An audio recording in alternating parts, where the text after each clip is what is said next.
Recording by Jenn Broda. The Woman in the Alcove by Katherine Green. Chapter 1. The Woman with the Diamond. I was, perhaps, the plainest girl in the room that night. I was also the happiest, up to 1 o'clock. Then my whole world crumbled, or at least suffered an eclipse. Why and how I am about to relate. I was not made for love. This I had often said to myself, very often of late. In figure, I am too diminutive. In face, far too unbeautiful for me to cherish expectations of this nature. Indeed, love had never entered into my plan of life, and was evinced by the nurse's diploma I had just gained after 3 years of hard study and severe training. I was not made for love, but if I had I been gifted with height, regularity of feature, or even with that eloquence of expression which redeems all defects save those which savor of deformity, I knew well whose eye I should have chosen to please, whose heart I should have felt proud to win. This knowledge came with a rush to my heart. Did I say heart? I should have said understanding, which is something very different. When, at the end of the first dance, I looked up from the mist of the bevy of girls by whom I was surrounded, and saw ANSON Durand's fine figure emerging from that quarter of the hall where our host and hostess stood to receive their guests. His eye was roaming hither and thither, and his manner was both eager and expectant. Whom was he seeking? Some of the many bright and vivacious girls about me, for he turned almost instantly our way. But which one? I thought I knew. I remembered at whose house I had met him first, at whose house I had seen him many times since. She was a lovely girl, witty and vivacious, and she stood at this very moment at my elbow. In her beauty lay the lure, the natural lure for a man of his gifts and striking personality. If I continued to watch, I should soon see his countenance light up under the recognition she could not fail to give him. And I was right. In another instant it did, and with a brightness there was no mistaking. But one feeling common to the human heart lends such warmth, such expressiveness to the features. How handsome it made him look, how distinguished, how everything I was not except. But what does this mean? He has passed Miss Sperry, passed her with a smile and a friendly word, and is speaking to me, singling me out, offering me his arm. He is smiling, too, not as he smiled on Miss Sperry, but more warmly, with more that is personal in it. I took his arm in a daze. The lights were dimmer than I thought. Nothing was really bright except his smile. It seemed to change the world for me. I forgot that I was plain, forgot that I was small, with nothing to recommend me to the eye or heart, and let myself be drawn away, asking nothing, anticipating nothing, till I found myself alone with him in the fragrant recesses of the conservatory, with only the throb of music in our ears to link us to the scene we had left. Why had he brought me here, into this fairyland of opalescent lights and intoxicating perfumes? What could he have to say, to show? Ah, in another moment I knew. He seized my hands, and love, ardent love, came pouring from his lips. Could it be real? Was I the object of all this feeling? I? If so, then life had changed for me indeed. Silent from rush of emotion, I searched his face to see if this paradise, whose gates I was thus passionately bidden to enter, was indeed a verity, or only a dream born of the excitement of the dance and the charm of a scene exceptional in its splendor and picturesqueness, even for so luxurious a city as New York. But it was no mere dream. Truth and earnestness were in his manner, and his words were neither feverish nor forced. "I love you. I need you." So I heard, and so he soon made me believe. "You have charmed me from the first. Your tantalizing, trusting, loyal self, like no other, sweeter than any other, has drawn the heart from my breast. I have seen many women, admired many women, but you only have I loved. Will you be my wife?" I was dazzled, moved beyond anything I could have conceived. I forgot all that I had hitherto said to myself, all that I had endeavored to oppress upon my heart when I beheld him approaching, intent, as I believed, in his search for another woman, and confiding in his honesty, trusting entirely to his faith, I allowed the plans and purposes of years to vanish in the glamour of this new joy, and spoke the word which linked us together in a bond which half an hour before I had never dreamed would unite me to any man. His impassioned "mine, mine," filled my cup to overflowing. Something of the ecstasy of living entered my soul, which, in spite of all I have suffered since, recreated the world for me, and made all that went before but the prelude to a new life, the new joy. Oh, I was happy, happy, perhaps too happy. As the conservatory filled, and we passed back into the adjoining room, the glimpse I caught of myself in one of the mirrors startled me into thinking so, for had it not been for the odd color of my dress and the unique way in which I wore my hair that night, I should not have recognized the beaming girl who faced me so naively from the depths of that responsive glass. Can one be too happy? I do not know. I know that one can be too perplexed, too burdened, and too sad. Thus far, I have spoken only of myself in connection with the evening's elaborate function. But though entitled by my old Dutch blood to a certain social consideration, which I am happy to say never failed me, I, even in this hour of supreme satisfaction, attracted very little attention and awoke small comment. There was another woman present better calculated to do this. A fair woman, large and of a bountiful presence, accustomed to conquest, and gifted with the power of carrying off her victories with a certain lazy grace irresistibly fascinating to the ordinary man. A gorgeous apparelled woman, with a diamond on her breast too vivid for most women, almost too vivid for her. I noticed this diamond early in the evening, and then I noticed her. She was not as fine as the diamond, but she was very fine, and, had I been in a less ecstatic frame of mind, I might have envied the homage she received from all the men, not excepting him upon whose arm I leaned. Later, there was no one in the world I envied less. The ball was a private and very elegant one. There were some notable guests. One gentleman in particular was pointed out to me as an English man of great distinction and political importance. I thought him a very interesting man for his years, but odd and a trifle self-centered. Though greatly courted, he seemed strangely restless under the fire of eyes to which he was constantly subjected, and only happy when free to use his own in contemplation of the scene about him. Had I been less absorbed in my own happiness, I might have noted sooner than I did that this contemplation was confined to such groups as gathered about the lady with the diamond. But this I failed to observe at the time, and consequently was much surprised to come upon him at the end of one of the dances, talking with this lady in an animated and courtly manner totally opposed to the apathy, amounting to boredom, with which he had hitherto met all advances.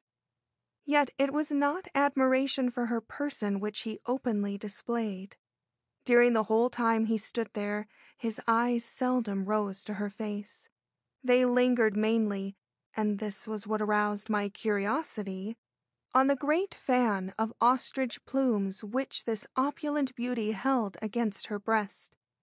He was desirous of seeing the great diamond she thus unconsciously, or was it consciously, shielded from his gaze. It was possible, for, as I continued to note him, he suddenly bent toward her and as quickly raised himself again with a look which was quite inexplicable to me. The lady had shifted her fan a moment, and his eyes had fallen on the gem. The next thing I recall with any definiteness was a tete-a-tete conversation which I held with my lover on a certain yellow divan at the end of one of the halls. To the right of this divan rose a curtained recess, highly suggestive of romance, called the alcove. As this alcove figures prominently in my story, I will pause here to describe it. It was originally intended to contain a large group of statuary which our host, Mr. Ramsdell, had ordered from Italy to adorn his new house. He is a man of original ideas in regard to such matters, and in this instance had gone so far as to have this end of the house constructed with a special view to an advantageous display of this promised work of art. Fearing the ponderous effect of a pedestal large enough to hold such a considerable group, he had planned to raise it to the level of the eye by having the alcove floor built a few feet higher than the main one.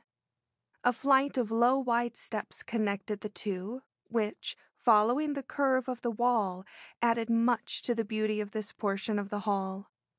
The group was a failure, and was never shipped, but the alcove remained, and possessing as it did all the advantages of a room in the way of heat and light, had been turned into a miniature retreat of exceptional beauty.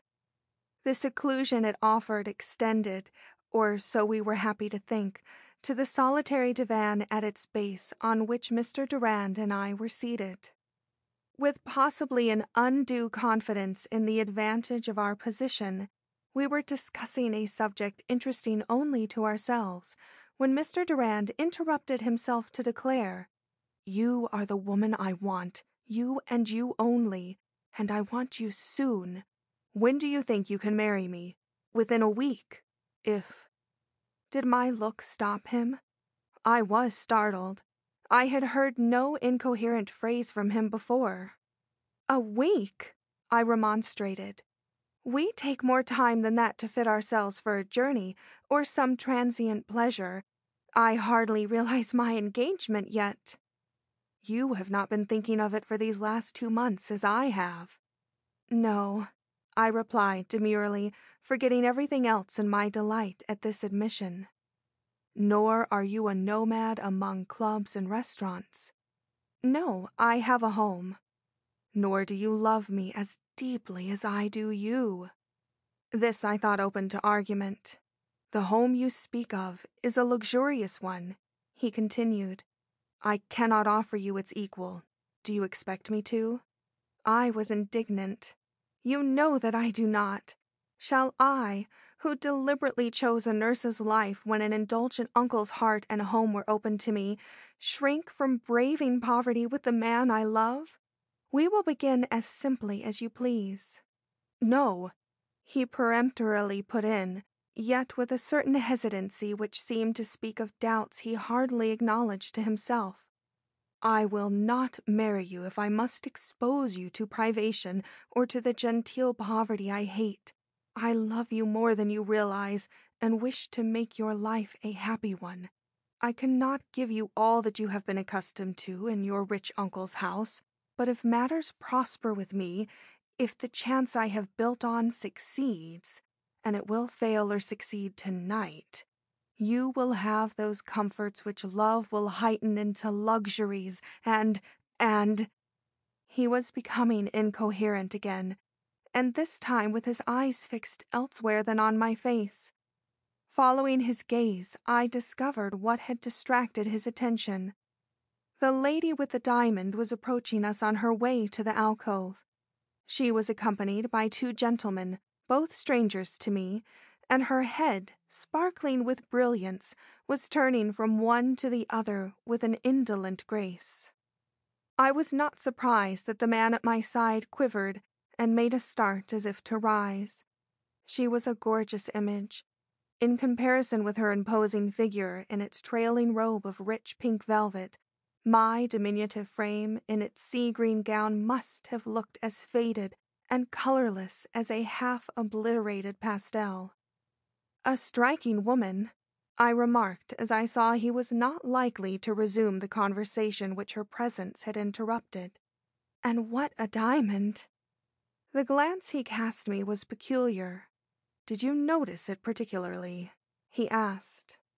Astonished, for there was something very uneasy in his manner, so that I half expected to see him rise and join the group he was so eagerly watching, without waiting for my lips to frame a response, I quickly replied, "It would be difficult not to notice what one would naturally expect to see on the breast of a queen. But perhaps she is a queen. I should judge so from the homage which follows her." His eyes sought mine. There was inquiry in them, but it was an inquiry I did not understand. "What can you know about diamonds?" he presently demanded. "Nothing but their glitter, and glitter is not all. The gem she wears may be a very tawdry one." I flushed with humiliation. He was a dealer in gems. That was his business. And the check which he had put upon my enthusiasm certainly made me conscious of my own presumption.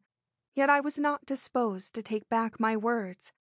I had had a better opportunity than himself for seeing this remarkable jewel, and, with the perversity of a somewhat ruffled mood, I burst forth as soon as the color had subsided from my cheeks. "No, no, it is glorious, magnificent. I never saw its like. I doubt if you ever have, for all your daily acquaintance with jewels. Its value must be enormous. Who is she? You seem to know her." It was a direct question, but I received no reply. Mr. Durand's eyes had followed the lady, who had lingered somewhat ostentatiously on the top step, and they did not return to me till she had vanished with her companions behind the long plush curtain which partially veiled the entrance. By this time he had forgotten my words, if he had ever heard them, and it was with the forced animation of one whose thoughts are elsewhere that he finally returned to the old plea. When would I marry him? If he could offer me a home in a month, and he would know by tomorrow if he could do so, would I come to him then? He would not say in a week, that was perhaps too soon, but in a month? Would I not promise to be his in a month? What I answered I scarcely recall. His eyes had stolen back to the alcove, and mine had followed them. The gentlemen who had accompanied the lady inside were coming out again, but others were advancing to take their places, and soon she was engaged in holding a regular court in this favored retreat. Why should this interest me? Why should I notice her or look that way at all? Because Mr. Durand did? Possibly. I remember that for all his ardent love-making, I felt a little piqued that he should divide his attentions in this way. Perhaps I thought for this evening, at least, he might have been blind to a mere coquette's fascinations. I was thus doubly engaged in listening to my lover's words and in watching the various gentlemen who went up and down the steps, when a former partner advanced and reminded me that I had promised him a waltz. Loath to leave Mr. Durand, yet seeing no way of excusing myself to Mr. Fox, I cast an appealing glance at the former and was greatly chagrined to find him already on his feet. "Enjoy your dance," he cried. "I have a word to say to Mrs. Fairbrother," and was gone before my new partner had taken me on his arm. Was Mrs. Fairbrother the lady with the diamond? Yes. As I turned to enter the parlor with my partner, I caught a glimpse of Mr. Durand's tall figure just disappearing from the step behind the sage-green curtains. "Who is Mrs. Fairbrother?" I inquired of Mr. Fox at the end of the dance. Mr. Fox, who is one of society's perennial beaux, knows everyone. "She is. Well, she is Abner Fairbrother's wife. You know Fairbrother, the millionaire who built that curious structure on 86th Street. At present they are living apart, in amicable understanding, I believe. Her diamond makes her conspicuous. It is one of the most remarkable stones in New York, perhaps in the United States. Have you observed it?" "Yes, that is, at a distance. Do you think her very handsome?" "Mrs. Fairbrother? She's called so, but she's not my style." Here he gave me a killing glance. "I admire women of mind and heart. They do not need to wear jewels worth an ordinary man's fortune." I looked about for an excuse to leave this none too desirable partner. "Let us go back into the long hall," I urged. "The ceaseless whirl of these dancers is making me dizzy." With the ease of a gallant man, he took me on his arm, and soon we were promenading again in the direction of the alcove.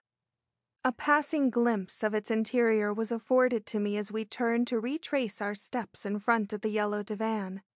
The lady with the diamond was still there. A fold of the superb pink velvet she wore protruded across the gap made by the half-drawn curtains, just as it had done a half-hour before. But it was impossible to see her face or who was with her. What I could see, however, and did, was the figure of a man leaning against the wall at the foot of the steps. At first, I thought this person unknown to me. Then I perceived that he was no other than the chief guest of the evening, the Englishman of whom I have previously spoken. His expression had altered. He looked now both anxious and absorbed, particularly anxious and particularly absorbed.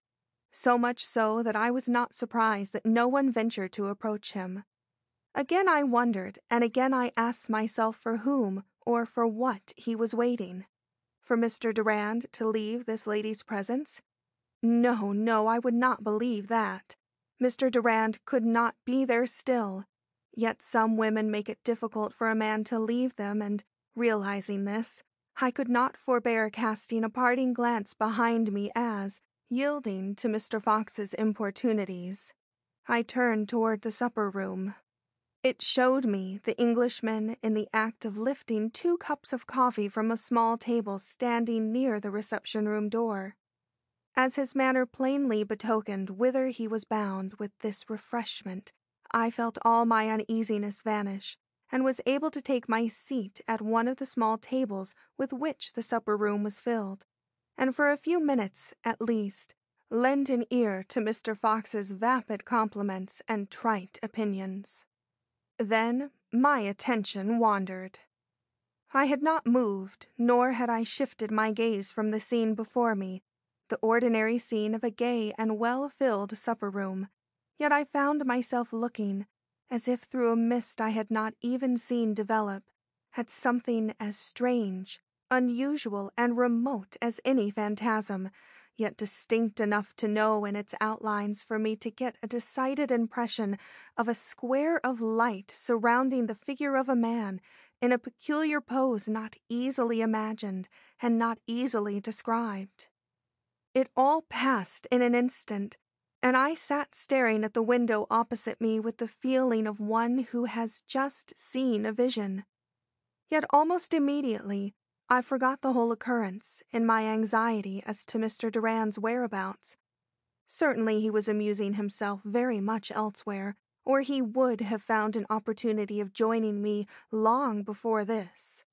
He was not even in sight, and I grew weary of the endless menu and the senseless chit-chat of my companion, and, finding him amenable to my whims, rose from my seat at table and made my way to a group of acquaintances standing just outside the supper-room door. As I listened to their greetings, some impulse led me to cast another glance down the hall toward the alcove. A man, a waiter, was issuing from it in a rush. Bad news was on his face, and his eyes encountered those of Mr. Ramsdell, who was advancing hurriedly to meet him. He plunged down the steps with a cry which drew a crowd about the two in an instant. What was it? What had happened? Mad with an anxiety I did not stop to define, I rushed toward this group, now swaying from side to side in irrepressible excitement, when suddenly everything swam before me, and I fell in a swoon to the floor. Someone had shouted aloud, "Mrs. Fairbrother has been murdered and her diamond stolen! Lock the doors!" End of Chapter 1.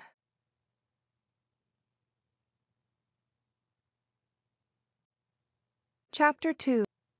The Gloves. I must have remained insensible for many minutes, for when I returned to full consciousness, the supper room was empty, and the 200 guests I had left seated at table were gathered in agitated groups about the hall. This was what I first noted. Not till afterward did I realize my own situation. I was lying on a couch in a remote corner of the same hall, and beside me, but not looking at me, stood my lover, Mr. Durand. How he came to know my state and find me in the general disturbance, I did not stop to inquire. It was enough for me at that moment to look up and see him so near. Indeed, the relief was so great, the sense of his protection so comforting, that I voluntarily stretched out my hand in gratitude toward him, but, failing to attract his attention, slipped to the floor and took my stand at his side. This roused him, and he gave me a look which steadied me, in spite of the thrill of surprise with which I recognized his extreme pallor and a certain peculiar hesitation in his manner, not at all natural to it. Meanwhile, some words uttered near us were slowly making their way into my benumbed brain. The waiter, who had raised the first alarm, was endeavoring to describe to some importunate group in advance of us what he had come upon in that murderous alcove. "I was carrying a tray of ices," he was saying, "and seeing the lady sitting there, went up. I had expected to find the place full of gentlemen, but she was all alone, and did not move as I picked my way over her long train. The next moment I had dropped ices, tray and all. I came face to face with her, and seeing that she was dead. She had been stabbed and robbed. There was no diamond on her breast, but there was blood." A hubbub of disordered sentences seasoned with horrified cries followed this simple description. Then a general movement took place in the direction of the alcove, during which Mr. Durand stooped to my ear and whispered, "We must get out of this. You are not strong enough to stand such excitement. Don't you think we can escape by the window over there?" "What, without wraps and in such a snowstorm?" I protested. "Besides, Uncle will be looking for me. He came with me, you know." An expression of annoyance, or was it perplexity, crossed Mr. Durand's face, and he made a movement as if to leave me. "I must go," he began, but stopped at my glance of surprise and assumed a different air, one which became him very much better. "Pardon me, dear. I will take you to your uncle. This dreadful tragedy, interrupting so gay a scene, has quite upset me. I was always sensitive to the sight of smell, even to the very mention of the word blood." So was I, but not to the point of cowardice. But then I had not just come from an interview with the murdered woman. Her glances, her smiles, the lift of her eyebrows were not fresh memories to me. Some consideration was certainly due him for the shock he must be laboring under, yet I did not know how to keep back the vital question. "Who did it? You must have heard someone say." "I have heard nothing," was his somewhat fierce rejoinder. Then, as I made a move, "What, you do not wish to follow the crowd there?" "I wish to find my uncle, and he is in that crowd." Mr. Durand said nothing further, and together we passed down the hall. A strange mood pervaded my mind. Instead of wishing to fly a scene which under ordinary conditions would have filled me with utter repugnance, I felt a desire to see and hear everything. Not from curiosity, such as moved most of the people about me, but because of some strong instinctive feeling I could not understand, as if it were my heart which had been struck, and my fate which was trembling in the balance. We were consequently among the first to hear such further details as were allowed to circulate among the now well-nigh frenzied guest. No one knew the perpetrator of the deed, nor did there appear to be any direct evidence calculated to fix his identity. Indeed, the sudden death of this beautiful woman in the midst of festivity might have been looked upon as suicide if the jewel had not been missing from her breast and the instrument of death removed from the wound. So far, the casual search which had been instituted had failed to produce this weapon, but the police would be here soon, and then something would be done. As to the means of entrance employed by the assassin, there seemed to be but one opinion. The alcove contained a window opening upon a small balcony. By this he had doubtless entered and escaped. The long plush curtains which, during the early part of the evening, had remained looped back on either side of the casement, were found at the moment of the crime's discovery closely drawn together. Certainly a suspicious circumstance. However, the question was one easily settled. If anyone had approached by the balcony, there would be marks in the snow to show it. Mr. Ramsdale had gone out to sea. He would be coming back soon. "Do you think this a probable explanation of the crime?"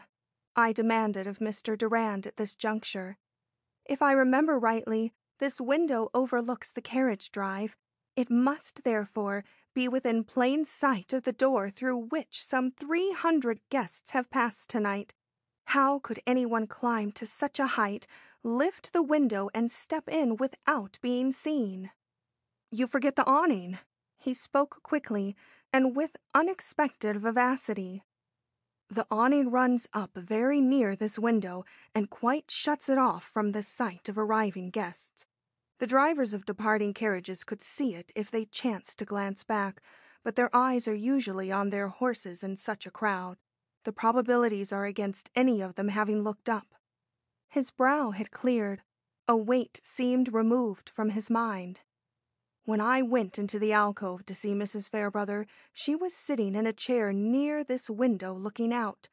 I remember the effect of her splendor against the snow sifting down in a steady stream behind her. The pink velvet, the soft green of the curtains on either side, her brilliance, and the snow for a background. Yes, the murderer came in that way. Her figure would be plain to anyone outside, and if she moved and the diamond shone, don't you see what a probable theory it is? There must be ways by which a desperate man might reach that balcony, I believe." How eager he was, and with what a look he turned when the word came filtering through the crowd that, though footsteps had been found in the snow pointing directly toward the balcony, there was none on the balcony itself, proving, as anyone could see, that the attack had not come from without, since no one could enter the alcove by the window without stepping on the balcony. "Mr. Durand has suspicions of his own," I explained determinedly to myself. "He met someone going in as he stepped out. Shall I ask him to name this person?" No, I did not have the courage. Not while his face wore so stern a look and was so resolutely turned away. The next excitement was a request from Mr. Ramsdale for us all to go into the drawing-room. This led to various cries from hysterical lips, such as, "We are going to be searched. He believes the thief and murderer to still be in the house. Do you see the diamond on me?" Why don't they confine their suspicions to the favored few who were admitted to the alcove? "They will," remarked someone close to my ear, but quickly as I turned, I could not guess from whom the comment came.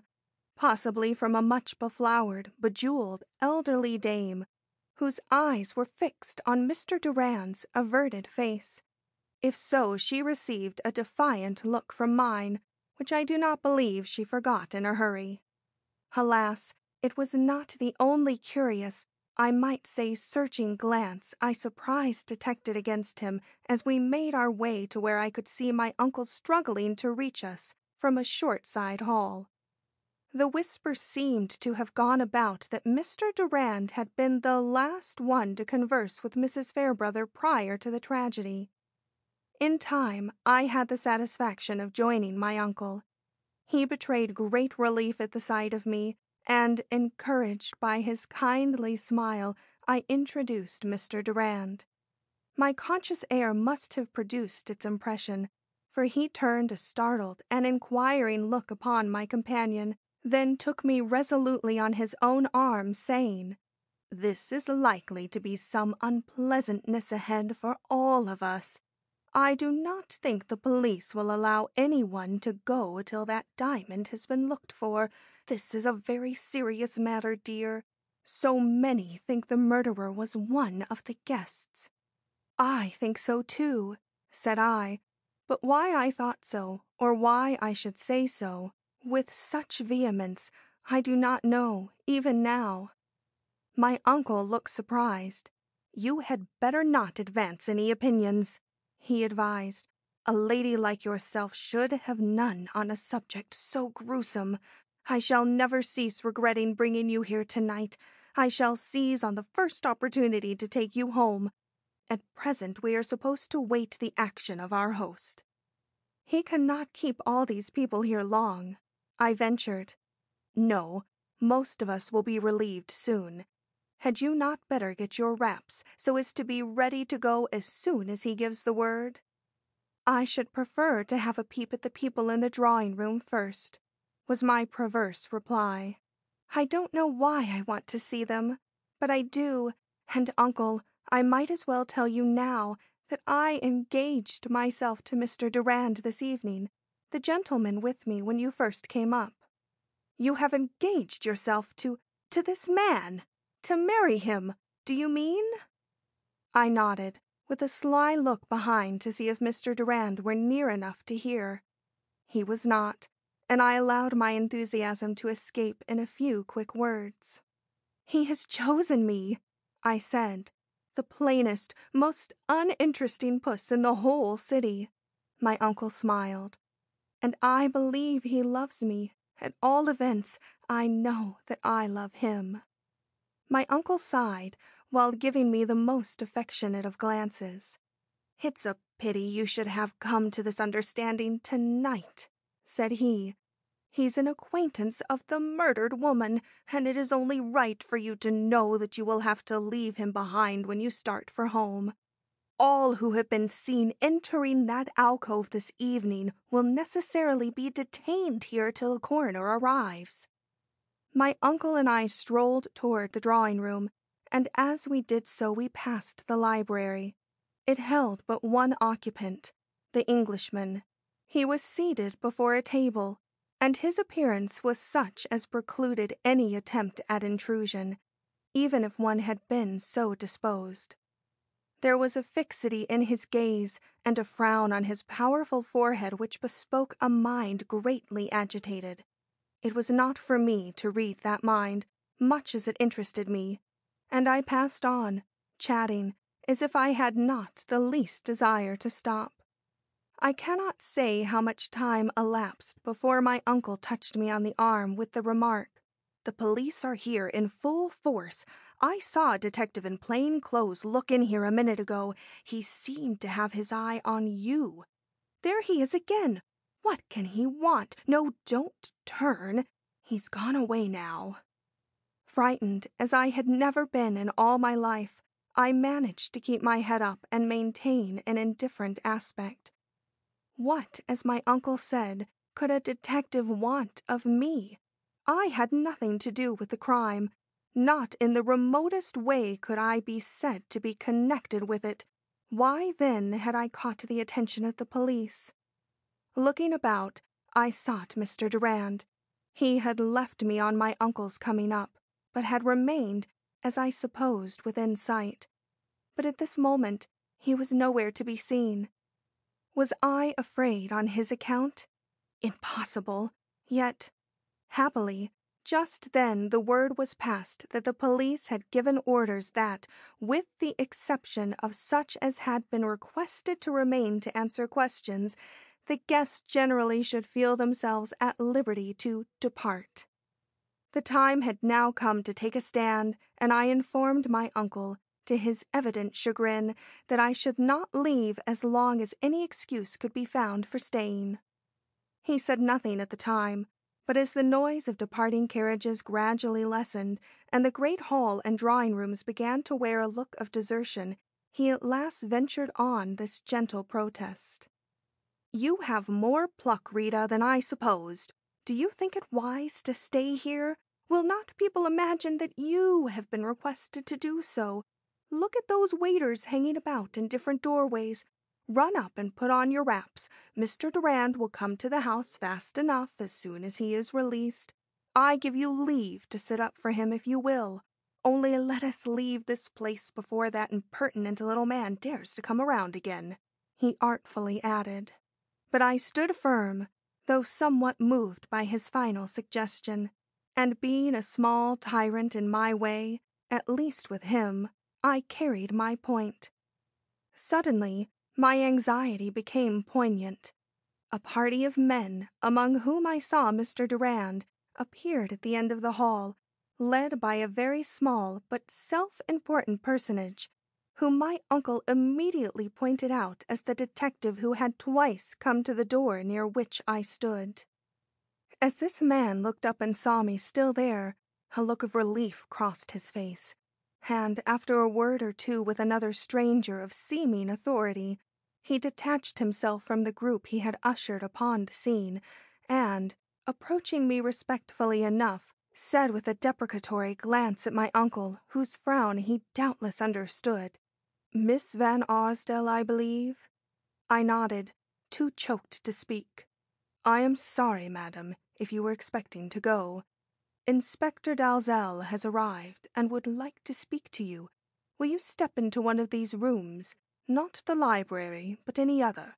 He will come to you as quickly as he can."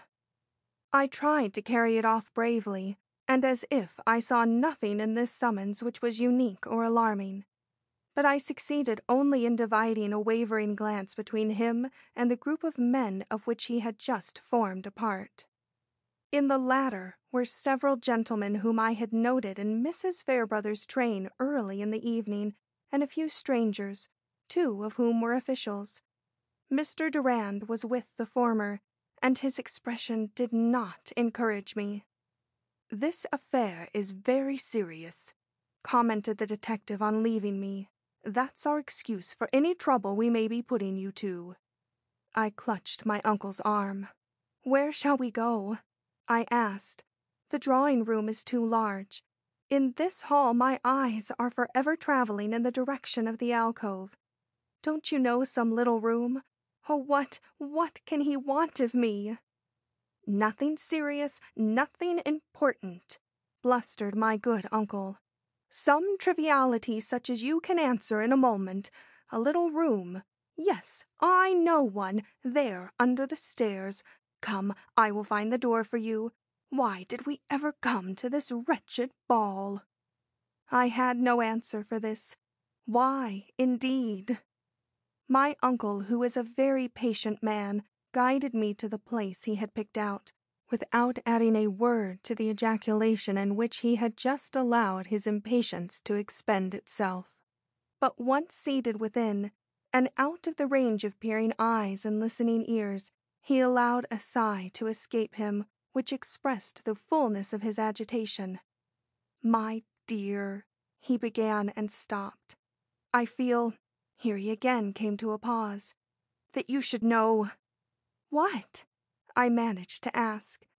"That I do not like Mr. Durand, and that others do not like him." "Is it because of something you knew about him before tonight?" He made no answer. "Or because he was seen, like many other gentlemen, talking with that woman some time before, a long time before, she was attacked for her diamond and murdered? Pardon me, my dear, he was the last one seen talking to her. Someone may yet be found who went in after he came out, but as yet he is considered the last. Mr. Ramsdell himself told me so. It makes no difference, I exclaimed in all the heat of my long-suppressed agitation. I am willing to stake my life on his integrity and honor. No man could talk to me as he did earlier this evening with any vile intentions at heart. He was interested, no doubt, like many others, in one who had the name of being a captivating woman, but— I paused in sudden alarm. A look had crossed my uncle's face which assured me that we were no longer alone. Who could have entered so silently? In some trepidation I turned to see. A gentleman was standing in the doorway, who smiled as I met his eye. "Is this Miss Van Arsdale?" he asked.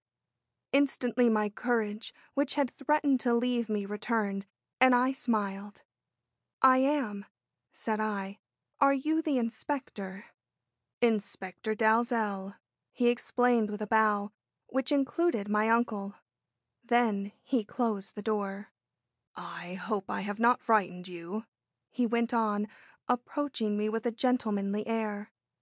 "A little matter has come up concerning which I mean to be perfectly frank with you. It may prove to be of trivial importance. If so, you will pardon my disturbing you.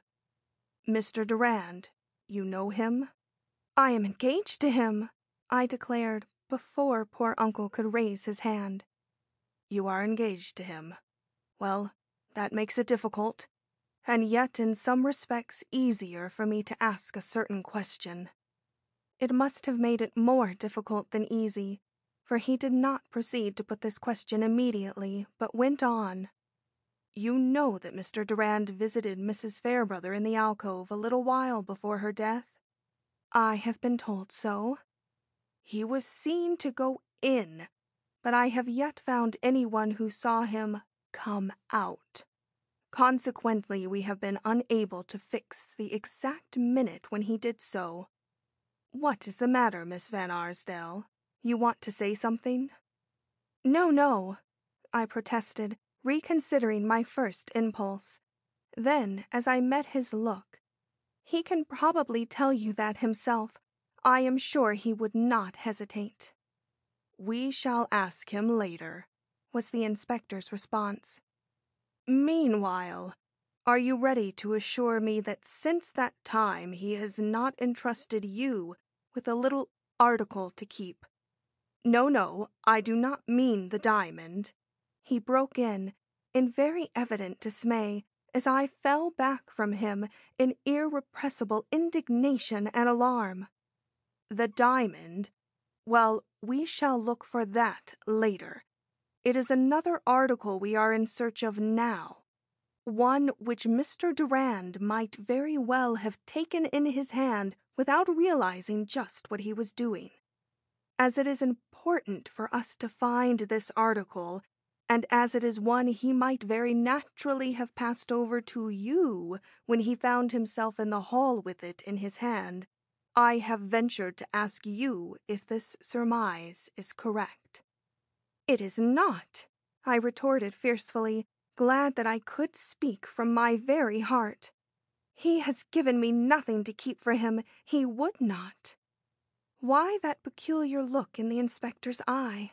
Why did he reach out for a chair and seat me in it before he took up my interrupted sentence and finished it? "Would not give you anything to hold which had belonged to another woman? Miss Van Arsdale, you do not know men.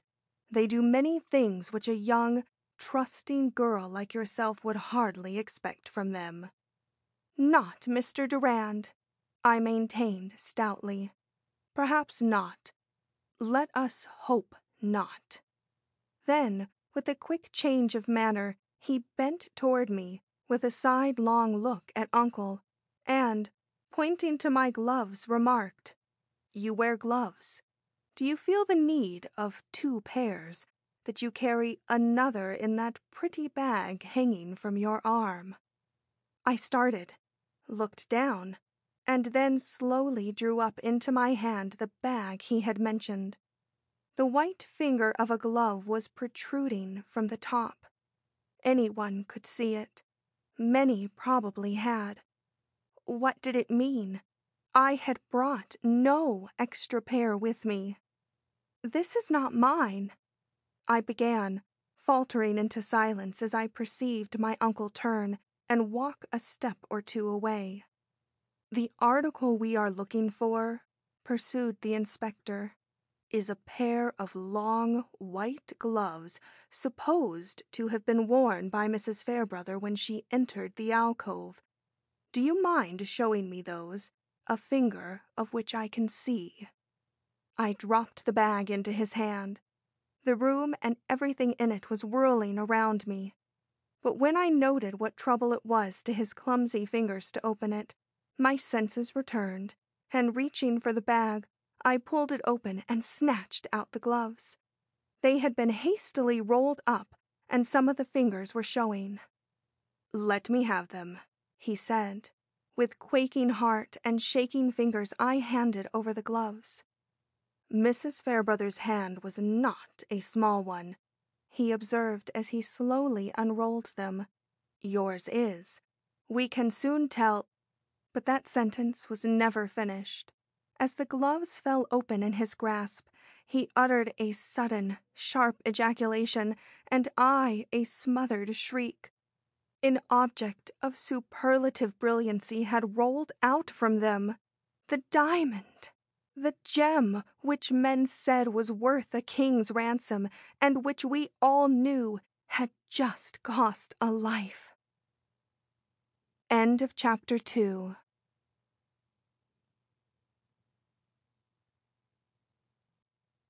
Chapter 3. ANSON Durand. With benumbed senses and a dismayed heart, I stared at the fallen jewel as at some hateful thing menacing both my life and honor. "I have had nothing to do with it," I vehemently declared. "I did not put the gloves in my bag, nor did I know the diamond was in them. I fainted at the first alarm, and—" There, I know," interposed the inspector kindly. "I do not doubt you in the least, not when there is a man to doubt. Miss Van Arsdale, you had better let your uncle take you home. I will see that the hall is cleared for you. Tomorrow I may wish to speak to you again, but I will spare you all further importunity tonight."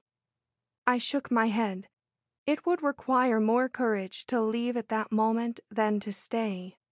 Meeting the inspector's eye firmly, I quietly declared, "If Mr. Durand's good name is to suffer in any way, I will not forsake him. I have confidence in his integrity, if you have not. It was not his hand, but one much more guilty, which dropped this jewel into the bag." So, do not be too sure of that, little woman.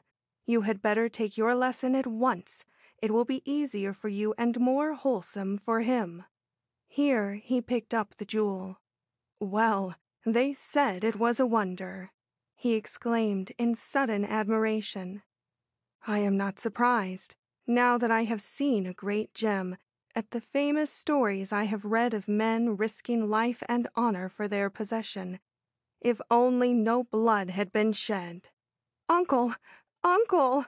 I wailed aloud in my agony. It was all my lips could utter, but to Uncle it was enough. Speaking for the first time, he asked to have a passage made for us, and when the inspector moved forward to comply, he threw his arm about me and was endeavoring to find fitting words with which to fill up the delay, when a short altercation was heard from the doorway, and Mr. Durand came rushing in, followed immediately by the inspector. His first look was not at myself, but at the bag, which still hung from my arm. As I noticed this action, my whole inner self seemed to collapse, dragging my happiness down with it.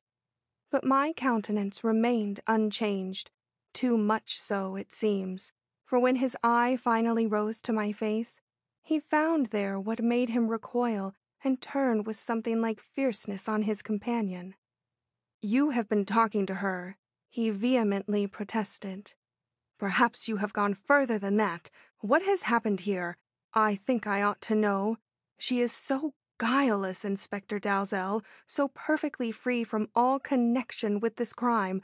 Why have you shut her up here and plied her with questions and made her look at me with such an expression when all you have against me is just what you have against some half-dozen others?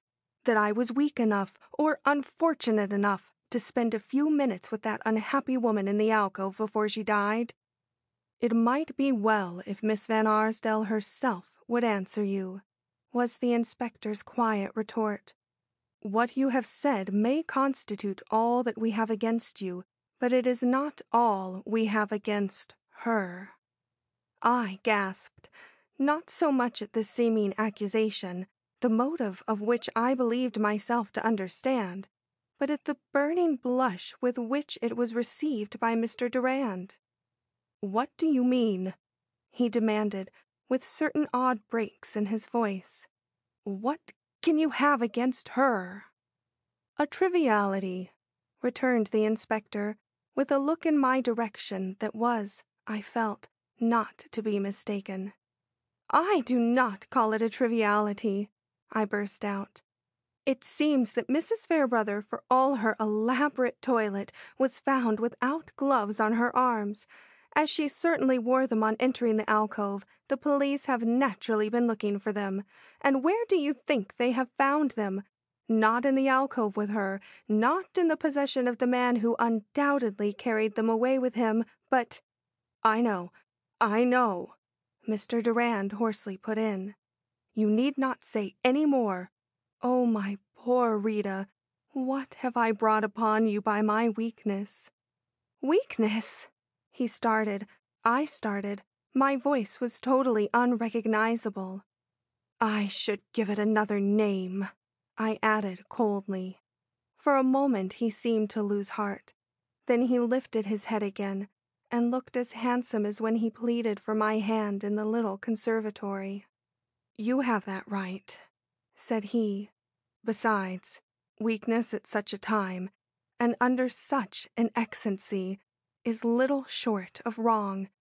It was unmanly in me to endeavor to secrete these gloves, more than unmanly for me to choose for their hiding place the recesses of an article belonging exclusively to yourself.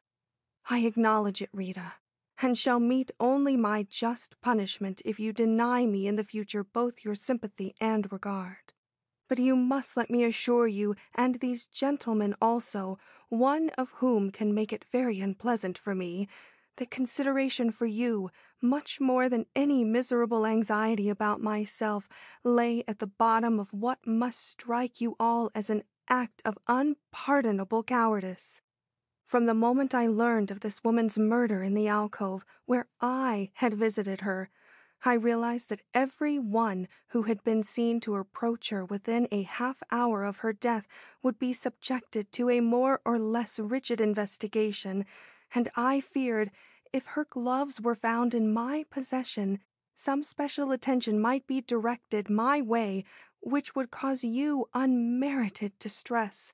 So, yielding to an impulse which I now recognize as a most unwise as well as unworthy one, I took advantage of the bustle about us, and of the insensibility into which you had fallen, to tuck these miserable gloves into the bag I saw lying on the floor at your side.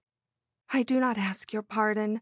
My whole future life shall be devoted to winning that. I simply wish to state a fact." "Very good." It was the inspector who spoke. I could not have uttered a word to save my life. "Perhaps you will now feel that you owe it to this young lady to add how you came to have these gloves in your possession." "Mrs. Fairbrother handed them to me." "Handed them to you?" "Yes, I hardly know why myself. She asked me to take care of them for her. I know that this must strike you as a very peculiar statement. It was my realization of the unfavorable effect it could not fail to produce upon those who beard it. which made me dread any interrogation on the subject. But I assure you it was as I say. She put the gloves into my hand while I was talking to her, saying they incommoded her. And you... Well, I held them for a few minutes, then I put them in my pocket, but quite automatically, and without thinking very much about it. She was a woman accustomed to have her own way. People seldom questioned it, I judge. Here the tension about my throat relaxed, and I opened my lips to speak, but the inspector, with a glance of some authority, forestalled me. Were the gloves open or rolled up when she offered them to you? They were rolled up. Did you see her take them off? Assuredly. And roll them up? Certainly. After which she passed them over to you? Not immediately. She let them lie in her lap for a while. While you talked? Mr. Durand bowed. And looked at the diamond? Mr. Durand bowed for the second time. Have you ever seen so fine a diamond before? No. Yet you deal in precious stones? That is my business. And are regarded as a judge of them? I have that reputation. Mr. Durand, would you know this diamond if you saw it? I certainly should. The setting was an uncommon one, I hear. Quite an unusual one. The inspector opened his hand. Is this the article? Good God! Where? Don't you know? I do not. The inspector eyed him gravely. Then I have a bit of news for you. It was hidden in the gloves you took from Mrs. Fairbrother. Miss Van Arsdale was present at their unrolling. Do we live, move, breathe at certain moments? It hardly seems so. I know that I was conscious of but one sense, that of seeing, and of but one faculty, that of judgment. Would he flinch, break down, betray guilt, or simply show astonishment? I chose to believe it was the latter, feeling only which informed his slowly whitening and disturbed features. Certainly, it was all his words expressed, as his glances flew from the stone to the gloves and back again to the inspector's face. I cannot believe it. I cannot believe it. And his hand flew wildly to his forehead. Yet it is the truth, Mr. Durand, and one you have now to face. How will you do this? By any further explanations, or by what you may consider a discreet silence? I have nothing to explain. The facts are as I have stated. The inspector regarded him with an earnestness which made my heart sink. You can fix the time of this visit, I hope. Tell us, I mean, just when you left the alcove. You must have seen someone who can speak for you? I fear not. Why did he look so disturbed and uncertain? There were but few persons in the hall just then. He went on to explain. No one was sitting on the yellow divan. You know where they went, though? Whom you saw and what you did before the alarm spread? Inspector, I am quite confused. I did go somewhere. I did not remain in that part of the hall, but I can tell you nothing definite, save that I walked about, mostly among strangers, till the cry rose which sent us all in one direction and made me at the side of my fainting sweetheart. Can you pick out any stranger you talked to, or anyone who might have noted you during this interval? You see, for the sake of this little woman, I wish to give you every chance. Inspector, I'm obliged to throw myself on your mercy. I have no such witness to my innocence as you call for. Innocent people seldom have. It is only the guilty who take the trouble to provide for such contingencies. This was all very well, if it had been uttered with a straightforward air and in a clear tone, but it was not. I who loved him felt that it was not, and consequently was more or less prepared for the change which now took place in the inspector's manner. Yet it pierced me to the heart to observe this change, and I instinctively dropped my face into my hands when I saw him move toward Mr. Durand with some final order or word of caution. Instantly, and who can account for such phenomena, there floated into my view before my retina a reproduction of the picture I had seen, or imagined myself to have seen, in the supper-room, and, as at that time, it opened before me an unknown vista quite removed from the surrounding scene, so it did now, and I beheld again in faint outlines, and yet with the effect of complete distinctness, a square of light through which appeared an open passage, partly shut off from view by a half-lifted curtain, and the tall figure of a man holding back this curtain and gazing, or seeming to gaze, at his own breast, on which he had already laid one quivering finger. What did it mean?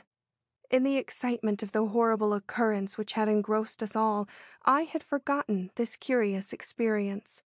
But on feeling anew the vague sensation of shock and expectation which seemed its natural accompaniment, I became conscious of a sudden conviction that the picture which had opened before me in the supper-room was the result of a reflection in a glass or mirror of something then going on in a place not otherwise within the reach of my vision, a reflection, the importance of which I suddenly realized when I recalled at what a critical moment it had occurred.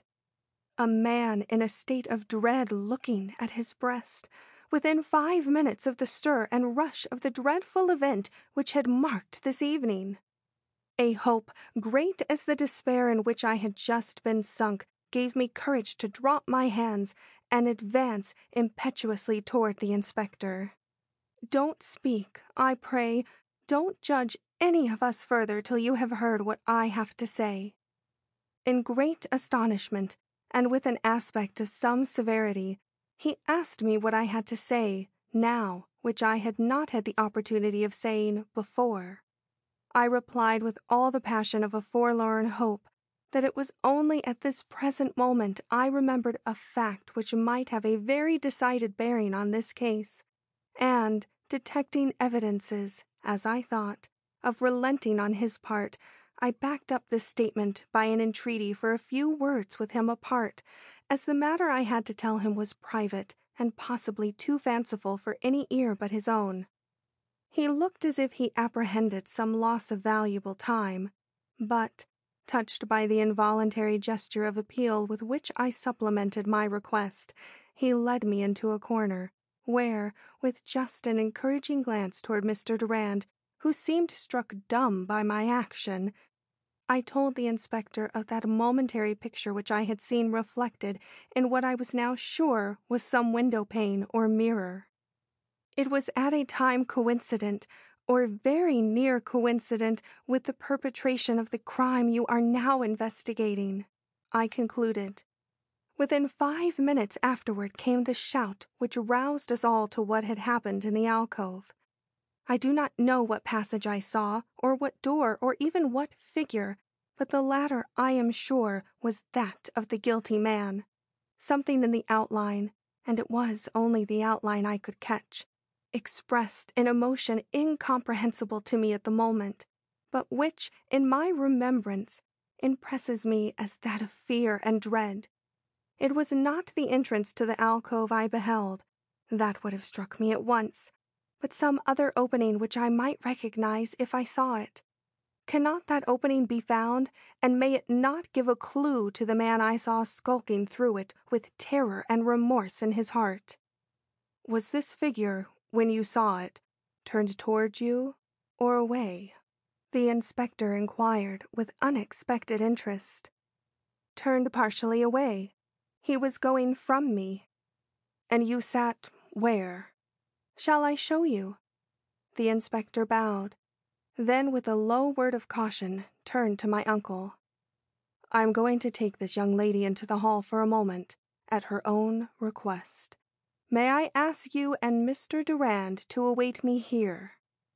Without pausing for reply, he threw open the door, and presently we were pacing the deserted supper room, seeking the place where I had sat. I found it almost by a miracle, everything being in great disorder. Guided by my bouquet, which I had left behind me in my escape from the table, I laid hold of the chair before which it lay, and declared quite confidently to the inspector, "This is where I sat." Naturally, his glance and mine both flew to the opposite wall. A window was before us of an unusual size and make, unlike any which had ever before come under my observation. It swung on a pivot, and, though shut at the present moment, might very easily, when opened, present its huge pane at an angle capable of catching reflections from some of the many mirrors decorating the reception room situated diagonally across the hall.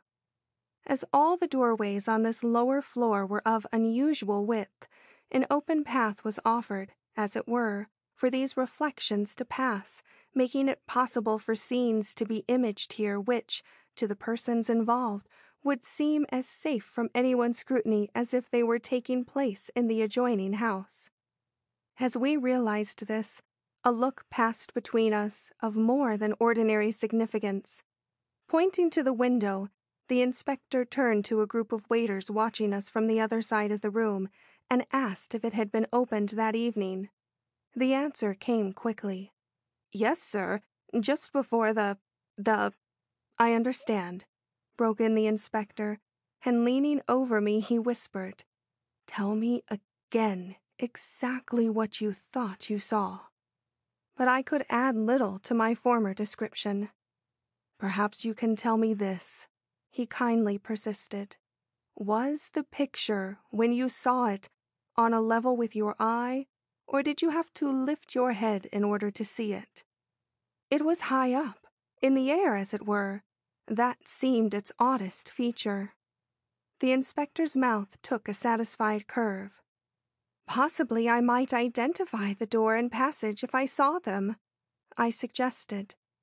"Certainly, certainly," was his cheerful rejoinder, and summoning one of his men, he was about to give some order when his impulse changed, and he asked if I could draw.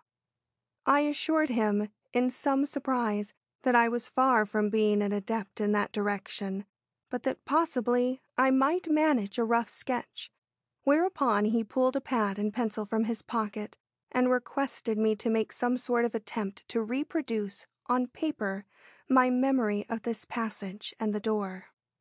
My heart was beating violently, and the pencil shook in my hand, but I knew that it would not do for me to show any hesitation in fixing for all eyes what, unaccountably to myself, continued to be perfectly plain to my own.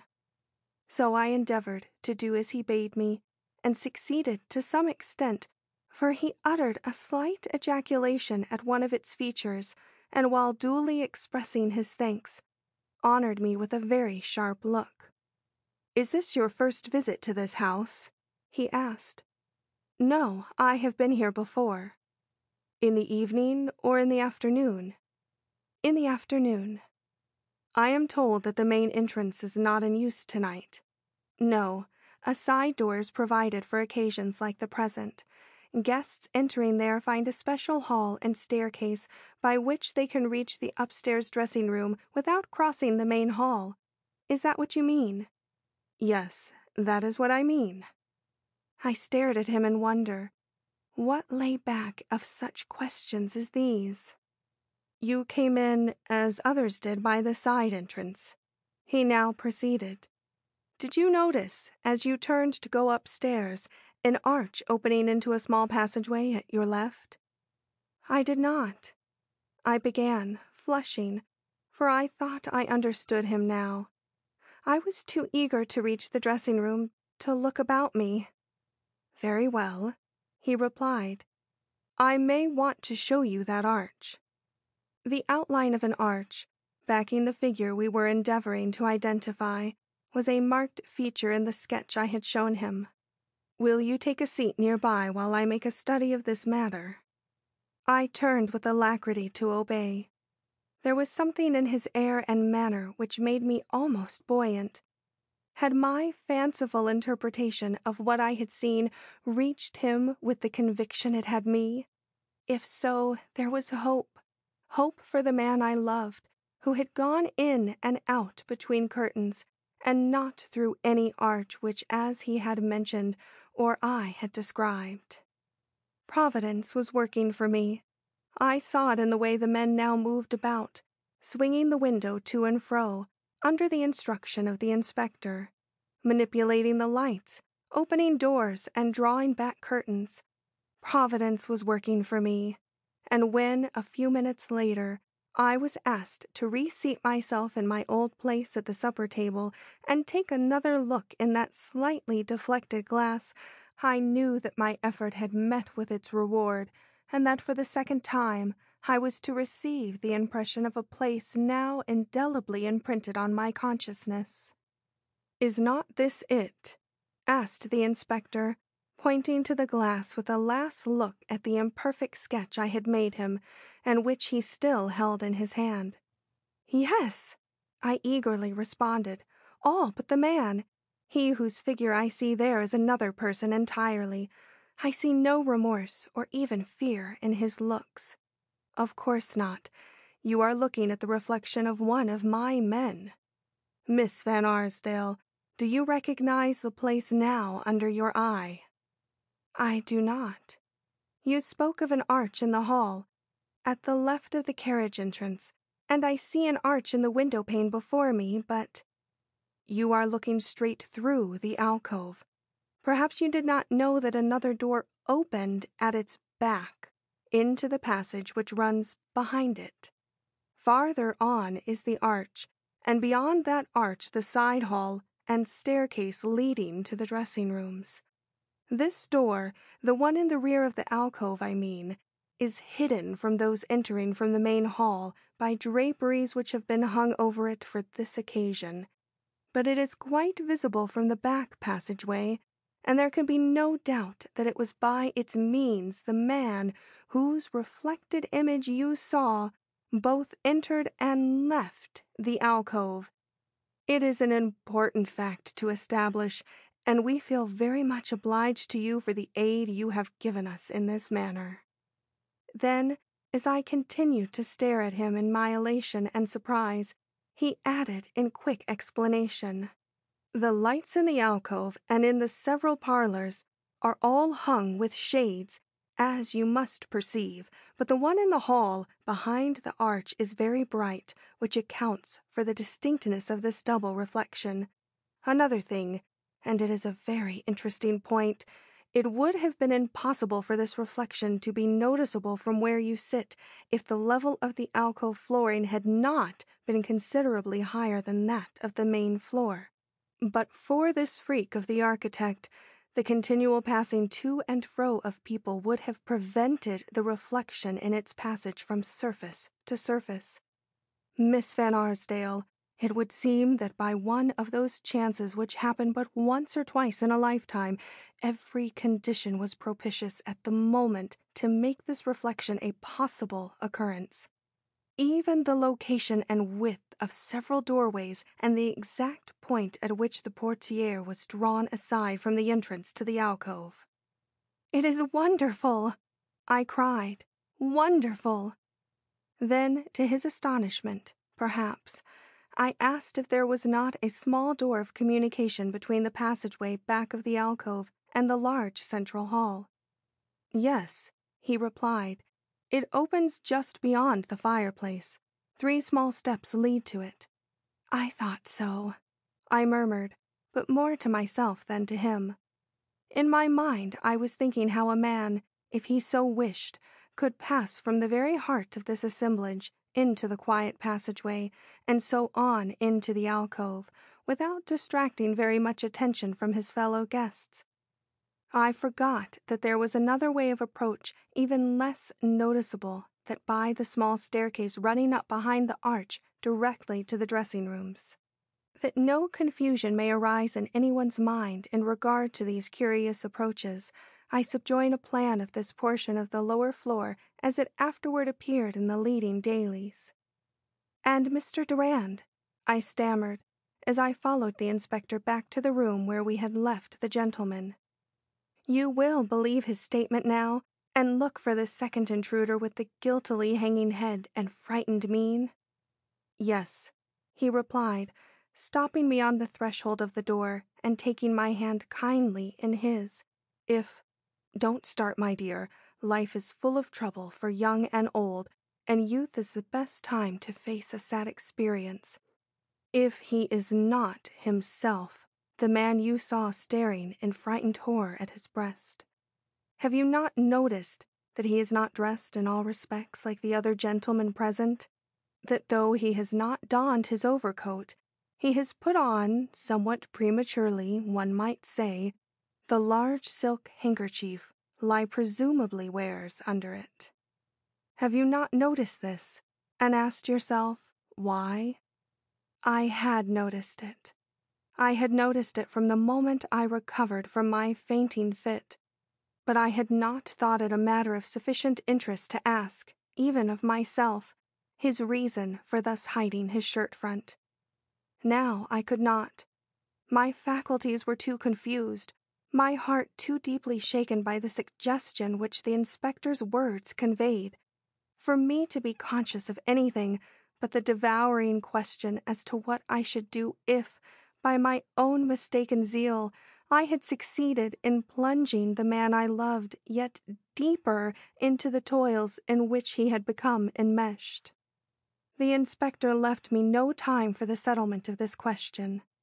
Ushering me back into the room where Mr. Durand and my uncle awaited our return in apparently unrelieved silence, he closed the door upon the curious eyes of the various persons still lingering in the hall, and abruptly said to Mr. Durand, "The explanations you have been pleased to give of the manner in which this diamond came into your possession are not too fanciful for credence. If you can satisfy us on another point which has awakened some doubt in the mind of one of my men, Mr. Durand, you appear to have prepared yourself for departure somewhat prematurely. Do you mind removing that handkerchief for a moment? My reason for so peculiar a request will presently appear." Alas for my last fond hope! Mr. Durand, with a face as white as the background of snow framed by the uncurtained window against which he leaned, lifted his hand as if to comply with the inspector's request, then let it fall again with a grating laugh. "I see that I am not likely to escape any of the results of my imprudence," he cried, and with a quick jerk bared his shirt front. A splash of red defiled its otherwise uniform whiteness. That it was the red of heart's blood was proved by the shrinking look he unconsciously cast at it. End of Chapter 3.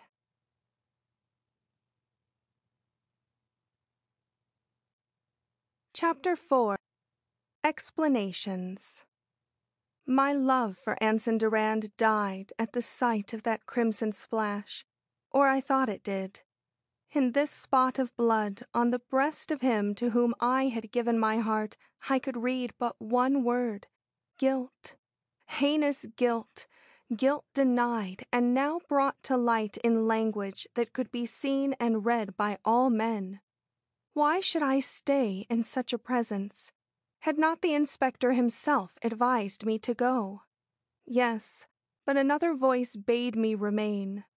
Just as I reached the door, Anson Durand found his voice, and I heard, in the full, sweet tones I loved so well, "Wait, I am not to be judged like this. I will explain." But here the inspector interposed. "Do you think it wise to make such attempt without the advice of counsel, Mr. Durand?" The indignation with which Mr. Durand wheeled toward him raised in me a faint hope. "Good God, yes!" he cried. "Would you have me leave Miss Van Arsdale 1 minute longer than is necessary to such dreadful doubts? Rita, Miss Van Arsdale, weakness and weakness only has brought me into my present position. I did not kill Mrs. Fairbrother, nor did I knowingly take her diamond, though appearances look that way, as I am very ready to acknowledge. I did go to her in the alcove, not once, but twice, and these are my reasons for doing so. About 3 months ago, a certain well-known man of enormous wealth came to me with the request that I should procure for him a diamond of superior beauty. He wished to give it to his wife, and he wished it to outshine any which could now be found in New York. This meant sending abroad, an expense he was quite willing to incur on the sole condition that the stone should not disappoint him when he saw it, and that it was to be in his hands on the 18th of March, his wife's birthday.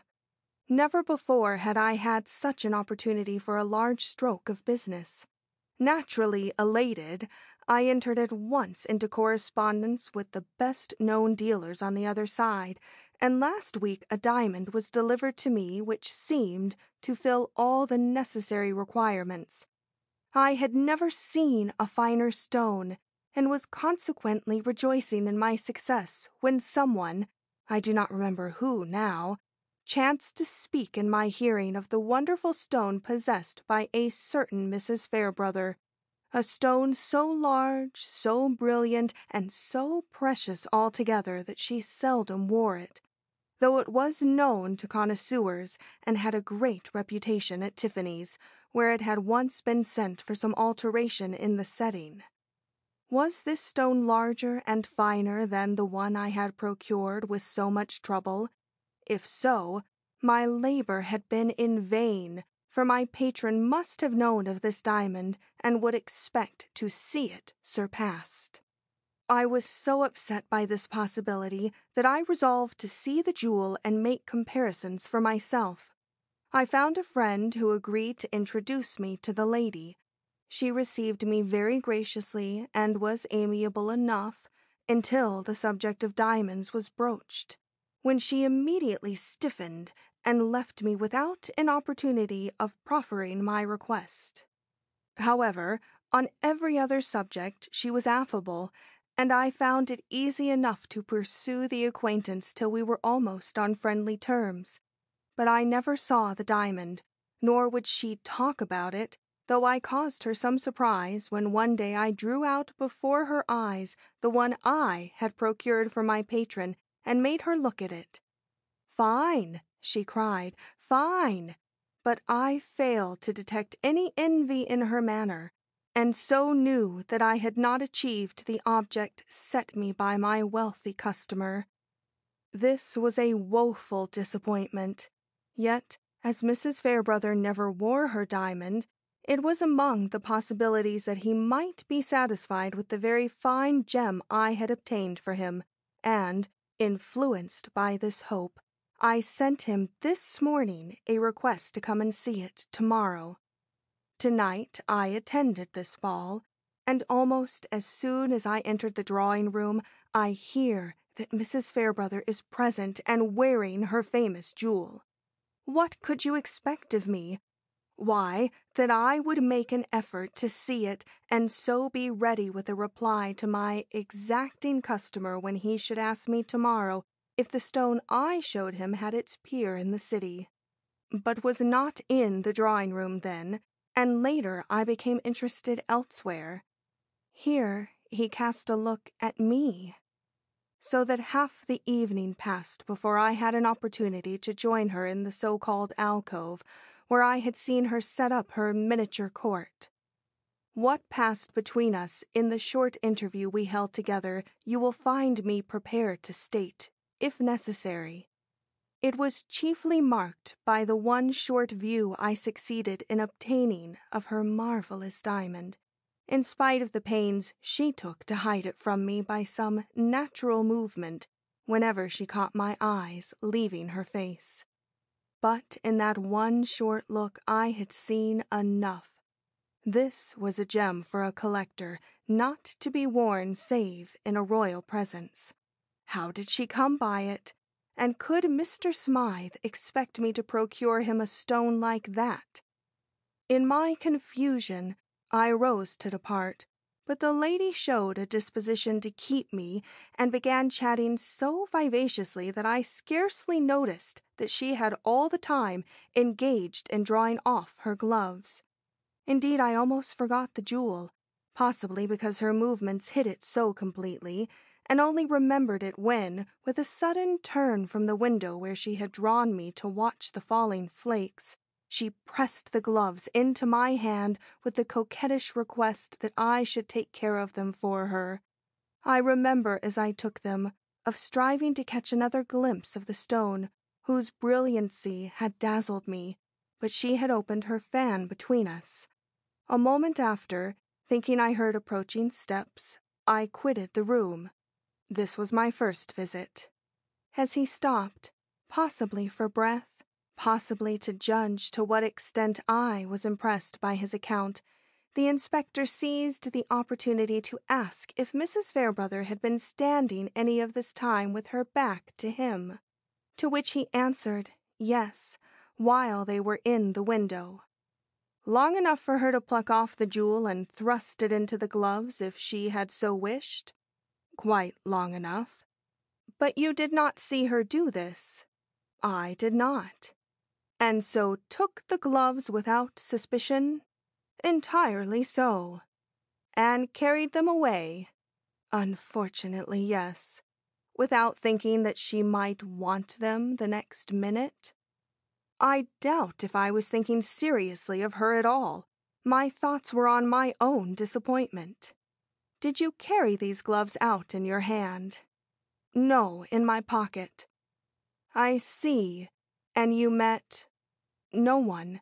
The sound I heard must have come from the rear hall. And there was nobody on the steps. No. A gentleman was standing at their foot, Mr. Gray, the Englishman, but his face was turned another way, and he looked as if he had been in the same position for several minutes. Did this gentleman, Mr. Gray, see you? I cannot say, but I doubt it. He appeared to be in a sort of dream. There were other people about, but nobody with whom I was acquainted. Very good. Now, for the second visit you acknowledge having paid this unfortunate lady. The inspector's voice was hard. I clung a little more tightly to my uncle, and Mr. Durand, after one agonizing glance my way, drew himself up as if quite conscious that he had entered upon the most serious part of the struggle. I had forgotten the gloves in my hurried departure, but presently I remembered them and grew very uneasy. I did not like carrying this woman's property about with me. I had engaged myself an hour before to Miss Van Arsdale, and was very anxious to rejoin her. The gloves worried me, and finally, after a little aimless wandering through the various rooms, I determined to go back and restore them to their owner. The doors of the supper-room had just been flung open, and the end of the hall near the alcove was comparatively empty, save for a certain quizzical friend of mine, whom I saw sitting with his partner on the yellow divan. I did not want to encounter him just then, for he had already joked me about my admiration for the lady with the diamond, and so I conceived the idea of approaching her by means of a second entrance to the alcove, unsuspected by most of those present, but perfectly well known to me, who have been a frequent guest in this house. A door covered by temporary draperies connects, as you may know, this alcove with a passageway communicating directly with the hall of entrance and the upstairs dressing rooms. To go up the main stairs and come down by the side one, and so on, through a small archway, was a very simple matter for me. If no early departing or late arriving guests were in that hall, I need not fear but one encounter, and that was with the servant stationed at the carriage entrance. But even he was absent at this propitious instant, and I reached the door I sought without any unpleasantness. This door opened out instead of in. This I also knew when planning this surreptitious intrusion, but, after pulling it open and reaching for the curtain, which hung completely across it, I found it not so easy to proceed as I had imagined. The stealthiness of my action held back my hand when the faint sounds I heard within advised me that she was not alone, and that she might very readily regard with displeasure my unexpected entrance by a door of which she was possibly ignorant. I tell you all this because, if by any chance I was seen hesitating in the face of that curtain, doubts might have been raised which I am anxious to dispel. Here his eyes left my face for that of the inspector. It certainly had a bad look, that I don't deny, but I did not think of appearances then. I was too anxious to complete a task which had suddenly presented unexpected difficulties. That I had listened before entering was very natural, and when I heard no voice, only something like a great sigh, I ventured to lift the curtain and step in. She was sitting, not where I had left her, but on a couch at the left of the usual entrance, her face toward me, and you know how, Inspector. It was her last sigh I had heard.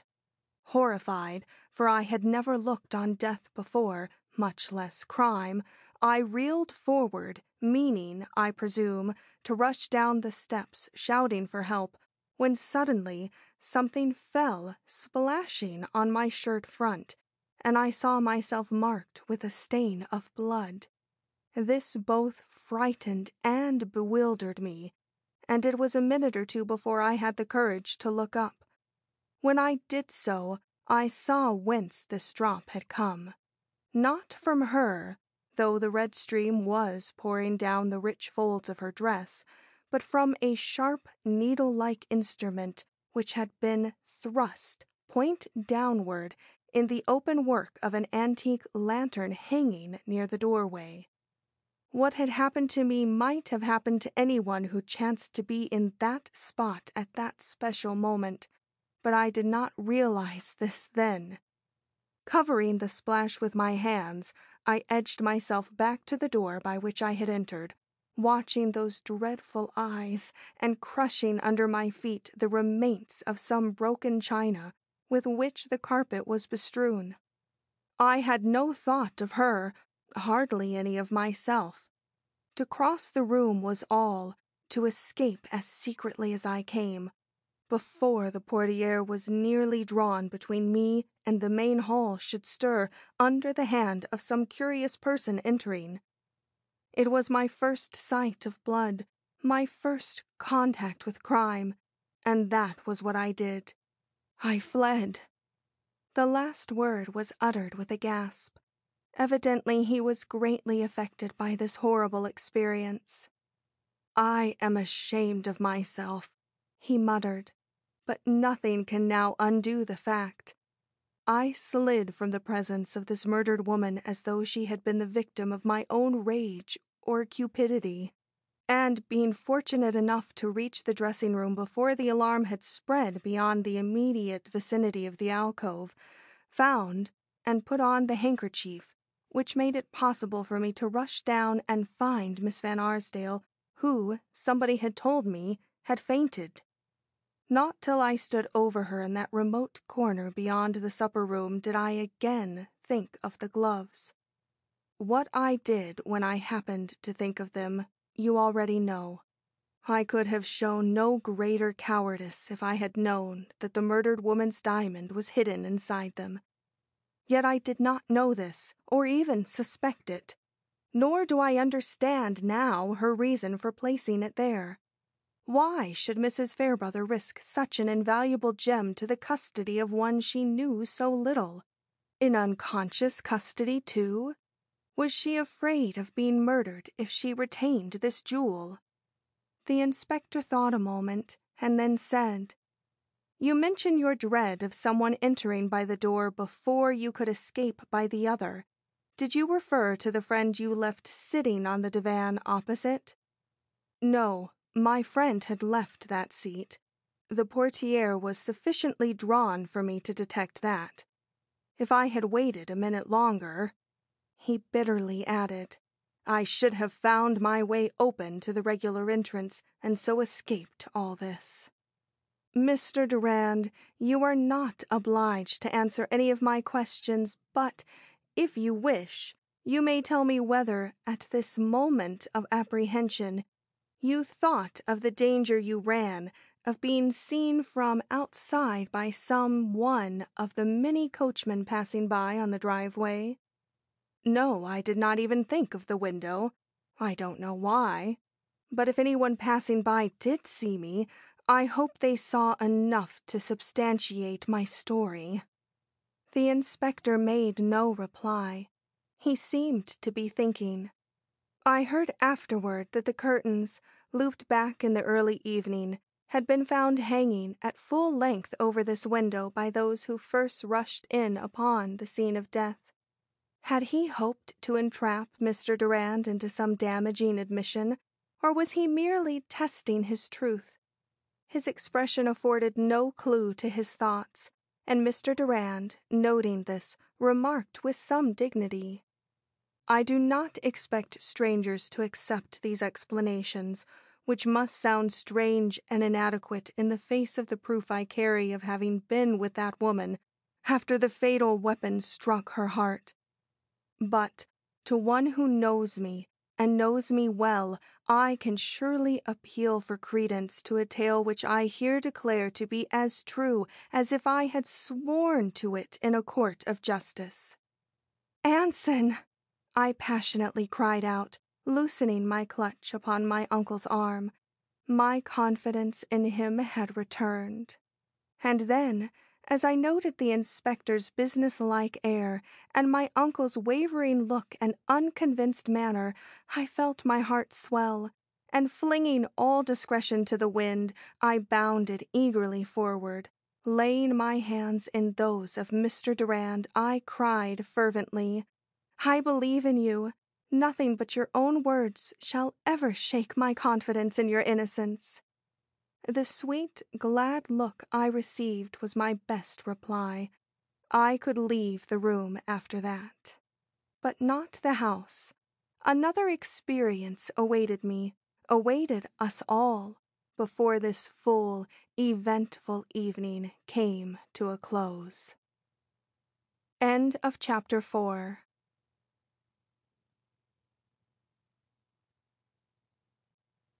Chapter 5. Superstition.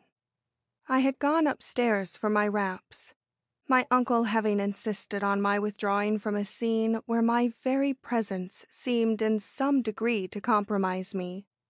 Soon prepared for my departure, I was crossing the hall to the small door communicating with the side staircase where my uncle had promised to await me, when I felt myself seized by a desire to have another look below before leaving the place in which were centered all my deepest interests. A wide landing, breaking up the main flight of stairs some few feet from the top, offered me an admirable point of view. With but little thought of possible consequences, and no thought at all of my poor, patient uncle, I slipped down to this landing, and, protected by the unusual height of its balustrade, allowed myself a parting glance at the scene with which my most poignant memories were henceforth to be connected. Before me lay the large square of the central hall. Opening out from this was the corridor leading to the front door, and incidentally to the library. As my glance ran down this corridor, I beheld, approaching from the room just mentioned, the tall figure of the Englishman. He halted as he reached the main hall and stood gazing eagerly at a group of men and women clustered near the fireplace, a group on which I no sooner cast my own eye than my attention also became fixed. The inspector had come from the room where I had left him with Mr. Durand, and was showing to these people the extraordinary diamond, which he had just recovered under such remarkable, if not suspicious, circumstances. Young heads and old were meeting over it, and I was straining my ears to hear such comments as were audible above the general hubbub, when Mr. Gray made a quick move and I looked his way again in time to mark his air of concern and the uncertainty he showed whether to advance or to retreat. Unconscious of my watchful eye, and noting, no doubt, that most of the persons in the group on which his own eye was leveled stood with their backs toward him, he made no effort to disguise his profound interest in the stone.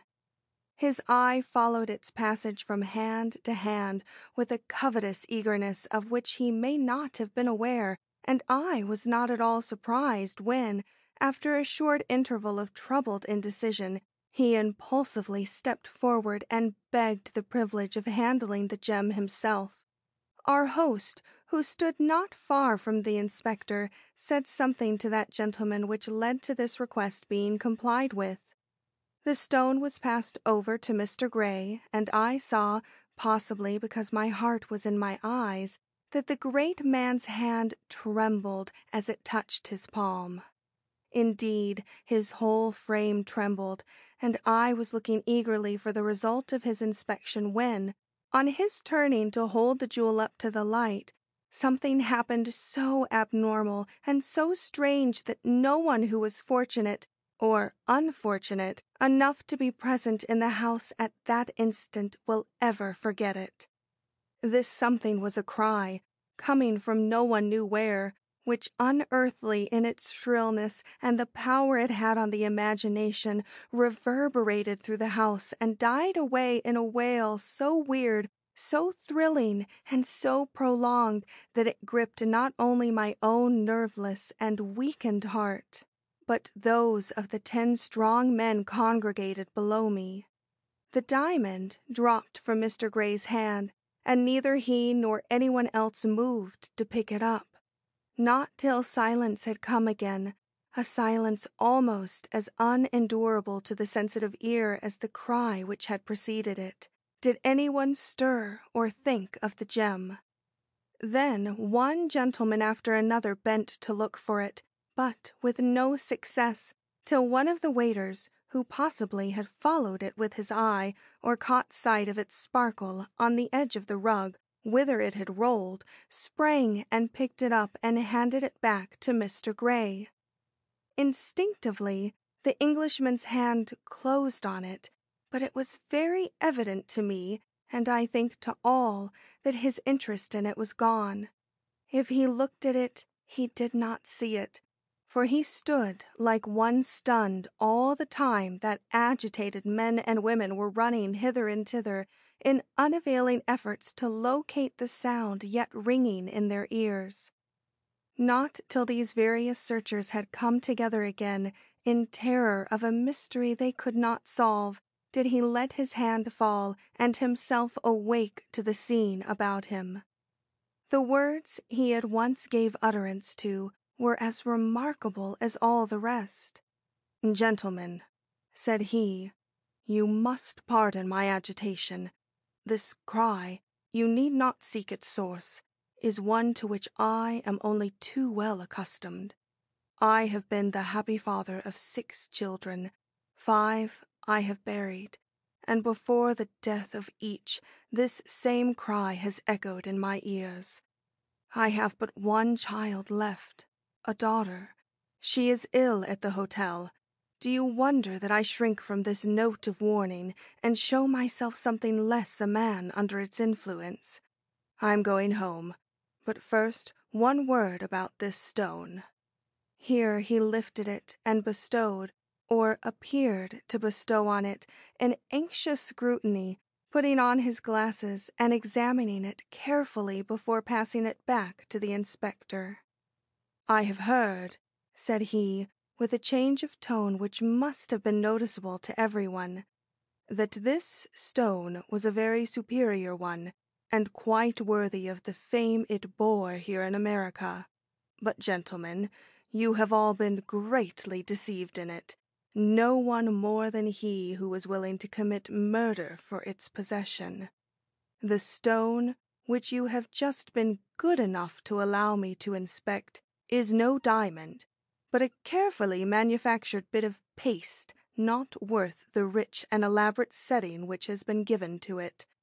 I am sorry to be the one to say this, but I have made a study of precious stones, and I cannot let this bare-faced imitation pass through my hands without a protest.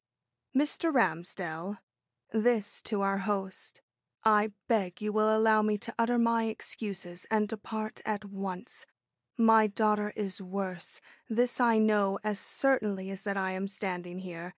The cry you have heard is the one superstition of our family. Pray God that I find her alive." After this, what could be said? Though no one who had heard him, not even my own romantic self, showed any belief in this interpretation of the remarkable sound that had just gone thrilling through the house. Yet, in face of his declared acceptance of it as a warning, and the fact that all efforts had failed to locate the sound or even to determine its source, no other course seemed open but to let this distinguished man depart with the suddenness his superstitious fears demanded. That this was in opposition to the inspector's wishes was evident enough. Naturally, he would have preferred Mr. Gray to remain, if only to make clear his surprising conclusions in regard to a diamond which had passed through the hands of some of the best judges in the country, without a doubt having been raised as to its genuineness. With his departure, the inspector's manner changed. He glanced at the stone in his hand and slowly shook his head. "I doubt if Mr. Gray's judgment can be depended on tonight," said he, and pocketed the gem as carefully as if his belief in its real value had been but little disturbed by the assertions of this renowned foreigner. I have no distinct remembrance of how I finally left the house, or of what passed between my uncle and myself on our way home. I was numb with the shock, and neither my intelligence nor my feelings were any longer active. I recall but one impression, and that was the effect made on me by my old home on our arrival there, as of something new and strange. So much had happened, and such changes had taken place in myself since leaving it 5 hours before. But nothing else is vivid in my remembrance till that early hour of that dreary morning, when on waking to the world with a cry, I beheld my uncle's anxious figure bending over me from the footboard. Instantly I found my tongue, and question after question leaped from my lips. He did not answer them. He could not. But when I grew feverish and insistent, he drew the morning paper from behind his back and laid it quietly down within my reach. I felt calmed in an instant, and when, after a few affectionate words, he left me to myself, I seized on the sheet and read what so many others were reading at that moment throughout the city. I spare you the account so far as it concedes with what I had myself seen and heard the night before. A few particulars which had not reached my ears will interest you. The instrument of death found in the place designated by Mr. Durand was one of note to such as had any taste or knowledge of curios. It was a stiletto of the most delicate type, long, keen, and slender, not an American product, not even of this century's manufacture, but a relic of the days when deadly thrusts were given in the corners and byways of medieval streets. This made the first mystery. The second was the as yet unexplainable presence on the alcove floor of 2 broken coffee cups which no waiter, nor any other person in fact, admitted having carried there. The tray which had fallen from Peter Mooney's hand, the waiter who had been the first to give the alarm of murder, had held no cups, only ices. This was a fact proved, but the handles of 2 cups had been found among the debris, cups which must have been full from the size of the coffee stain left on the rug where they had fallen. In reading this, I remembered that Mr. Durand had mentioned stepping on some broken pieces of china in his escape from that fatal scene, and struck with this confirmation of a theory which was slowly taking form in my own mind, I passed on to the next paragraph with a sense of expectation. The result was a surprise. Others may have been told, I was not, that Mrs. Fairbrother had received a communication from outside only a few minutes previous to her death. A Mr. Fullerton, who had preceded Mr. Durand in his visit to the alcove, owned to having opened the window for her at some call or signal from the outside, and taken in a small piece of paper which he saw lifted up from below on the end of a whip handle. He could not see who held the whip, but at Mrs. Fairbrother's entreaty he unpinned the note and gave it to her. While she was puzzling over it, for it was apparently far from legible, he took another look out in time to mark a figure rush from below toward the carriage drive. He did not recognize the figure, nor would he know it again. As to the nature of the communication itself, he could say nothing, save that Mrs. Fairbrother did not seem to be affected favorably by it. She frowned and was looking very gloomy when he left the alcove. Asked if he had pulled the curtains together after closing the window, he said that he had not, that she had not requested him to do so. This story, which was certainly a strange one, had been confirmed by the testimony of the coachman who had lent his whip for the purpose. This coachman, who was known to be a man of extreme good nature, had seen no harm in lending his whip to a poor devil who wished to give a telegram or some such hasty message to a lady sitting just above them in a lighted window. The wind was fierce and the snow blinding, and it was natural that the man should duck his head, but he remembered his appearance well enough to say that he was either very cold or very much done up, and that he wore a great coat with the collar pulled up about his ears. When he came back with the whip he seemed more cheerful than when he had asked for it, but had no thank you for the favor done him, or if he had, it was lost in his throat and the piercing gale. The communication, which was regarded by the police as a matter of the highest importance, had been found in her hand by the coroner. It was a mere scrawl, written in pencil on a small scrap of paper. The following facsimile of the scrawl was given to the public in the hope that someone would recognize the handwriting. The first two lines overlapped and were confused, but the last one was clear enough. Expect trouble if. If what? Hundreds were asking the question, and at this very moment.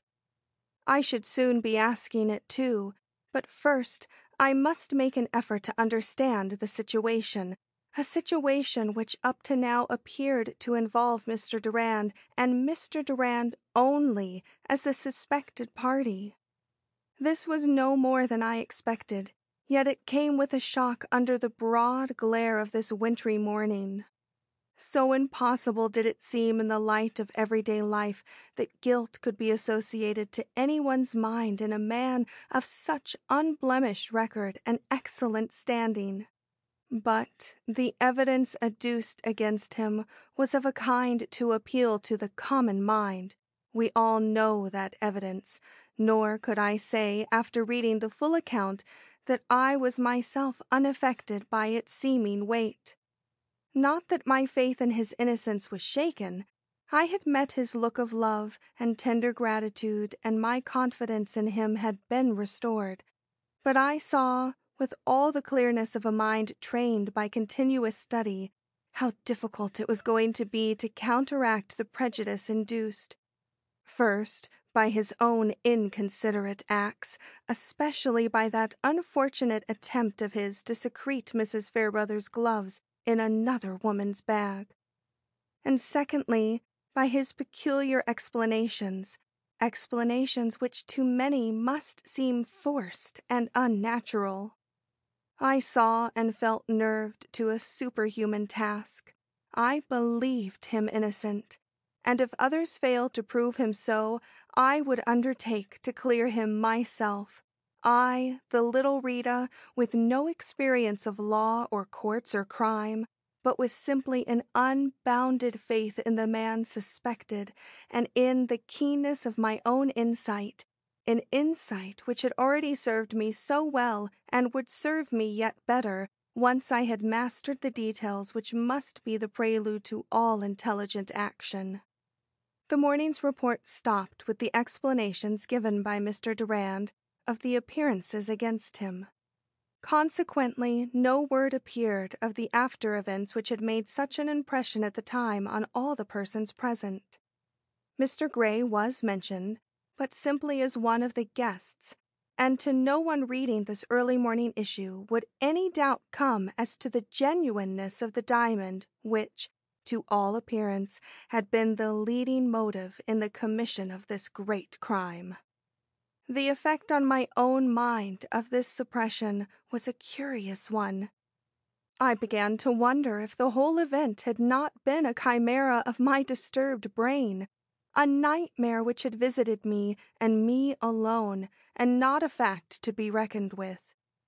But a moment's further thought served to clear my mind of all such doubts, and I perceived that the police had only exercised common prudence in withholding Mr. Gray's sensational opinion of the stone till it could be verified by experts. The 2 columns of gossip devoted to the family differences which had led to the separation of Mr. and Mrs. Fairbrother I shall compress into a few lines. They had been married 3 years before in the city of Baltimore. He was a rich man then, but not the multimillionaire he is today. Plain-featured and without manner, Lie was no mate for this sparkling coquette, whose charm was of the kind which grows with exercise. Though no actual scandal was ever associated with her name, he grew tired of her caprices and the conquests which she made no endeavor to hide either from him or from the world at large. And at some time during the previous year they had come to a friendly understanding which led to their living apart, each in a grand style, and with a certain deference to the properties which retained them their friends and an inevitable place in society.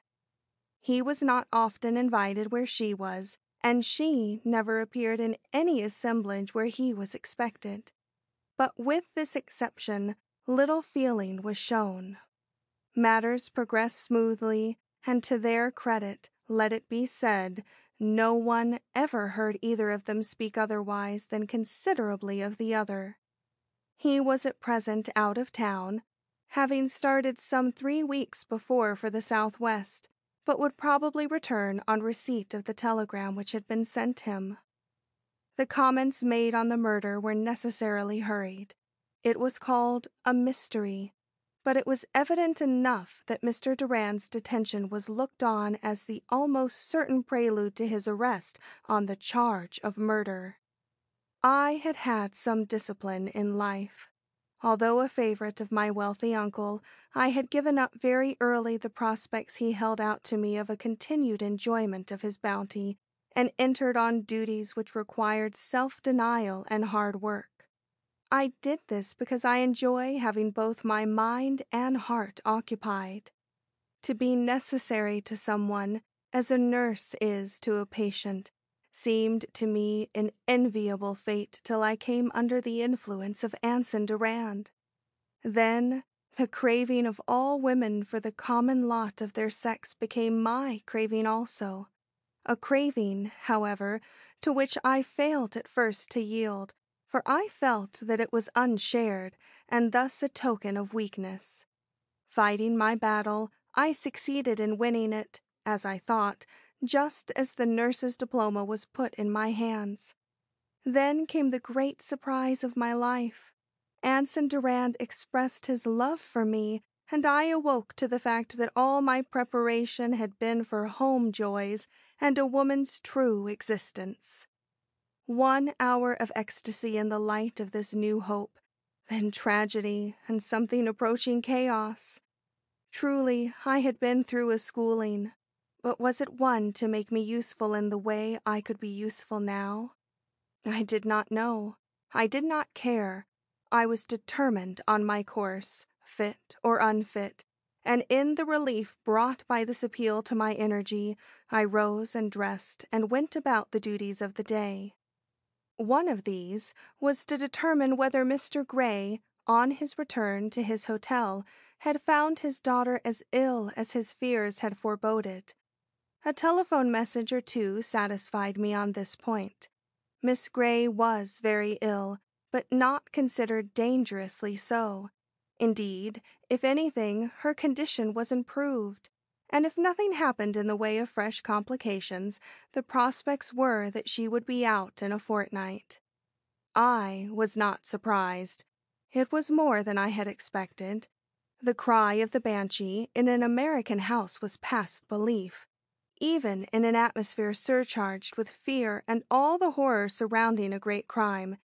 And in the secret reckoning I was making against a person I will not even name at this juncture, I added it as another suspicious circumstance. End of Chapter 5.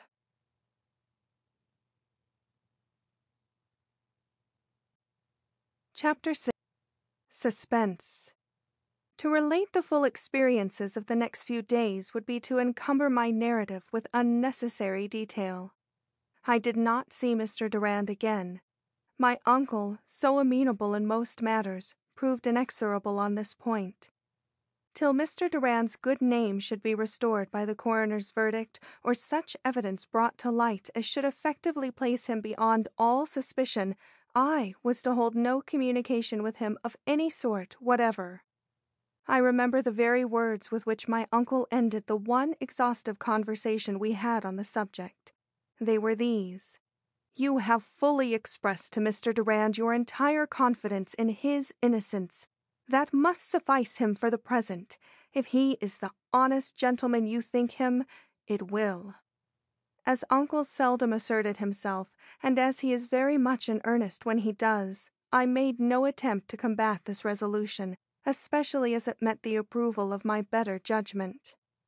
But though my power to convey sympathy fell thus under a yoke, my thoughts and feelings remained free, and these were all consecrated to the man struggling under imputation, the disgrace and humiliation of which he was but poorly prepared by his former easy life of social and business prosperity to meet.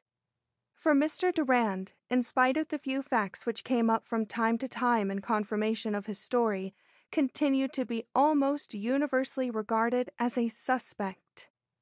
This seemed to me very unjust. What if no other clue offered, no other clue, recognized as such by police or public? Was he not to have the benefit of whatever threw a doubt on his own culpability? For instance, that splash of blood on his shirt front, which I had seen, and the shape of which I knew, why did not the fact that it was a splash and not a spatter, and spatter it would have been had it spurted there, instead of falling from above as he stated, count for more in the minds of those whose business it was to probe into the very heart of this crime? To me it told such a tale of innocence that I wondered how a man like the inspector could pass over it. But later I understood. A single word enlightened me.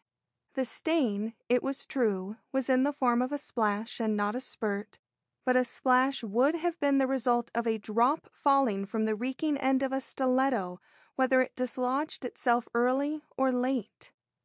And what was there to prove that this drop had not fallen at the instant the stiletto was being thrust into the lantern, instead of after the escape of the criminal and the entrance of another man? But the mystery of the broken coffee cups, for that no explanation seemed to be forthcoming. And the still unsolved one of the written warning found in the murdered woman's hand, a warning which had been deciphered to read, "Be warned, he means to be at the ball, expect trouble if." Was that to be looked upon as directed against a man who, from the nature of his projected attempt, would take no one into his confidence? Then the stiletto, a photographic reproduction of which was in all the papers, was that the kind of instrument that a plain New York gentleman would be likely to use in a crime of this nature? It was a marked and unique article, capable, as one would think, of being easily traced to its owner. Had it been claimed by Mr. Ramsdale, had it been recognized as one of the many works of art scattered about the highly decorated alcove, its employment as a means of death would have gone only to prove the possibility unpremeditated nature of the crime, and so been valueless as the basis of an argument in favor of Mr. Durand's innocence. But Mr. Ramsdale had disclaimed from the first all knowledge of it. Consequently, one could but feel justified in asking whether a man of Mr. Durand's judgment would choose such an extraordinary weapon in meditating so startling a crime which from its nature and circumstance could not fail to attract the attention of the whole civilized world.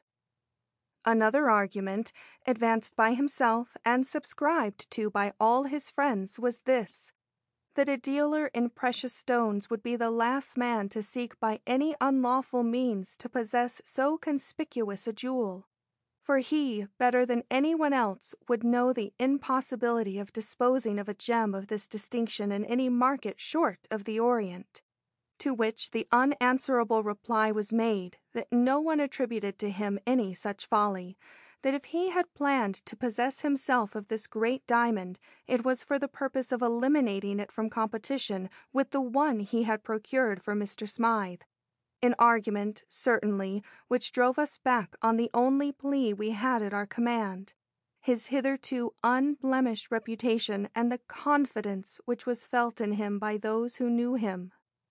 But the one circumstance which affected me most at the time, and which undoubtedly was the source of great confusion to all minds, whether official or otherwise, was the unexpected confirmation by experts of Mr. Gray's opinion in regard to the diamond. His name was not used. Indeed, it had been kept out of the papers with the greatest unanimity, but the hint he had given the inspector at Mr. Ramsdale's ball had been acted upon, and the proper test having been made, the stone, for which so many believed a life to have been risked and another taken, was declared to be an imitation, fine and successful beyond all parallel, but still an imitation of the great and renowned gem which had passed through Tiffany's hands 12 months before.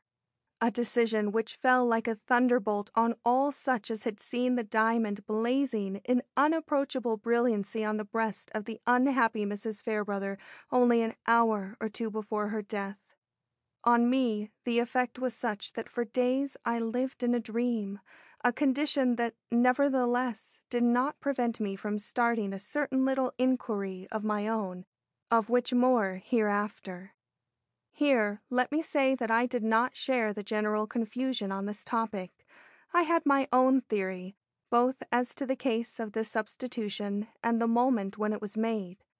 But the time had not yet come for me to advance it. I could only stand back and listen to the suppositions aired by the press, suppositions which fomented so much private discussion that ere long the one question most frequently heard in this connection was not who struck the blow which killed Mrs. Fairbrother, this was a question which some seemed to think settled, but whose juggling hand had palmed off the paste for the diamond, and how, and when, and where had the jugglery taken place. Opinions on this point were, as I have said, many and various. Some fixed upon the moment of exchange as that very critical and hardly appreciable one elapsing between the murder and Mr. Durand's appearance upon the scene. This theory, I need not say, was advanced by such as believed that while he was not guilty of Mrs. Fairbrother's murder, Lie had been guilty of taking advantage of the same to rob the body of what, in the terror and excitement of the moment, he evidently took to be her great gem. To others, among whom were many eyewitnesses of the event, it appeared to be a concealed fact that this substitution had been made prior to the ball and with Mrs. Fairbrother's full cognizance. The effectual way in which she had wielded her fan between the glittering ornament on her breast and the inquisitive glances constantly leveled upon it might at the time have been due to coquetry, but to them it looked much more like an expression of fear lest the deception in which she was indulging should be discovered. No one fixed the time where I did, but then No one but myself had watched the scene with the eyes of love. Besides, and this must be remembered, most people, among whom I ventured to count the police officials, were mainly interested in proving Mr. Durand's guilty, while I, with contrary mind, was bent on establishing such facts as confirmed the explanations he had been pleased to give us, explanations which necessitated a conviction on Mrs. Fairbrother's part of the great value of the jewel she wore and the consequent advisability of ridding herself of it temporarily, if, as so many believed, the full letter of the warning should be read. Be warned, he means to be at the ball. Expect trouble if you are found wearing the great diamond. True, she may herself have been deceived concerning it. Unconsciously to herself, she may have been the victim of a daring fraud on the part of some hanger-on who had access to her jewels. But as no such evidence had yet come to life, as she had no recognized, or, so far as could be learned, secret lover or dishonest dependent, and moreover, as no gem of such unusual value was known to have been offered within the year, here or abroad, in public or private market, I could not bring myself to credit this assumption, possibly because I was so ignorant as to credit another, and a different one which you have already been growing in my mind, and which, presumptuous as it was, kept my courage from failing through all those dreadful days of enforced waiting and suspense. For I was determined not to intrude my suggestions, valuable as I considered them, till all hope was gone of his being righted by the judgment of those who would not lightly endure the interference of such an insignificant mote in the great scheme of justice as myself. The inquest, which might be trusted to bring out all these doubtful points, had been delayed in anticipation of Mr. Fairbrother's return. His testimony could not but prove valuable, if not in fixing the criminal, at least in settling the moot point as to whether the stone, which the estranged wife had carried away with her on leaving the house, had been the genuine one returned to him from Tiffany's, or the well-known imitation now in the hands of the police. He had been located somewhere in the mountains of Lower Colorado, but strange to say, it had been found impossible to enter into direct communication with him. Nor was it known whether he was aware as yet of his wife's tragic death. So affairs went slowly in New York, and the case seemed to come to a standstill, when public opinion was suddenly reawakened and a more definite turn given to the whole matter by a dispatch from Santa Fe to the Associated Press. This dispatch was to the effect that Abner Fairbrother had passed through that city some 3 days before on his way to a new mining camp, the Placide, that he then showed symptoms of pneumonia, and from advices since received might be regarded as a sick man. Ill, well, that explained matters. His silence, which many had taken for indifference, was that of a man physically disabled and unfit for exertion of any kind. Ill, a tragic circumstance which roused endless conjecture. Was he aware, or was he not aware, of his wife's death? Had he been taken ill before or after he left Colorado for New Mexico? Was he suffering mainly from shock, or, as would appear from his complaint, from a too rapid change of climate? The whole country seethed with excitement, and my poor little unthought-of, insignificant self burned with impatience, which only those who have been subjected to a like suspense can properly estimate. Would the proceedings which were awaited with so much anxiety be further delayed? Would Mr. Durand remain indefinitely in durance and under such a cloud of disgrace as would kill some men and might kill him? Should I be called upon to endure still longer the suffering which this entailed upon me when I thought I knew? But fortune was less obdurate than I feared. Next morning, a telegraphic statement from Santa Fe settled one of the points on this great dispute, a statement which you will find detailed at more length in the following communication, which appeared a few days later in one of our most enterprising journals. It was from a resident correspondent in New Mexico and was written, as the editor was careful to say, for his own eyes and not for the public. He had ventured, however, to give it in full, knowing the great interest which this whole subject had for his readers. End of Chapter 6.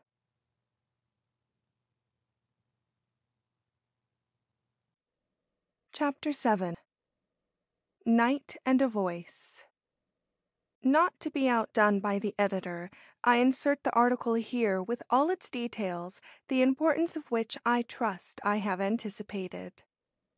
Santa Fe, New Mexico, April something.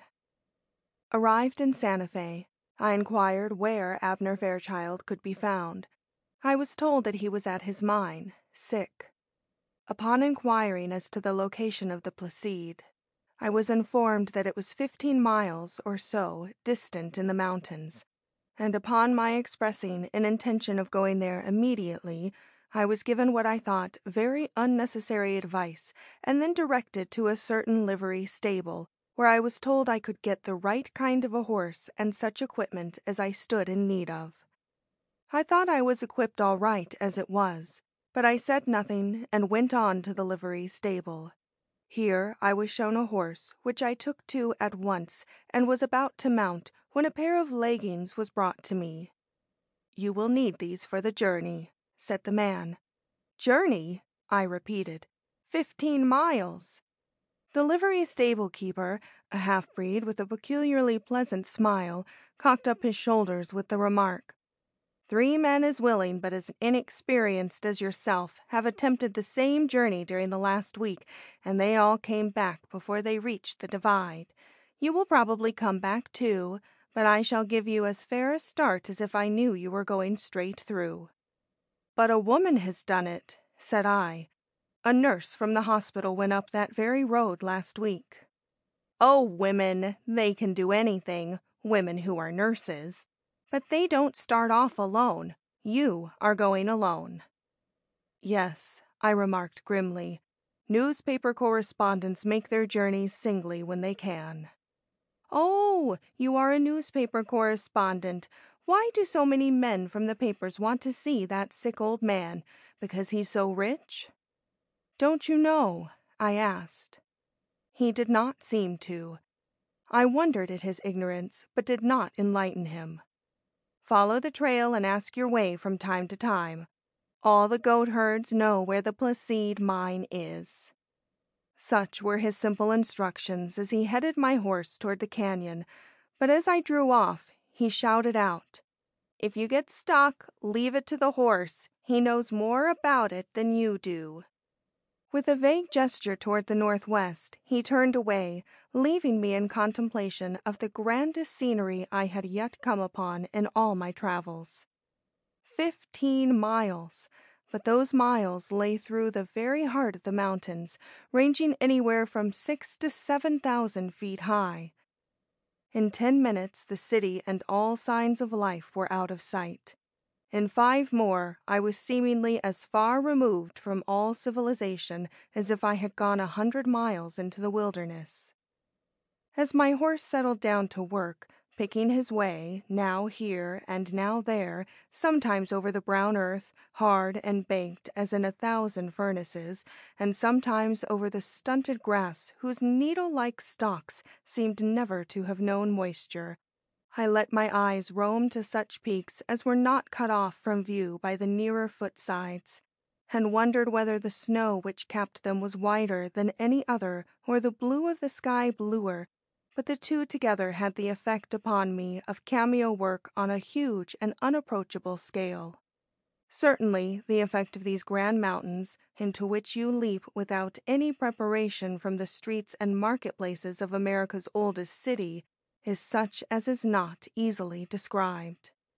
We struck water now and then, narrow water, courses which my horse followed in midstream, and more interesting yet, goatherds with their flocks, Mexicans all, who seemed to understand no English, but were picturesque enough to look at and a welcome break in the extreme loneliness of the way. I had been told that they would serve me as guides if I felt at all doubtful of the trail, and in one or two instances they proved to be of decided help. They could gesticulate, if they could not speak English, and when I tried them with the one-word placide, they would nod and point out which of the many side canyons I was to follow. But they always looked up as they did so, up, till I took to looking up too, and when, after miles multiplied indefinitely by the winding of the trail, I came out upon a ledge from which a full view of the opposite range could be had, and saw, fronting me, from the side of one of its tremendous peaks, the gap of a vast hole not 200 feet from the snow line, I knew that, inaccessible as it looked, I was gazing upon the opening of Abner Fairbrother's new mine, the Placide. The experience was a strange one. The two ranges approached so nearly that it seemed as if a ball might be tossed from one to the other, but the chasm between was stupendous. I grew dizzy as I looked downward and saw the endless zigzags yet to be traversed step by step before the bottom of the canyon could be reached, and then the equally interminable zigzags of the acclivity beyond, all of which I must trace still step by step before I could hope to arrive at the camp which, from where I stood, looked to be almost within hail of my voice. I have described the mine as a hole. That was all I saw at first, a great black hole in the dark brown earth of the mountainside, from which ran down a still darker streak into the waste places far below it. But as I looked longer, I saw that it was faced by a ledge cut out of the friable soil, on which I was now able to descry the pronounced white of 2 or 3 tent tops and some other signs of life, encouraging enough to the eye of one whose lot it was to crawl like a fly up that tremendous mountainside. Truly I could understand why those 3 men, probably newspaper correspondents like myself, had turned back to Santa Fe after a glance from my present outlook. But though I understood, I did not mean to duplicate their retreat. The sight of those tents, the thought of what one of them contained, inspired me with new courage, and releasing my grip upon the rein, I allowed my patient horse to proceed. Shortly after this, I passed the divide. That is where the water sheds both ways. Then the descent began. It was zigzag, just as the climb had been, but I preferred the climb. I did not have the unfathomable spaces so constantly before me, nor was my imagination so active. It was fixed on heights to be attained rather than on valleys to roll into. However, I did not roll. The Mexican saddle held me securely at whatever angle I was poised, and once the bottom was reached, I found that I could face with considerable equanimity the corresponding ascent. Only as I saw how steep the climb bade fair to be, I did not see how I was ever to come down again. Going up was possible, but the descent, however, as what goes up must in the course of nature come down, I put this question aside and gave my horse his head, after encouraging him with a few blades of grass, which he seemed to find edible enough, though they had the look of something of the feel of spun glass. How we got there you must ask this good animal, who took all the responsibility and did all the work. I merely clung and balanced, and at times, when he rounded the edge of a zigzag, for instance, I even shut my eyes, though the prospect was magnificent. At last even his patience seemed to give out, and he stopped and trembled. But before I could open my eyes on the abyss beneath, he made another effort. I felt the brush of tree branches across my face, and looking up, saw before me the ledge or platform dotted with tents at which I had looked with such longing from the opposite hillsides. Simultaneously I heard voices, and saw approaching a bronzed and bearded man with strongly marked Scotch features and a determined air. "The doctor!" I involuntarily exclaimed, with a glance at the small and curious tent before which he stood guard. "Yes, the doctor," he answered in unexpectedly good English. "And who are you? Have you brought the mail and those medicines I sent for?" "No," I replied with as propitiatory a smile as I could muster up in face of his brusque, forbidding expression. "I came on my own errand.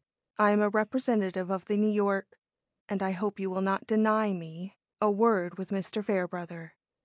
With a gesture I hardly knew how to interpret, he took my horse by the rein and led us on a few steps toward another large tent, where he motioned me to descend. Then he laid his hand on my shoulder and, forcing me to meet his eye, said, "You have made this journey, I believe you said from New York, to see Mr. Fairbrother. Why?" "Because Mr. Fairbrother is at present the most sought-for man in America," I returned boldly. "His wife, you know about his wife?" "No, how should I know about his wife? I know what his temperature is and what his respiration is, but his wife? What about his wife?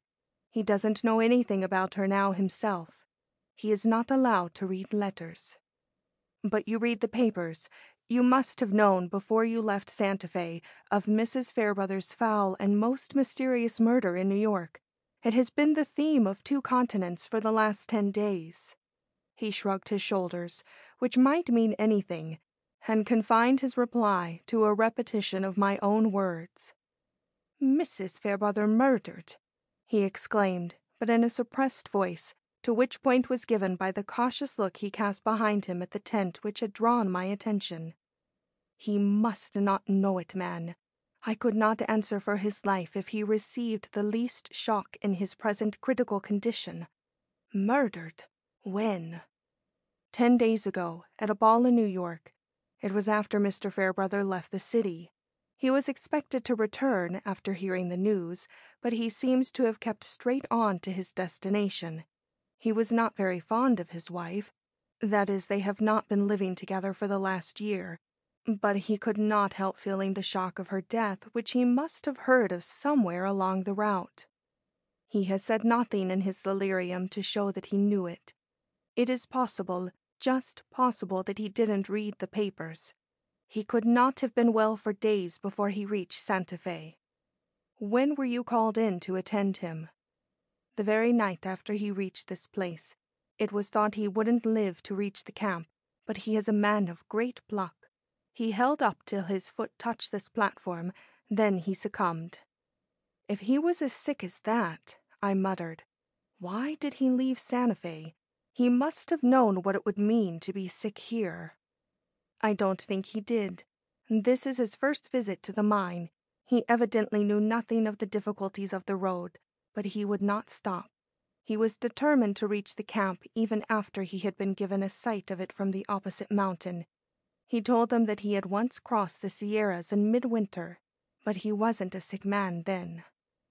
Doctor, they don't know who killed his wife. He didn't. I know, but under such circumstances every fact bearing on the event is of immense importance. There is one which Mr. Fairbrother can only make clear. It can be said in a word. The grim doctor's eyes flashed angrily, and I stopped. Were you a detective from the district attorney's office in New York, sent on with special powers to examine him, I could still say what I am going to say now. While Mr. Fairbrother's temperature and pulse remain where they are now, no one shall see him, and no one shall talk to him save myself and his nurse. I turned with a sick look of disappointment toward the road up which I had so lately come. Have I panted, sweltered, trembled, for 3 mortal hours on the worst trail a man ever traversed, to go back with nothing for my journey? That seems to me hard lines. Where is the manager of this mine? The doctor pointed toward a man bending over the edge of the great hole from which, at that moment, a line of Mexicans was issuing, each with a sack on his back which he flung down before what looked like a furnace built of clay. That's he, Mr. Haynes of Philadelphia. What do you want of him? Permission to stay the night. Mr. Fairbrother may be better tomorrow. I won't allow it, and I am master here, so far as my patient is concerned. You couldn't stay here without talking, and talking makes excitement, and excitement is just what he cannot stand. A week from now, I will see about it. That is, if my patient continues to improve. I am not sure that he will. Let me spend that week here. I'll not talk any more than the dead. Maybe the manager will let me carry sacks. Look here, said the doctor, edging me farther and farther away from the tent he hardly let out of his sight for a moment. You're a canny lad, and shall have your bite and something to drink before you take your way back. But back you go before sunset, and with this message: no man from any paper north or south will be received here till I hang out a blue flag. I say blue, for that is the color of my bandana. When my patient is in a condition to discuss murder, I'll hoist it up from his tent top. It can be seen from the divide, and if you want to camp there on the lookout, well and good. As for the police, that's another matter. I will see them if they come, but they need not expect to talk to my patient. You may say so down there. It will save scrambling up this trail to no purpose. You may count on me, said I. Trust a New York correspondent to do the right thing at the right time to head off the boys, but I doubt if they will believe me. In that case, I shall have a barricade thrown up 50 feet down the mountainside, said he. But the mail and your supplies? Oh, the burros can make their way up. We shan't suffer. You are certainly master, I remarked. All this time I had been using my eyes. There was not much to see, but what there was romantically interesting. Aside from the furnace and what was going on there was little else but a sleeping tent, a cooking tent, and the small one I had come on first, which, without the least doubt, contained the sick man. This last tent was of a peculiar construction and showed the primitive nature of everything at this height. It consisted simply of a cloth thrown over a thing like a trapeze. This cloth did not even come to the ground on either side, but stopped short a foot or so from the flat mound of adobe which serves as a base or floor for hut or tent in New Mexico. The rear of the simple tent abutted on the mountainside. The opening was toward the valley. I felt an intense desire to look into this opening, so intense that I thought I would venture on an attempt to gratify it. Scrutinizing the resolute face of the man before me, and flattering myself that I detected signs of humor underlying his professional brusqueness, I asked, somewhat mournfully, if he would let me go away without so much as a glance at the man I had come so far to see. A glimpse would satisfy me, I assured him, as the hint of a twinkle flashed in his eye. Surely there will be no harm in that. I'll take it instead of supper. He smiled, but not encouragingly, and I was feeling very despondent indeed, when the canvas on which our eyes were fixed suddenly shook, and the calm figure of a woman stepped out before us, clad in the simplest garb, but showing in every line of face and form a character of mingled kindness and shrewdness. She was evidently on the lookout for the doctor, for she made a sign as she saw him and returned instantly into the tent. Mr. Fairbrother has just fallen asleep, he explained. It isn't discipline, and I shall have to apologize to Miss Sierra, but if you will promise not to speak nor make the least disturbance, I will let you take the one peep you prefer to supper. I promise, said I. Leading the way to the opening, he whispered a word to the nurse, then motioned me to look in. The sight was a simple one, but to me very impressive. The owner of palaces, a man to whom millions were as thousands to such poor devils as myself, lay on an improvised bed of evergreens, wrapped in a horse blanket, and with nothing better than another of these rolled up under his head. At his side sat his nurse on what looked like the uneven stump of a tree. Close to her hand was a tolerably flat stone, on which I saw arranged a number of bottles and such other comforts as were absolutely necessary to proper care of the sufferer. That was all. In these few words I have told you the whole story. To be sure, this simple tent, perched 7,000 feet and more above sea level, had one advantage which even his great house in New York could not offer. This was the outlook. Lying as he did, facing the valley, he had only to open his eyes to catch a full view of the panorama of sky and mountain stretched out before him. It was glorious, whether seen at morning, noon, or night, glorious. But I doubt if he would not gladly have exchanged it for a sight of his home walls. As I started to go, a stir took place in the blanket wrapped about his chin, and I caught a glimpse of the iron-gray head and hollow cheeks of the great financier. He was a very sick man, even I could see that. Had I obtained the permission I sought and been allowed to ask him one of the many questions burning on my tongue, I should have received only delirium for reply. There was no reaching that clouded intelligence now, and I felt grateful to the doctor for convincing me of it. I told him so, and thanked him quite warmly when we were well away from the tent, and his answer was almost kindly, though he made no effort to hide his impatience and anxiety to see me go. The looks he cast at the sun were significant, and having no wish to antagonize him and every wish to visit the spot again, I moved toward my horse with the intention of untying him. To my surprise, the doctor held me back. "You can't go tonight," said he. "Your horse has hurt himself." It was true. There was something the matter with the animal's left forefoot. As the doctor lifted it, the manager came up. He agreed with the doctor. I could not make the descent to Santa Fe on that horse and that night. Did I feel elated? Rather. I had no wish to descend, yet I was far from foreseeing what the night was to bring me. I was turned over to the manager, but not without a final injunction from the doctor. Not a word to anyone about your errand, not a word about the New York tragedy, as you value Mr. Fairbrother's life. Not a word, said I. Then he left me. To see the sun go down and the moon come up from a ledge hung, as it were, in mid-air, the experience was novel, but I refrain. I have more important matters to relate. I was given a bunk at the extreme end of the long sleeping tent and turned in with the rest. I expected to sleep, but on finding that I could catch a sight of the sick tent from under the canvas, I experienced such fascination in watching this forbidden spot that midnight came before I had closed my eyes. Then all desire to sleep left me, for the patient began to moan and presently to talk, and the stillness of the solitary height being somewhat abnormal, I could sometimes catch the very words.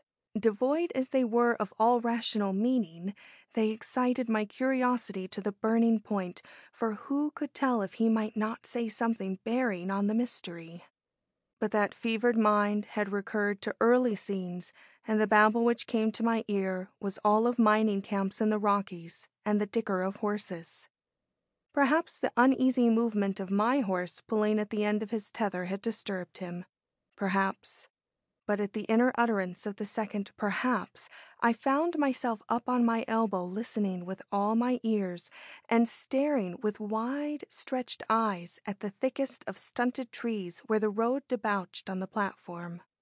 Something was astir there besides my horse. I could catch sounds of an unmistakable nature. A rider was coming up the trail. Slipping back into my place, I turned toward the doctor, who lay some 2 or 3 bunks nearer the opening. He had started up too, and in a moment was out at the tent. I do not think he had observed my action, for it was very dark where I lay, and his back had been turned toward me. As for the others, they slept like the dead, only they made more noise.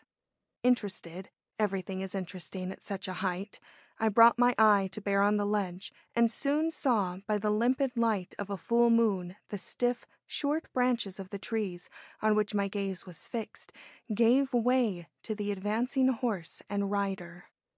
"Hello!" saluted the doctor in a whisper, which was in itself a warning. "Easy there. We have sickness in this camp, and it is a late hour for visitors." "I know." The answer was subdued but earnest. "I'm the magistrate of this district. I've a question to ask the sick man on behalf of the New York chief of police, who is a personal friend of mine. It is connected with—" "Hush!" The doctor had seized him by the arm and turned his face away from the sick tent. Then the two heads came together and an argument began. I could not hear a word of it, but their motions were eloquent. My sympathy was with the magistrate, of course, and I watched eagerly while he passed a letter over to the doctor, who vainly strove to read it by the light of the moon. Finding this impossible, he was about to return when the other struck a match and lit a lantern hanging from the horn of his saddle. The two heads came together again, but as quickly separated with every appearance of irreconcilment, and I was settling back with sensations of great disappointment, when a sound fell on the night so unexpected to all concerned that with a common impulse each eye sought the sick tent. "Water! Will someone give me water?" a voice had cried, quietly and with none of the delirium which had hitherto rendered it unnatural. The doctor started for the tent. There was the quickness of surprise in his movement, and the gesture he made to the magistrate as he passed in reawakened an expectation in my breast which made me doubly watchful. Providence was intervening in our favor, and I was not surprised to see him presently reissue with the nurse, whom he drew into the shadow of the trees, where they had a short conference. If she returned alone into the tent after this conference, I should know that the matter was at an end and that the doctor had decided to maintain his authority against that of the magistrate. But she remained outside, and the magistrate was invited to join their council. When they again left the shadow of the trees, it was to approach the tent. The magistrate, who was in the rear, could not have more than passed the opening, but I thought him far enough inside not to detect any movement on my part, so I took advantage of the situation to worm myself out of my corner and across the ledge to where the tent made a shadow in the moonlight. Crouching close and laying my ear against the canvas, I listened. The nurse was speaking in a gently persuasive tone. I imagined her kneeling by the head of the patient and breathing words into his ear. These were what I heard. "You love diamonds. I have often noticed that. You look so long at the ring on your hand. That is why I have let it stay there, though at times I have feared it would drop off and roll away over the adobe down the mountainside. Was I right?" "Yes, yes." The words came with difficulty, but they were clear enough. "It's of small value. I like it because—" He appeared to be too weak to finish. A pause, during which she seemed to edge nearer to him. "We all have some pet keepsake," said she, "but I should never have supposed this stone of yours an inexpensive one. But I forgot that you are the owner of a very large and remarkable diamond, a diamond that is spoken of sometimes in the papers. Of course, if you have a gem like that, this one must appear very small and valueless to you." "Yes, this is nothing, nothing," and he appeared to turn away his head. "Mr. Fairbrother, pardon me, but I want to tell you something about that big diamond of yours. You have been in and have not been able to read your letters, so do not know that your wife has had some trouble with that diamond. People have said that it is not a real stone, but a well-executed imitation. May I write to her that this is a mistake, that it is all you have ever claimed for it, that is, an unusually large diamond of the first water?" I listened in amazement. Surely this was an insidious way to get at the truth, a woman's way. But who would say it was not a wise one, the wisest, perhaps, which could be taken under the circumstances? What would his reply be? Would it show that he was as ignorant as his wife's death as was generally believed, both by those about him here and those who knew him well in New York? Or would the question convey nothing further to him than the doubt, in itself an insult of the genuineness of that great stone which had been his pride. A murmur, that was all it could be called, broke from his fever-dried lips and died away as an inarticulate gasp. Then suddenly, sharply, a cry broke from him, an intelligible cry, and we heard him say, "No imitation, no imitation. It was a sun, a glory. No other like it. It lit the air, it blazed, it burned. I see it now, I see." There the passion succumbed, the strength failed. Another murmur, another, and the great void of the night which stretched over, I might almost say under us, was no more quiet or seemingly impenetrable than the silence of that moon-enveloped tent. Would he speak again? I did not think so. Would she even try to make him? I did not think this either, but I did not know the woman. Softly, her voice rose again. There was a dominating insistence in her tones, gentle as they were, the insistence of a healthy mind which seeks to control a weakened one. "You do not know of any imitation, then? It was the real stone you gave her. You are sure of it. You would be ready to swear to it if— say just yes or no," she finished in gentle urgency. Evidently he was sinking again into unconsciousness, and she was just holding him back long enough for the necessary word. It came slowly and with a dragging intonation, but there was no mistaking the ring of truth with which he spoke. "Yes," said he.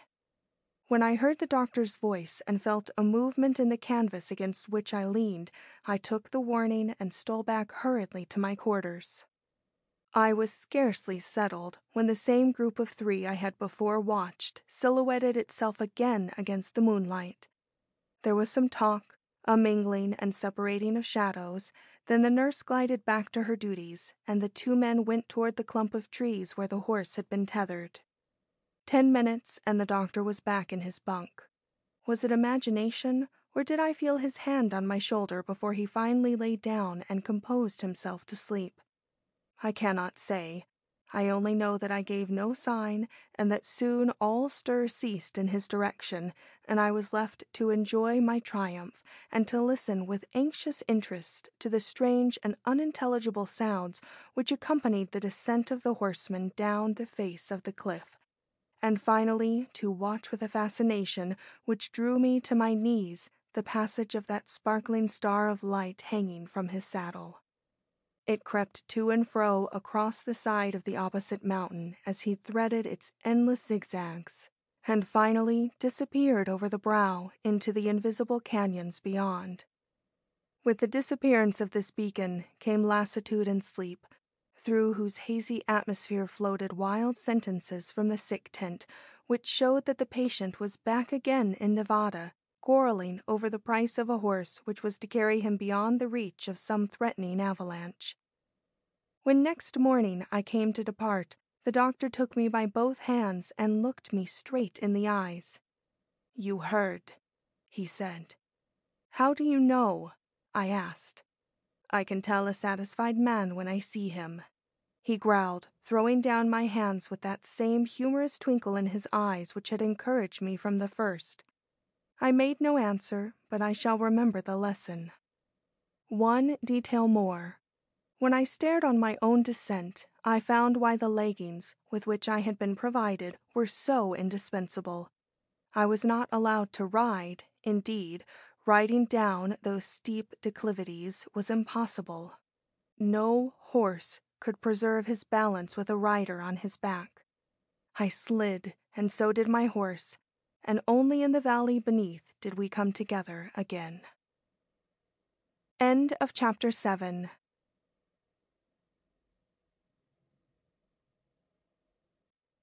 Chapter 8. Arrest. The success of this interview provoked other attempts on the part of the reporters who now flocked into the Southwest. Ere long particulars began to pour in of Mr. Fairbrother's painful journey south after his illness set in. The clerk of the hotel in El Morro, where the great mine owner's name was found registered at the time of the murder, told a story which made very good reading for those who were more interested in the sufferings and experiences of the millionaire husband of the murdered lady than in those of the unhappy but comparatively insignificant man upon whom public opinion had cast the odium of her death. It seems that when the first news came of the great crime which had taken place in New York, Mr. Fairbrother was absent from the hotel on a prospecting tour through the adjacent mountains. Couriers had been sent after him, and it was one of these who finally brought him into town. He had been found wandering alone on horseback among the defiles of an untraveled region, sick and almost incoherent from fever. Indeed, his condition was such that neither the courier nor such others as saw him had the heart to tell him the dreadful news from New York, or even to show him the papers. To their great relief, he betrayed no curiosity in them. All he wanted was a berth in the first train going south, and this was an easy way for them out of a great responsibility. They listened to his wishes and saw him safely aboard, with such alacrity and with so many precautions against his being disturbed that they have never doubted that he left Il Moro in total ignorance, not only of the circumstances of his great bereavement, but of the bereavement itself. This ignorance, which he appeared to have carried with him to the Placide, was regarded by those who knew him best as proving the truth of the affirmation elicited from him in the pauses of his delirium of the genuineness of the stone, which had passed from his hands to those of his wife at the time of their separation, and further dispatches coming in, some private and some official, but all insisting upon the fact that it would be weeks before he would be in a condition to submit to any sort of examination on a subject so painful. The authorities in New York decided to wait no longer for his testimony, but to proceed at once with the inquest.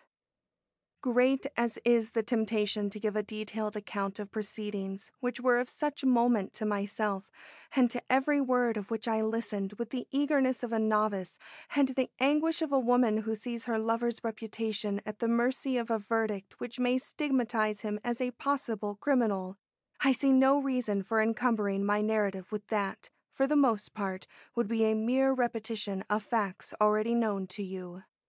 Mr. Durand's intimate and suggestive connection with this crime, the explanations he had to give of this connection, frequently bizarre, and, I must acknowledge, not always convincing, nothing could alter these nor change the fact of the undoubted cowardice he displayed in hiding Mrs. Fairbrother's gloves in my unfortunate little bag. As for the mystery of the warning, it remained as much of a mystery as ever, nor did any better success follow an attempt to fix the ownership of the stiletto. Though a half-day was exhausted in an endeavor to show that the latter must have come into Mr. Durand's possession in some of the many visits he had shown to have made of late to various curio shops in and out of New York City. Footnote: Mr. Durand's visits to the curio shops, as explained by him, were made with a view of finding a casket in which to place his diamond. This explanation was looked upon with as much doubt as the others he had offered, where the situation seemed to be of a compromising character. End of footnote. I had expected all this, just as I had expected Mr. Gray to be absent from the proceedings and his testimony ignored. But this expectation did not make the ordeal any easier, and when I noticed the effect of witness after witness leaving the stand without having improved Mr. Durand's position by a jot or offering any new clue capable of turning suspicion into other directions, I felt my spirit harden and my purpose strengthen till I hardly knew myself. I must have frightened my uncle, for his hand was always on my arm, and his chiding voice in my ear, bidding me beware, not only for my own sake and his, but for that of Mr. Durand, whose eye was seldom away from my face. The verdict, however, was not the one I had so deeply dreaded. While it did not exonerate Mr. Durand, it did not openly accuse him, and I was on the point of giving him a smile of congratulation and renewed hope when I saw my little detective, the one who had spied the gloves in my bag at the ball, advance and place his hand upon his arm. The police had gone a step further than the coroner's journey, and Mr. Durand was arrested, before my eyes, on a charge of murder. End of Chapter 8.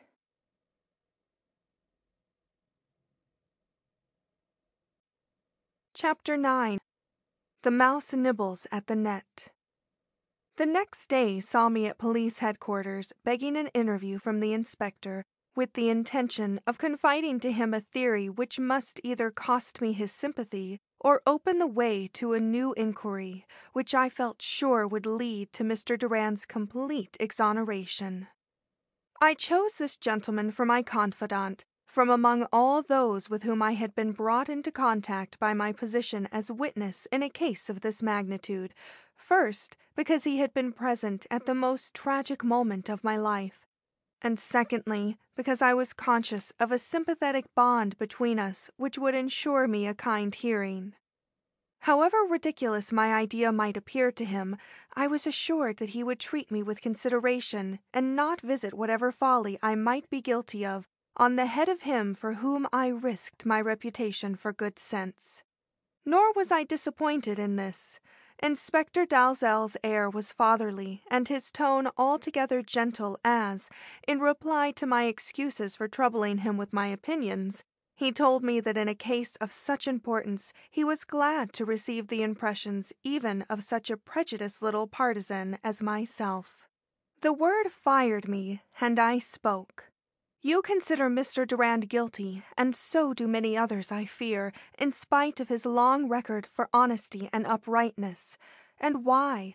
Because you will not admit the possibility of another person's guilt, a person standing so high in private and public estimation that the very idea seems preposterous and little short of insulting to the country of which he is an acknowledged ornament. My dear, the inspector had actually risen. His expression and whole attitude showed shock, but I did not quail.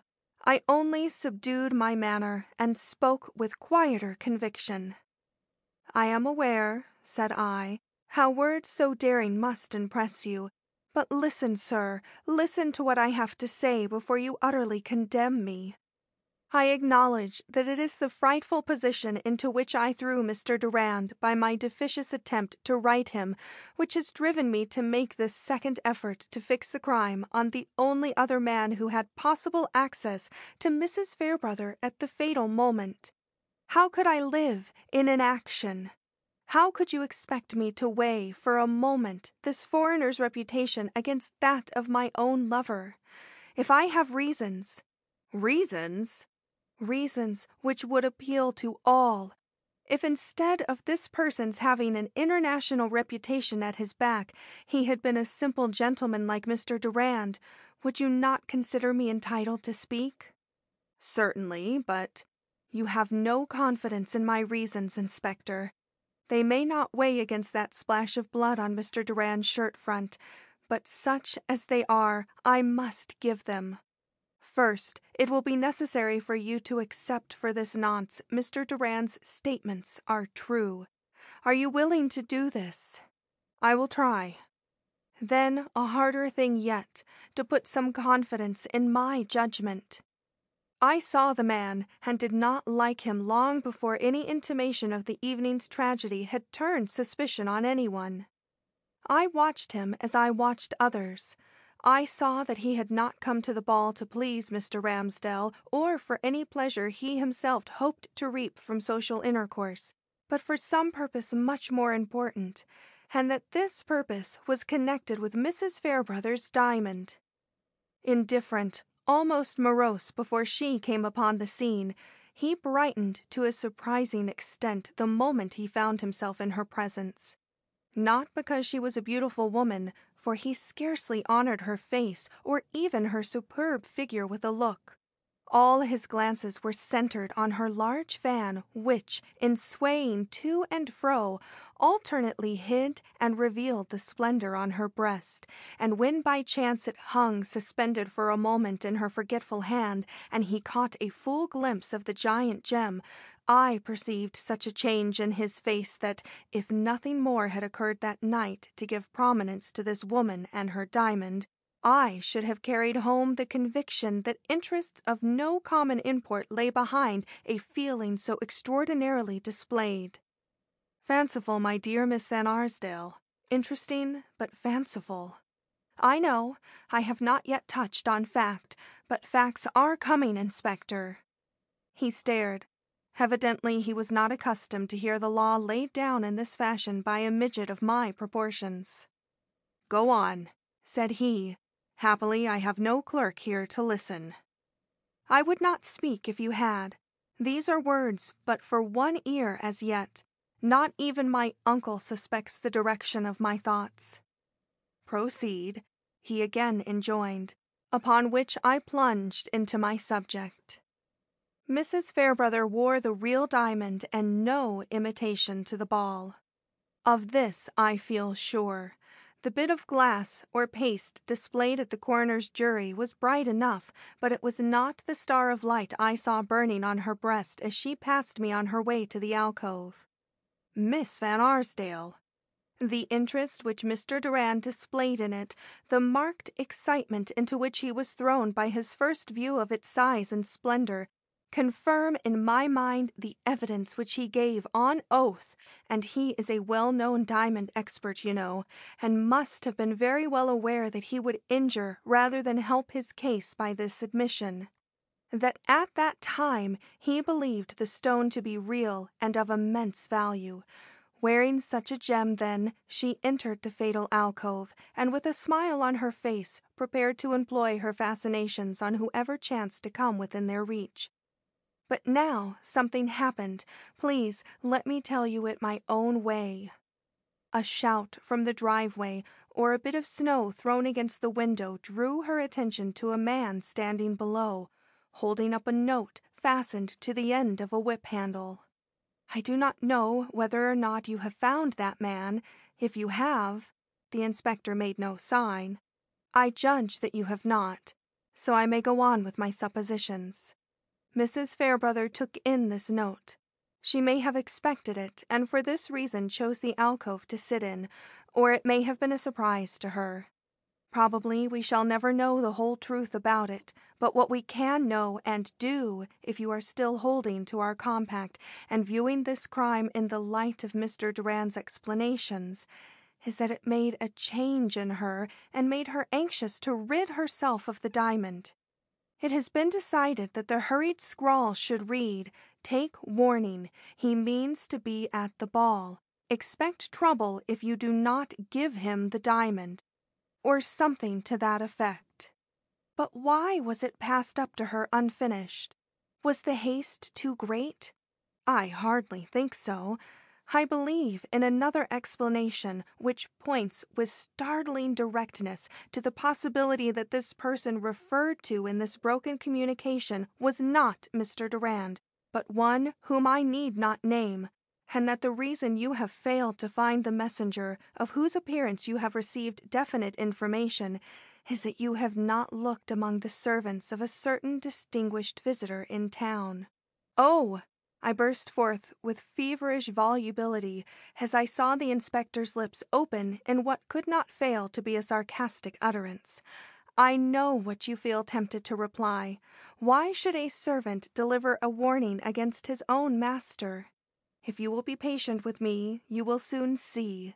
But first, I wish to make it clear that Mrs. Fairbrother, having received this warning just before Mr. Durand appeared in the alcove, reckless, scheming woman that she was, sought to rid herself of the object against which it was directed in the way we have temporarily accepted as true. Relying on her arts and possibly misconceiving the nature of Mr. Durand's interest in her, she hands over the diamond hidden in her rolled-up gloves, which he, without suspicion, carries away with him, thus linking himself indissolubly to a great crime of which another was the perpetrator. That other, or so I believe from my very heart of hearts, was the man I saw leaning against the wall at the foot of the alcove a few minutes before I passed into the supper room.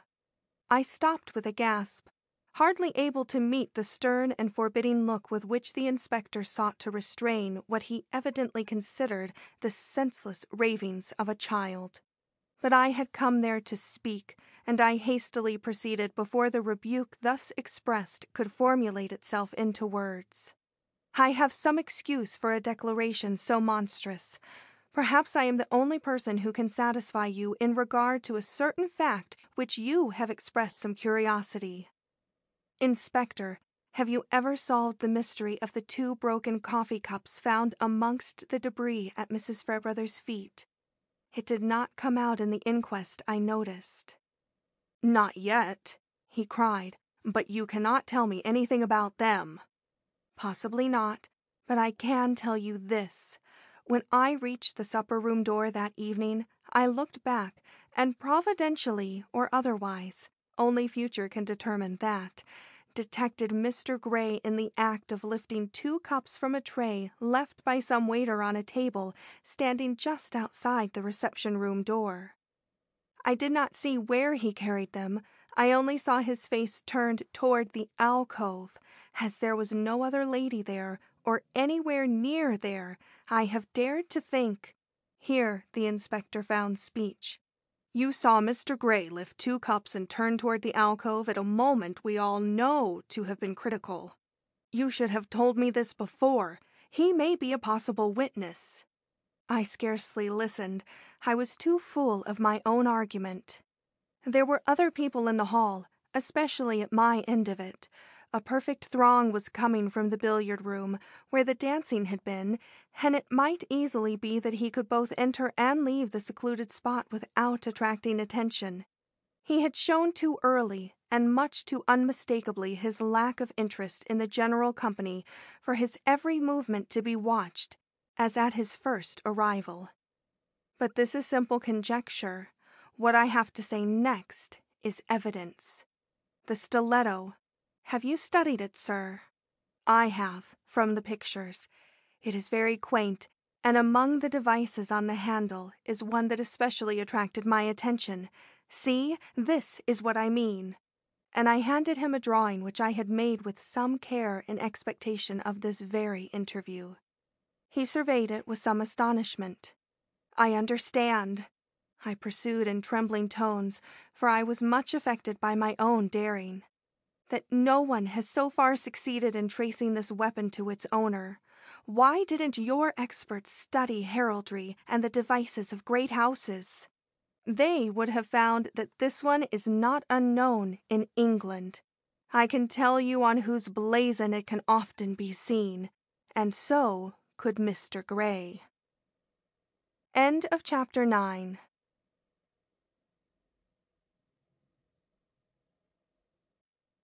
Chapter 10. I Astonish the Inspector. I was not the only one to tremble now. This man of infinite experience and daily contact with crime had turned as pale as ever I myself had done in face of a threatening calamity. "I shall see about this," he muttered, crumpling the paper in his hand. "But this is a very terrible business you are plunging me into. I sincerely hope that you are not heedlessly misleading me." "I am correct in my facts, if that is what you mean," said I. "The stiletto is an English heirloom and bears on its blade, among other devices, that of Mr. Gray's family on the female side. But that is not all I want to say. If the blow was struck to obtain the diamond, the shock of not finding it on his victim must have been terrible. Now Mr. Gray's heart, if my whole theory is not utterly false, was set upon obtaining this stone. Your eye was not on him as mine was when you made your appearance in the hall with the recovered jewel. He showed astonishment, eagerness, and a determination which finally led him forward, as you know, with the request to take the diamond in his hand. Why did he want to take it in his hand? And why, having taken it, did he drop it, a diamond supposed to be worth an ordinary man's fortune? Because he was startled by a cry he chose to consider the traditional one of his family proclaiming death? Is it likely, sir? Is it conceivable even that any such cry as we heard could, in this day and generation, ring through such an assemblage, unless it came with ventriloquial power from his own lips? You observed that he turned his back, that his face was hidden from us. Discreet and reticent as we have all been, and careful in our criticisms of so bizarre an event, there still must be many to question the reality of such superstitious fears, and some to ask if such a sound could be without human agency. And a very guilty agency, too. Inspector, I am but a child in your estimation, and I feel my position in this matter much more keenly than you do, but I would not be true to the man whom I have unwittingly helped to place in his present unenviable position if I did not tell you that, in my judgment, this cry was a spurious one employed by the gentleman himself as an excuse for dropping the stone. And why should he wish to drop the stone? Because of the fraud he meditated, because it offered him an opportunity for substituting a false stone for the real. Did you not notice a change in the aspect of this jewel dating from this very moment?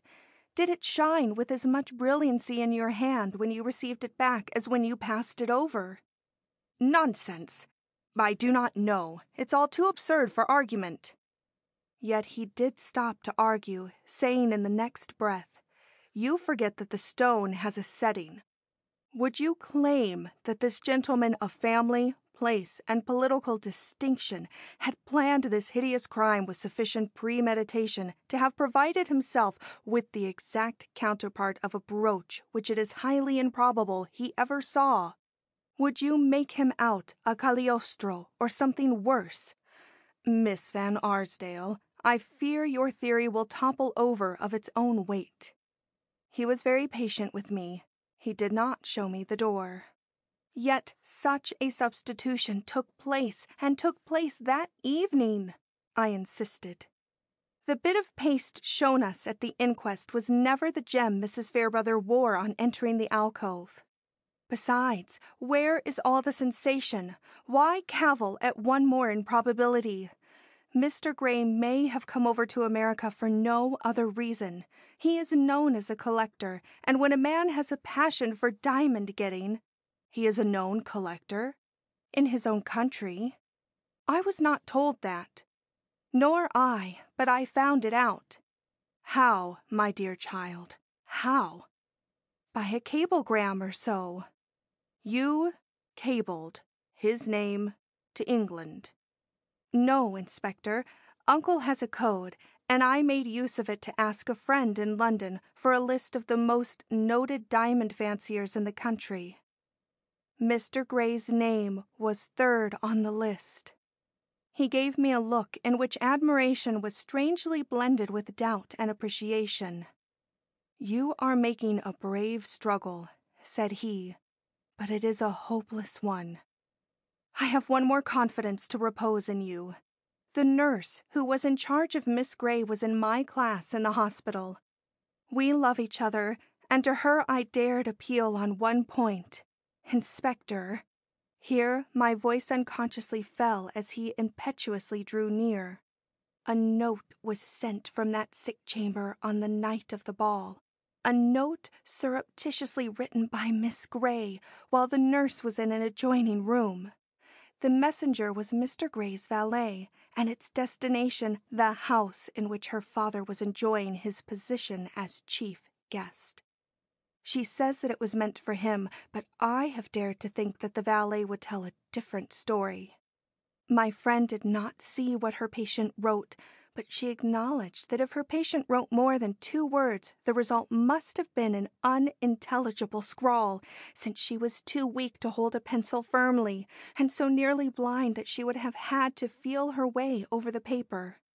The inspector started, and rising hastily went to his desk, from which he presently brought the scrap of paper which had already figured in the inquest as the mysterious communication taken from Mrs. Fairbrother's hand by the coroner. Pressing it out flat, he took another look at it, then glanced up in visible discomposure. "It has always looked to us as if written in the dark by an agitated hand, but—" I said nothing. The broken and unfinished scrawl was sufficiently eloquent. "Did your friend declare Miss Grey to have written with a pencil and on a small piece of unruled paper?" "Yes, the pencil was at her bedside. The paper was torn from a book which lay there. She did not put the note when written in an envelope, but gave it to the valet just as it was. He is an old man and had come to her room for some final orders." "The nurse saw all this. Has she that book?" "No, it went out the next morning, with the scraps. It was some pamphlet, I believe." The inspector turned the morsel of paper over and over in his hand. "What is this nurse's name?" "Henrietta Pearson." "Does she share your doubts?" "I cannot say." "Have you seen her often?" "No, only the one time." "Is she discreet?" "Very. On this subject she will be like the grave unless forced by you to speak." "And Miss Grey?" "She is still ill, too ill to be disturbed by questions, especially on so delicate a topic. But she is getting well fast. Her father's fears, as we heard them expressed on one memorable occasion, were ill-founded, sir." Slowly, the inspector inserted the scrap of paper between the folds of his pocketbook. He did not give me another look, though I stood trembling before him.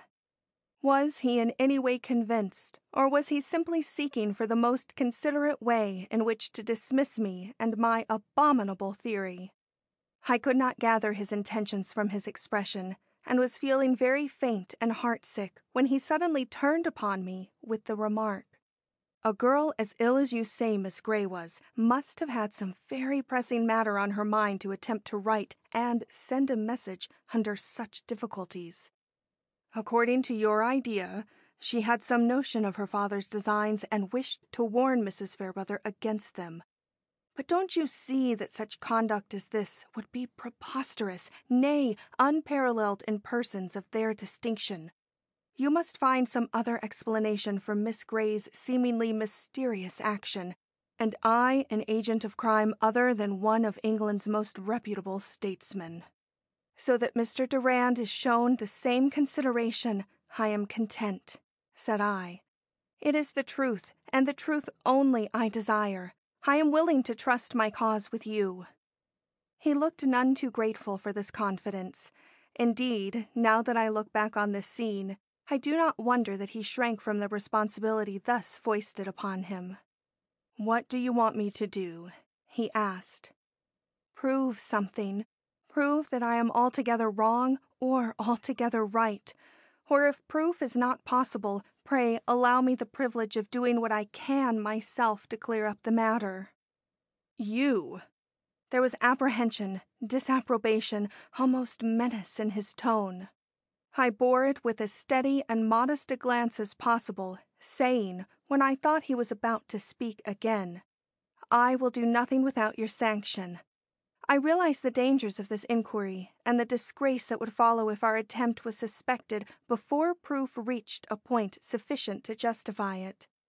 It is not an open attack I meditate, but one—" Here I whispered in his ear for several minutes. When I had finished, he gave me a prolonged stare, then he laid his hand on my head. "You are a little wonder," he declared, "but your ideas are very quixotic. Very. However," he added, suddenly growing grave, "something I must admit may be excused a young girl who finds herself forced to choose between the guilt of her lover and that of a man esteemed great by the world, but altogether removed from her and her natural sympathies. You acknowledge, then, that it lies between these two?" "I see no third," said he. I drew a breath of relief. "Don't deceive yourself, Miss Van Arsdale. It is not among the possibilities that Mr. Gray has had any connection with this crime. He is an eccentric man, that's all. But, I shall do my duty, I shall satisfy you and myself on certain points, and if, I hardly breathed, there is the least doubt, I will see you again, and— The change he saw in me frightened away the end of his sentence. Turning upon me with some severity, he declared, "There are 999 chances in 1,000 that my next word to you will be to prepare yourself for Mr. Durand's arraignment and trial, but an infinitesimal chance remains to the contrary. If you choose to trust it, I can only admire your pluck and the great confidence you show in your unfortunate lover." And with this half-hearted encouragement, I was forced to be content, not only for that day, but for many more days when— End of Chapter 10.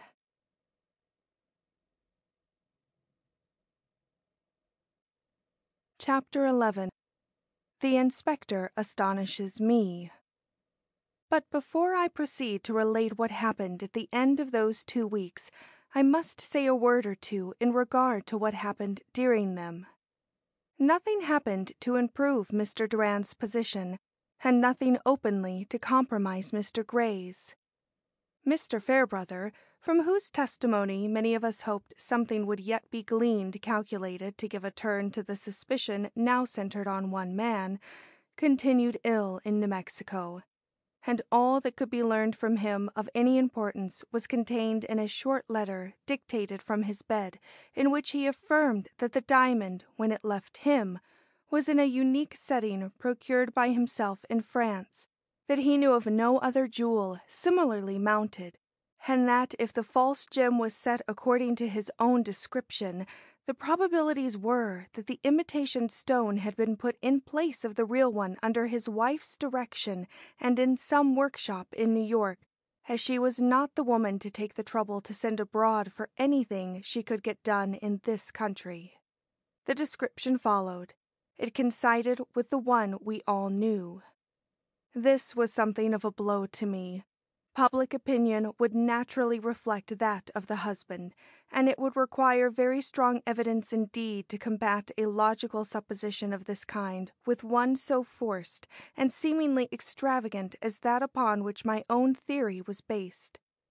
Yet truth often transcends imagination, and having confidence in the inspector's integrity, I subdued my impatience for a week, almost for 2, when my suspense and rapidly culminating dread of some action being taken against Mr. Durand were suddenly cut short by a message from the inspector, followed by his speedy presence in my uncle's house. We have a little room on our parlor floor, very snug and secluded, and in this room I received him. Seldom have I dreaded a meeting more, and seldom have I been met with greater kindness and consideration. He was so kind that I feared he had only disappointing news to communicate, but his first words reassured me. He said, "I have come to you on a matter of importance. We have found enough truth in the suppositions you advanced at our last interview to warrant us in the attempt you yourself proposed for the elucidation of this mystery. That this is the most risky and altogether the most unpleasant duty which I have encountered during my several years of service, I am willing to acknowledge to one so sensible, and at the same time of so much modesty as yourself. This English gentleman has a reputation which lifts him far above any unworthy suspicion, and were it not for the favorable impression made upon us by Mr. Durand in a long talk we had with him last night, I would sooner resign my place than pursue this matter against him. Success would create a horror on both sides of the water unprecedented during my career, while failure would bring down the ridicule on us which would destroy the prestige of the whole force. Do you see my difficulty, Miss Van Arsdale? We cannot even approach this haughty and highly reputable Englishman with questions without calling down on us the wrath of the whole English nation. We must be sure before we make a move, and for us to be sure where the evidence is all circumstantial, I know of no better plan than the one you were pleased to suggest, which at the time I was pleased to call quixotic. Drawing a long breath, I surveyed him timidly. Never had I so realized my presumption or experienced such a thrill of joy in my frightened yet elated heart. They believed in Anson's innocence, and they trusted me. Insignificant as I was, it was to my exertions this great result was due. As I realized this, I felt my heart swell and my throat close. In despair of speaking, I held out my hands. He took them kindly and seemed to be quite satisfied. "Such a little, trembling, tear-filled Amazon," he cried. "Shall you have courage to undertake the task before you? If not—" "Oh, but I have," said I. "It is your goodness and the surprise of it all which unnerves me. I can go through what we have planned if you think the secret of my personality and interest in Mr. Durand can be kept from the people I go among. It can, if you will follow our advice implicitly. You say you know the doctor, and that he stands ready to recommend you in case Miss Pearson withdraws her services. Yes, he is eager to give me a chance. He was a college mate of my father's. How will you explain to him your wish to enter upon your duties under another name?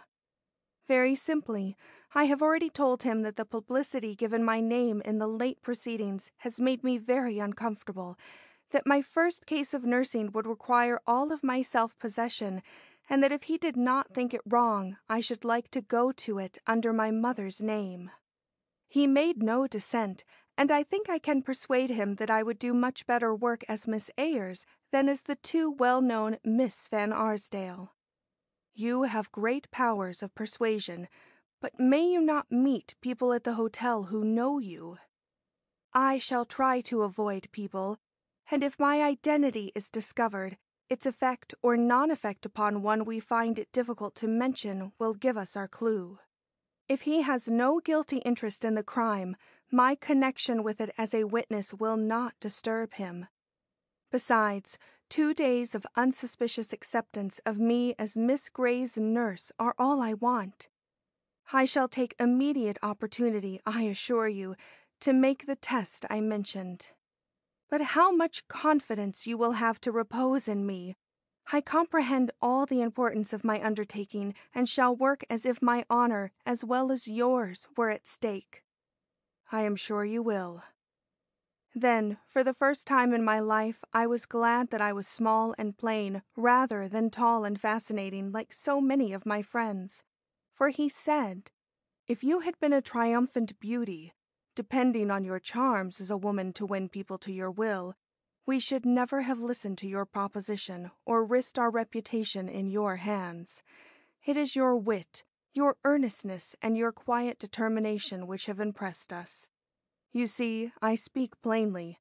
I do so because I respect you. And now to business." Details followed. After these were well understood between us, I ventured to say, "Do you object? Would it be asking too much if I requested some enlightenment as to what facts you have discovered about Mr. Gray, which go to substantiate my theory? I might work more intelligently." "No, Miss Van Arsdale, you would not work more intelligently, and you know it. But you have the natural curiosity of one whose very heart is bound up in this business.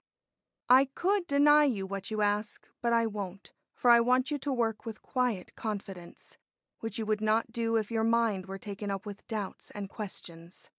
Miss Van Arsdale, one surmise of yours was correct.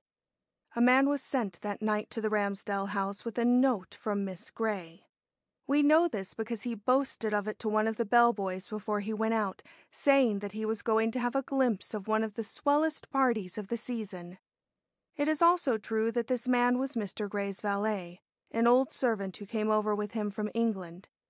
But what adds weight to all this, and makes us regard the whole affair with suspicion, is the additional fact that this man received his dismissal the following morning, and has not been seen since by anyone we could reach. This looks bad to begin with, like the suppression of evidence, you know." Then Mr. Gray has not been the same man since that night. He is full of care, and this care is not entirely in connection with his daughter, who is doing very well and bids fair to be up in a few days. But all this would be nothing if we had not received advices from England which prove that Mr. Gray's visit here has an element of mystery in it.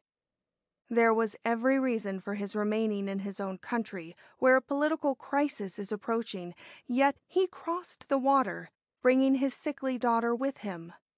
The explanation, as volunteered by one who knew him well, was this: that only his desire to see or acquire some precious object for his collection could have taken him across the ocean at this time, nothing else rivaling his interest in governmental affairs. Still, this would be nothing if a stiletto similar to the one employed in this crime had not once formed part of a collection of curios belonging to a cousin of his whom he often visited. This stiletto has been missing for some time, stolen, as the owner declared, by some unknown person. All this looks bad enough, but when I tell you that a week before the fatal ball at Mr. Ramsdale's, Mr. Gray made a tour of the jewelers on Broadway, and with the pretext of buying a diamond for his daughter, entered into a talk about famous stones, ending always with the same question about the Fairbrother gem, you will see that his interest in that stone is established, and that it only remains for us to discover if that interest is a guilty one. I cannot believe this possible, but you have made our leave to make your experiment and see. Only do not count too much on his superstition. If he is the deep-dyed criminal you imagine, the cry which startled us all at a certain critical instant was raised by himself, and for the purpose you suggested. None of the sensitiveness often shown by a man who has been surprised into crime will be his. Relying on his reputation and the prestige of his great name, he will, if he thinks himself under fire, face every shock unmoved. I see. I understand. He must believe himself all alone. Then the natural man may appear. I thank you, Inspector. That idea is of inestimable value to me, and I shall act on it.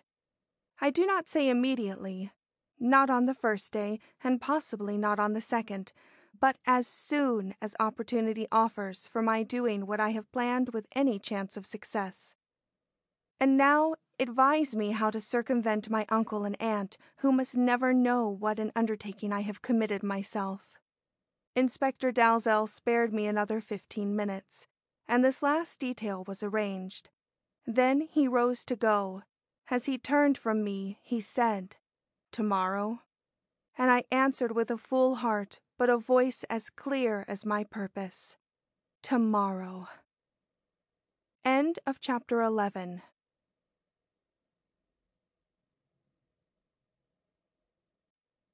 Chapter 12. Almost. This is your patient. Your new nurse, my dear. What did you say your name is, Miss Ayers? Yes, Mr. Gray, Alice Ayers. Oh, what a sweet name! This expressive greeting from the patient herself was the first heartstring I received, a string which brought a flush into my cheek which I would fain have kept down.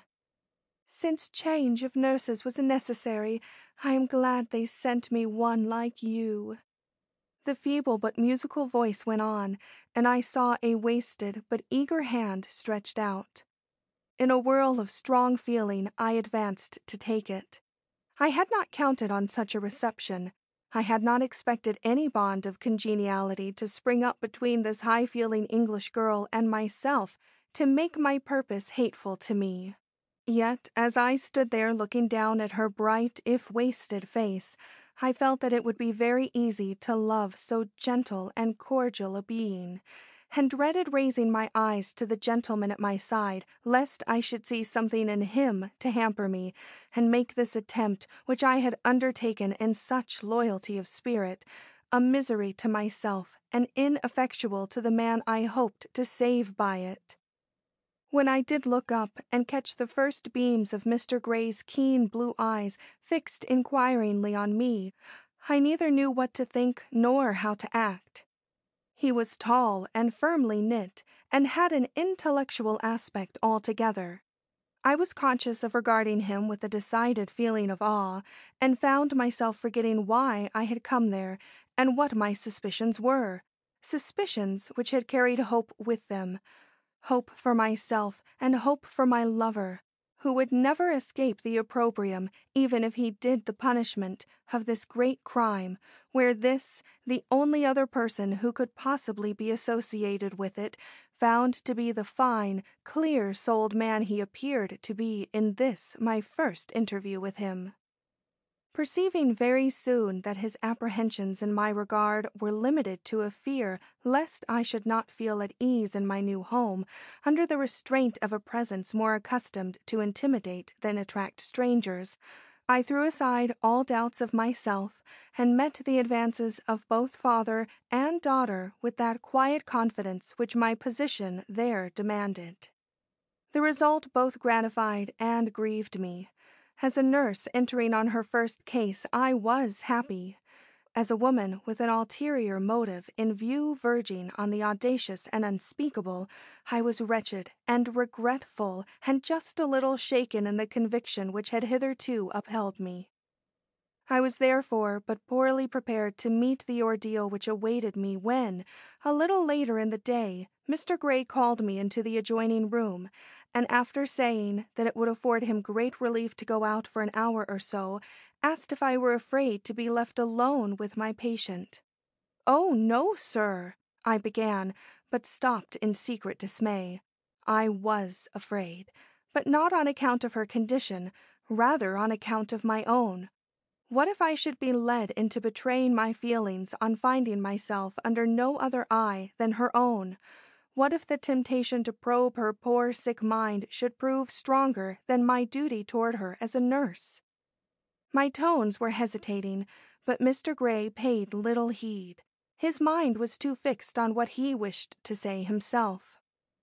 "Before I go," said he, "I have a request to make. I may as well say a caution to give you. Do not, I pray, either now or at any future time, carry or allow anyone else to carry newspaper into Miss Gray's room. They are just now too alarming. There has been, as you know, a dreadful murder in the city. If she caught one glimpse of the headlines, or saw so much as the name of Fairbrother, which is a name she knows, the result might be very hurtful to her. She is not only extremely sensitive from illness, but from temperament.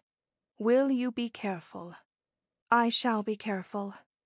It was such an effort for me to say these words, to say anything in the state of mind into which I had been thrown by his unexpected allusion to this subject, that I unfortunately drew his attention to myself, and it was with what I felt to be a glance of doubt that he added with decided emphasis, "You must consider this whole subject as a forbidden one in this family. Only cheerful topics are suited for the sick room. If Miss Gray attempts to introduce any other, stop her. Do not let her talk about anything which would not be conducive to her speedy recovery. These are the only instructions I have to give you. All others must come from her physician." I made some reply with as little show of emotion as possible. It seemed to satisfy him, for his face cleared, and he kindly observed, "You have a very trustworthy look for one so young. I shall rest easy while you are with her, and I shall expect you to always be with her when I am not, every moment, mind. She is never to be left alone with gossiping servants. If a word is mentioned in her hearing about this crime which seems to be in everybody's mouth, I shall feel forced, greatly as I should regret the fad, to blame you." This was a heart-stroke, but I kept up bravely, changing color perhaps, but not to such a marked degree as to arouse any deeper suspicion in his mind than that I had been wounded in my amour propre. "She shall be well guarded," said I. "You may trust me to keep from her all avoidable knowledge of this crime." He bowed, and I was about to leave his presence when he detained me by remarking with the air of one who felt that some explanation was necessary. "I was at the ball where this crime took place. Naturally, it has made a deep impression on me, and would on her if she heard it." "Assuredly," I murmured, wondering if he would say more and how I should have the courage to stand there and listen if he did. "It is the first time I have ever come into contact with crime." He went on with what, in one of his reserved nature, seemed a hardly natural insistence. "I could well have been spared the experience. A tragedy with which one has been even thus remotely connected produces a lasting effect upon the mind." "Oh, yes, I murmured, edging involuntarily toward the door. Did I not know? Had I not been there too? I, little I, whom he stood gazing down upon from such a height, little realizing the fatality which united us and, what was even a more overwhelming thought to me at the moment, the fact that of all persons in the world, the shrinking little being into whose eyes he was then looking was perhaps his greatest enemy, and the one person, great or small, from whom he had the most to fear. But I was no enemy to his gentle daughter, and the relief I felt at finding myself thus cut off from my own promise, from even the remotest communication with her on this forbidden subject, was genuine and sincere. But the father! What was I to think of the father? Alas, I could have but one thought. Admirable as he appeared in all lights save the one in which his too evident connection with this crime had placed him. I spent the hours of the afternoon in alternately watching the sleeping face of my patient, too sweetly calm in its repose, or so it seemed, for the mind beneath to harbor such doubts as were shown in the warning I had ascribed to her, and the vain efforts to explain by any other hypothesis than that of guilt the extraordinary evidence which linked this man of great affairs and the loftiest repute to a crime involving both theft and murder. Nor did the struggle end that night. It was renewed with still greater positiveness the next day, as I witnessed the glances which from time to time passed between this father and daughter, glances full of doubt and question on both sides, but not exactly such doubt or such questions as my suspicions called for, or so I thought, and spent another day or two hesitating very much over my duty, when, coming unexpectedly upon Mr. Gray one evening, I felt all my doubts revive in view of the extraordinary expression of dread, I might with still greater truth say fear, which informed his features, and made them, to my unaccustomed eyes, almost unrecognizable. He was sitting at his desk in reverie over some papers which he seemed not to have touched for hours, and when, at some movement I made, he started up and met my eye. I could swear that his cheek was pale, the firm carriage of his body shaken, the whole man a victim to some strong and secret apprehension he vainly sought to hide. When I ventured to tell him what I wanted, he made an effort and pulled himself together, but I had seen him with his mask off, and his usually calmed visage and self-possessed mien could not again deceive me. My duties kept me mainly at Miss Gray's bedside, but I had been provided with a little room across the hall, and to this room I retired very soon after this, for rest and a necessary understanding with myself. For, in spite of this experience and my now settled convictions, my purpose required wedding. The indescribable charm, the extreme refinement and nobility of manner observable in both Mr. Gray and his daughter were producing their effect. I felt guilty, constrained. Whatever my convictions, the impetus to act was leaving me. How could I recover it? By thinking of Anson Durand and his present disgraceful position. Anson Durand! Oh, how the feeling surged up in my breast as that name slipped from my lips on crossing the threshold of my little room. Anson Durand, whom I believed innocent, whom I loved, but whom I was betraying with every moment of hesitation in which I allowed myself to indulge. What if the Honorable Mr. Gray was an eminent statesman, a dignified, scholarly, and to all appearance high-minded man? What if my patient is sweet, dove-eyed, and affectionate? Had not Anson qualities as excellent in their way, rights as certain, and a hold upon myself superior to any claims which another might advance? Drawing a much crumpled little note from my pocket, I eagerly read it. It was the only one I had of his writing, the only letter he had ever written me. I had already reread it 100 times, but as I once more repeated to myself its well-known lines, I felt my heart grow strong and fixed in the determination which had brought me into this family. Restoring the letter to its place, I opened my gripsack, and from its inmost recesses drew forth an object which I had no sooner in hand than a natural sense of disquietude led me to glance apprehensively, first at the door, then at the window, though I had locked the one and shaded the other. It seemed as if some other eye besides my own must be gazing at what I held so gingerly in hand, that the walls were watching me, if nothing else, and the sensation this produced was so exactly like that of guilt, or what I imagined to be guilt, that I was forced to repeat once more to myself that it was not a good man's overthrow I sought, or even a bad man's immunity from punishment, but the truth, the absolute truth. No shame could equal that which I should feel if, by any over-delicacy now, I failed to save the man who trusted me.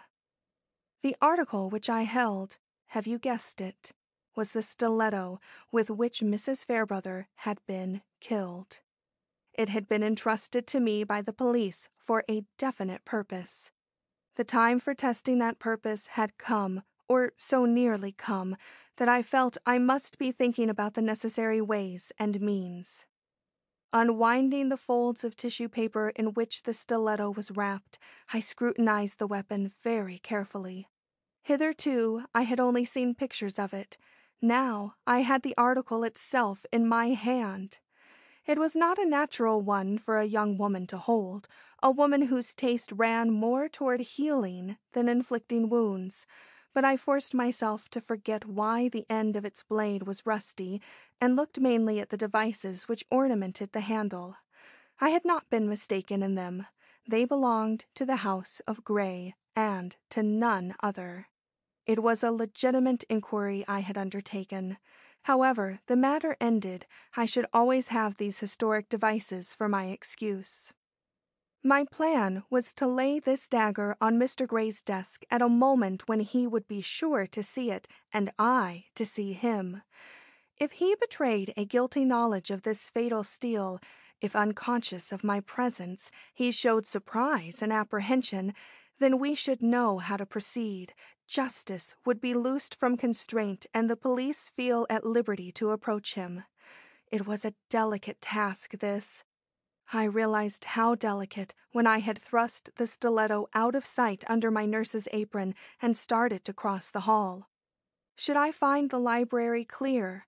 Would the opportunity be given to me to approach his desk, or should I have to carry this guilty witness of a world-famous crime on into Mrs. Gray's room, and with its unholy outline pressing a semblance of itself upon my breast, sit at that innocent pillow, meet those innocent eyes, and answer the gentle inquiries which now and then fell from the sweetest lips I have ever seen smile into the face of a lovely, preoccupied stranger? The arrangement of the rooms was such as made it necessary for me to pass through this sitting room in order to reach my patient's bedroom. With careful tread, so timed as not to appear stealthy, I accordingly advanced and pushed open the door. The room was empty. Mr. Gray was still with his daughter, and I could cross the floor without fear. But never had I entered upon a task requiring more courage, or one more obnoxious to my natural instincts. I hated each step I took, but I loved the man for whom I took those steps, and moved resolutely on. Only, as I reached the chair in which Mr. Gray was accustomed to sit, I found that it was easier to plan an action than to carry it out. Home life and the domestic virtues had always appealed to me more than a man's greatness.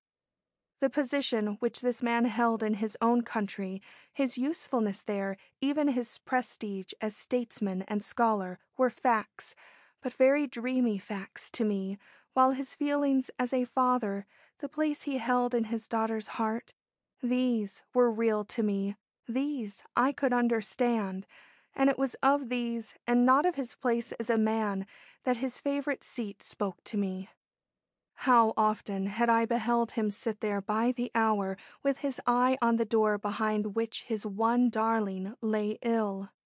Even now it was easy for me to recall his face, as I had sometimes caught a glimpse of it through the crack of the suddenly opened door, and I felt my breast heave and my hand falter as I drew forth the stiletto and moved to place it where his eye would fall upon it on his leaving his daughter's bedside. But my hand returned quickly to my breast and fell back again empty. A pile of letters lay before me on the open lid of the desk. The top one was addressed to me, with the word "important" written in the corner. I did not know the writing, but I felt that I should open and read this letter before committing myself or those who stood back of me to this desperate undertaking. Glancing behind me and seeing that the door into Miss Gray's room was ajar, I caught up this letter and rushed with it back into my own room. As I surmised, it was from the inspector, and as I read it, I realized that I had received it not one moment too soon. In language purposely non-committal, but of a meaning not to be mistaken, it advised me that some unforeseen facts had come to light which altered all former suspicions and made the little surprise I had planned no longer necessary. There was no allusion to Mr. Durand, but the final sentence ran, "Drop all care and give your undivided attention to your patient." End of Chapter 12.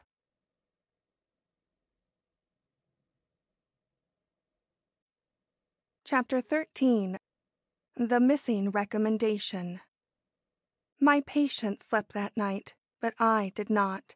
The shock given by this sudden cry of halt at the very moment I was about to make my great move, the uncertainty as to what it meant, and my doubt of its effect upon Mr. Durand's position, put me on the anxious seat and kept my thoughts fully occupied till morning.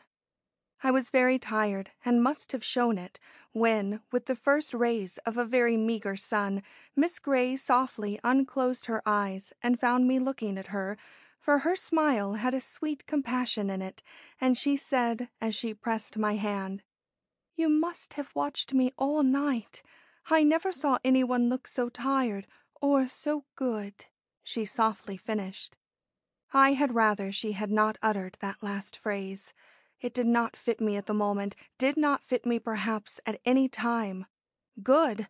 I, when my thoughts had not been with her, but with Mr. Durand, when the dominating feeling in my breast was not that of relief, but a vague regret that I had not been allowed to make my great test, and so establish, to my own satisfaction, at least, the perfect innocence of my lover, even at the cost of untold anguish to this confiding girl upon whose gentle spirit the very thought of crime would cast a deadly blight. I must have flushed. Certainly I showed some embarrassment, for her eyes brightened with a shy laughter as she whispered, "You do not like to be praised. Another of your virtues. You have too many. I have only one. I love my friends." She did. One could see that love was life to her. For an instant I trembled. How near I had been to wrecking this gentle soul. Was she safe yet? I was not sure. My own doubts were not satisfied. I awaited the papers with feverish impatience.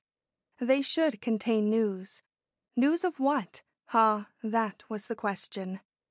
"You will let me see my mail this morning, will you not?" she asked, as I busied myself about her. "This is for the doctor to say." I smiled. "You are certainly better this morning." It is so hard for me not to be able to read his letters or to write a word to relieve his anxiety." Thus she told me her heart's secret, and unconsciously added another burden to my already too heavy load. I was on my way to give some orders about my patient's breakfast when Mr. Gray came into the sitting room and met me face to face. He had a newspaper in his hand, and my heart stood still as I noted his altered looks and disturbed manner. Were these due to anything he had found in those columns? It was with difficulty that I kept my eyes from the paper which he had held in such a manner as to disclose its glaring headlines. These I dared not read with his eyes fixed on mine. "How is Mrs. Gray? How is my daughter?" he asked in great haste and uneasiness. "Is she better this morning, or worse?" "Better," I assured him, and was greatly astonished to see his brow instantly clear. "Really?" he asked. "You really consider her better? The doctors say so, but I have not very much faith in doctors in a case like this," he added. "I have seen no reason to distrust them," I protested. "Miss Gray's illness, while severe, does not appear to be of an alarming nature. But then I have had very little experience out of the hospital. I am young yet, Mr. Gray." He looked as if he quite agreed with me in this estimate of myself, and, with a brow still clouded, passed into his daughter's room, the paper in his hand. Before I joined them, I found and scanned another journal. Expecting great things, I was both surprised and disappointed to find only a small paragraph devoted to the Fairbrother case. In this, it was stated that the authorities hoped for a new light on this mystery as soon as they had located a certain witness, whose connection with the crime they had just discovered. No more, no less, than was contained in Inspector Dalzell's letter. How could I bear it, the suspense, the doubt, and do my duty to my patient? Happily, I had no choice. I had been adjudged equal to this business, and I must prove myself to be so. Perhaps my courage would revive after I had had my breakfast.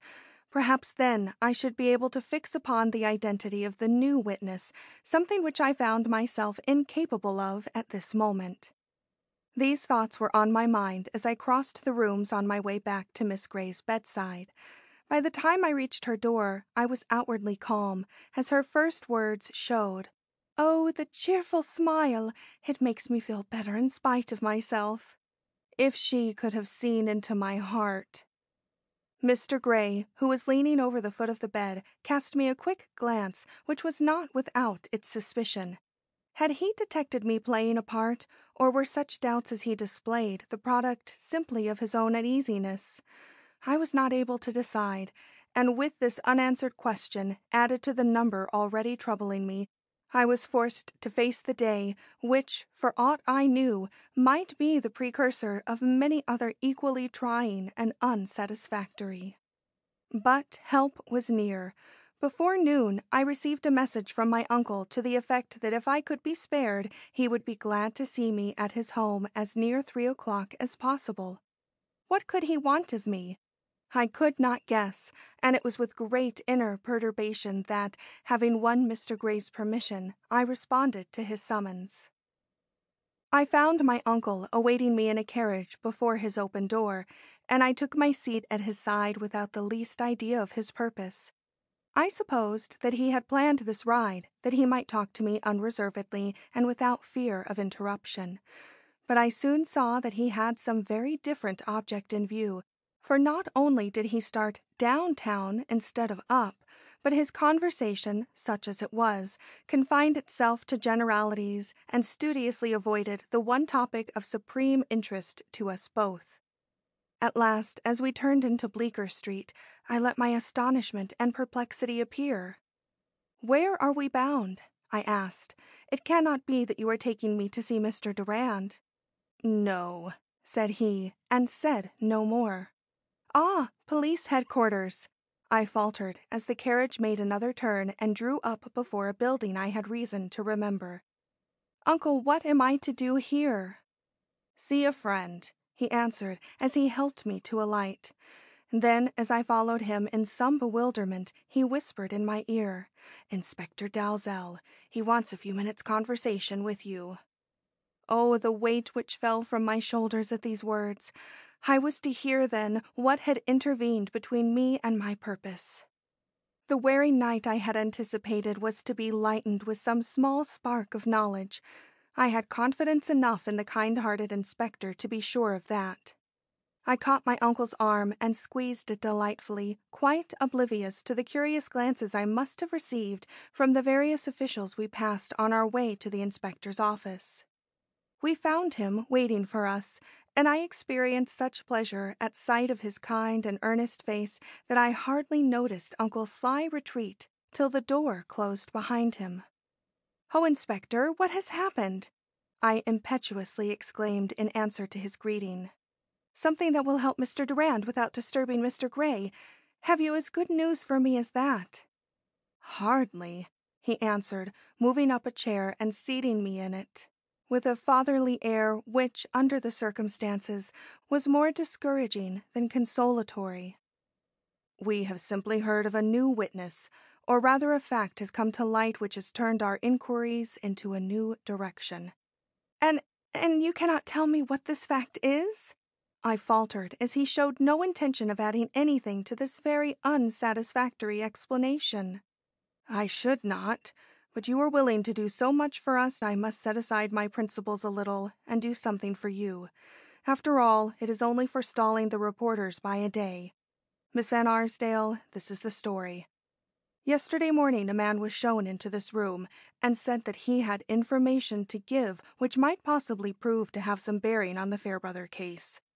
I had seen the man before and recognized him at the first glance as one of the witnesses who made the inquest unnecessarily tedious. Do you remember Jones, the caterer, who had only 2 or 3 facts to give, and yet who used up the whole afternoon in trying to state those facts?" "I do indeed," I answered. "Well, he was the man, and I own that I was none too delighted to see him, but he was more at ease with me than I expected, and I soon learned what he had to tell.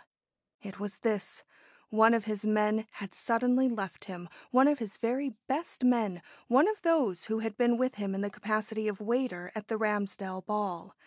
It was not uncommon for his men to leave, but they usually gave notice. This man gave no notice, he simply just did not show up at the usual hour. This was a week or 2 ago. Jones, having a liking for the man, who was an excellent waiter, sent a messenger to his lodging-house to see if he were ill, but he had left his lodgings with as little ceremony as he had left the caterer.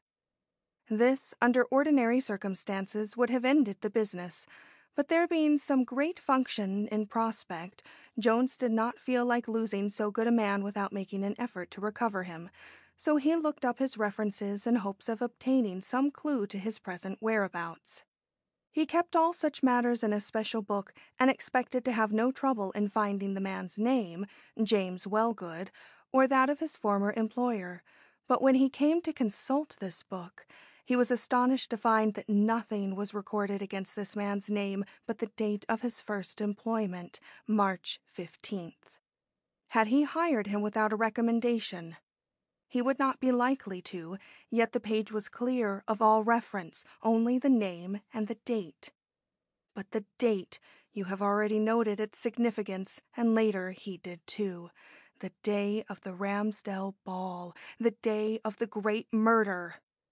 As he recalled the incidents of that day, he understood why the record of Wellgood's name was unaccompanied by the usual reference. It had been a difficult day all round. The function was an important one, and the weather bad. There was, besides, an unusual shortage in his number of assistants. 2 men had that very morning been laid up with sickness, and when this able-looking, self-confident Wellgood presented himself for immediate employment, he took him out of hand with the merest glance at what looked like a very satisfactory reference. Later, he had intended to look up this reference, which he had been careful to preserve by sticking it, along with other papers, on his spike file. But in the distractions following the untoward events of the evening, he had neglected to do so, feeling perfectly satisfied with the man's work and general behavior. Now it was a different thing. The man had left him summarily, and he felt impelled to hunt up the person who had recommended him and see whether this was the first time that Wellgood had repaid good treatment with bad. Running through the papers with which his file was now full, he found that the one he sought was not there. This roused in him good earnest, for he was certain that he had not removed it himself, and there was no one else who had the right to do so. He suspected the culprit, a young lad who occasionally had access to his desk. But this boy was no longer in the office. He had dismissed him for some petty fault the previous week, and it took him several days to find him again. Meantime, his anger grew, and when he finally came face to face with the lad, he accused him of the suspected trick with so much vehemence that the inevitable happened, and the boy confessed. This is what he acknowledged. He had taken the reference off the file, but only to give it to Wellgood himself, who had offered him money for it. When asked how much money, the boy admitted that the sum was $10, an extraordinary amount from a poor man for so simple a service, if the man merely wished to secure his reference for future use, so extraordinary that Mr. Jones grew more and more pertinent in his inquiries, eliciting finally what he surely could not have hoped for in the beginning, the exact address of the party referred to in the paper he had stolen, and which, for some reason, the boy remembered. It was an uptown address, and as soon as the caterer could leave his business, he took the elevated and proceeded to the specified street and number. Miss Van Arsdale, a surprise awaited him, and awaited us when he told the result of his search. The name attached to the recommendation had been Hiram Sears, steward. He did not know of any such man, perhaps you do, but when he reached the house from which the recommendation was dated, he saw that it was one of the great houses of New York, though he could not at the instant remember who lived there. But he soon found out. The first passer-by told him. Miss Van Arsdale, perhaps you can do the same. The number was 86th Street. 86th Street, I repeated, quite aghast. Why, Mr. Fairbrother himself, the husband of— Exactly so, and Hiram Sears, whose name you may have heard mentioned at the inquest, though for a very good reason, he was not there in person, is his steward and general factotum. Oh, and is it he who recommended Wellgood? Yes. And did Mr. Jones see him? No. The house, you remember, is closed. Mr. Fairbrother, on leaving town, gave his servants a vacation. His steward he took with him. That is, they started together, but we hear no mention made of him in our telegrams from Santa Fe. He does not seem to have followed Mr. Fairbrother into the mountains.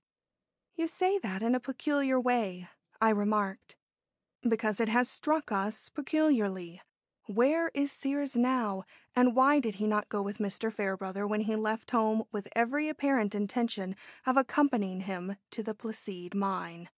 Miss Van Arsdale, we were impressed with this fact when we heard of Mr. Fairbrother's lonely trip from where he was taken ill to his mine outside of Santa Fe, but we have only given it its due importance since hearing what has come to us today. Miss Van Arsdale, continued the inspector as I looked up quickly, I am going to show great confidence in you. I am going to tell you what our men have learned about this Sears.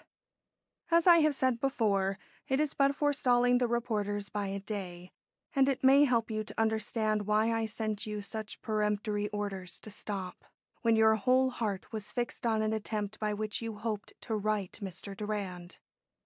We cannot afford to disturb so distinguished a person as the one you have under your eye, while the least hope remains of fixing this crime elsewhere. And we have such hope. This man, this Sears, is by no means the simple character one would expect from his position. Considering the short time we have had, it was only yesterday that Jones found his way into this office. We have unearthed some very interesting facts in his regard. His devotion to Mr. Fairbrother was never any secret, and we know as much about that the day after the murder as we do now. But the feelings with which he regarded Mrs. Fairbrother, well, that is another thing, and it was not till last night we heard that the attachment which bound him to her was one of the sort which takes no account of youth or age, fitness or unfitness. He was no Adonis, and old enough, we are told, to be her father, but for all that we have already found several persons who can tell strange stories of the persistence with which his eager old eyes would follow her whenever chance threw them together during the time she remained under her husband's roof, and others who relate with even more avidity how after her removal to apartments of her own, he used to spend hours in the adjoining park just to catch a glimpse of her figure as she crossed the sidewalk on her way to and from her carriage. Indeed, his senseless, almost senile passion for this magnificent beauty became a byword in some mouths, and it only escaped being mentioned at the inquest from respect to Mr. Fairbrother, who had never recognized this weakness in his steward, and from its lack of visible connection with her horrible death and the stealing of her great jewel. Nevertheless, we have a witness now. It is astonishing how many witnesses we can scare up by a little effort, who never thought of coming forward themselves, who can swear to having seen him one night shaking his fist at her retreating figure as she stepped haughtily by him into her apartment house. This witness is sure that the man he saw thus gesticulating was SEARS, and he is sure the woman was Mrs. Fairbrother. The only thing he is not sure of is how his own wife will feel when she hears that he was in that particular neighborhood on that particular evening, when he was evidently supposed to be somewhere else. And the inspector laughed. "Is the steward's disposition a bad one?" I asked, "that this display of feeling should impress you so much?" "I don't know what to say about that yet. Opinions differ on this point.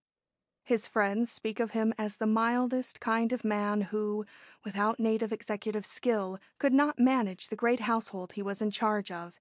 His enemies, and we have unearthed a few, say on the contrary that they have never had any confidence in his quiet ways, that these were not in keeping with the fact or his having been a California miner in the early 50s.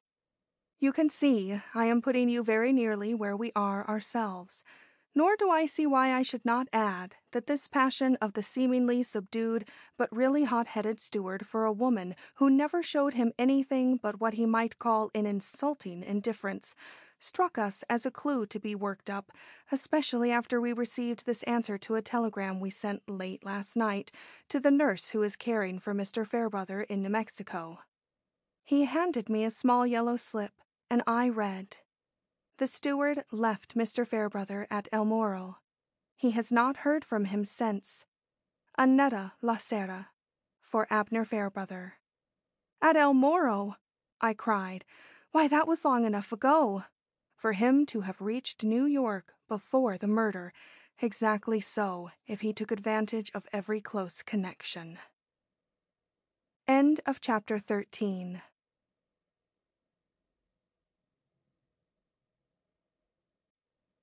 Chapter 14. Trapped. I caught my breath sharply. I did not say anything.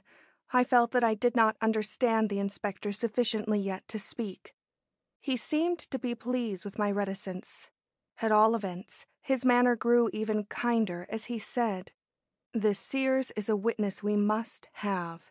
He is being looked for now, high and low, and we hope to get some clue to his whereabouts before night.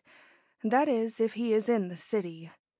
Meanwhile, we are all glad, I am sure you are also, to spare so distinguished a gentleman as Mr. Gray the slightest annoyance." "And Mr. Durand, what of him in this interim?" "We will have to await developments. I see no other way, my dear." It was kindly said, but my head dropped. This waiting was what was killing him and killing me. The inspector saw and gently patted my hand. "Come," said he, "you have had enough to see that it is never wise to force matters." Then, possibly with an intention of rousing me, he remarked, "There is another small fact which may interest you. It concerns the waiter, WELLGOOD, recommended, as you will remember, by this SEARS.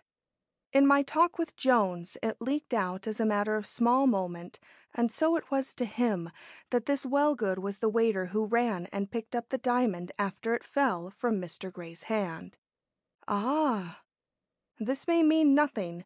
It meant nothing to Jones, but I inform you of it because there is a question I want to put to you in this connection. You smile. Did I? I meekly answered. I do not know why. This was not true. I had been waiting to see why the inspector had so honored me with all these disclosures, almost with his thoughts. Now I saw. He desired something in return. You were there on the scene at this very moment, he proceeded, after a brief contemplation of my face, and you must have seen this man when he lifted the jewel and handed it back to Mr. Gray. Did you remark his features? No, sir. I was too far off. Besides, my eyes were on Mr. Gray. That is a pity. I was in hopes you could satisfy me on a very important point. What point is that, Inspector Dalzell? Whether he answered the following description. And taking up another paper, he was about to read it aloud to me when an interruption occurred. A man showed himself at the door, whom the inspector no sooner recognized than he seemed to forget me in his eagerness to interrogate him. Perhaps the appearance of the latter had something to do with it. He looked as if he had been running, or had been the victim of some extraordinary adventure. At all events, the inspector arose as he entered and was about to question him when he remembered me, and casting about for some means of ridding himself of my presence without injury to my feelings, he suddenly pushed open the door of an adjoining room and requested me to step inside while he talked a moment with this man. Of course, I went, but I cast him an appealing look as I did so. It evidently had its effect, for his expression changed as his hand fell on the doorknob.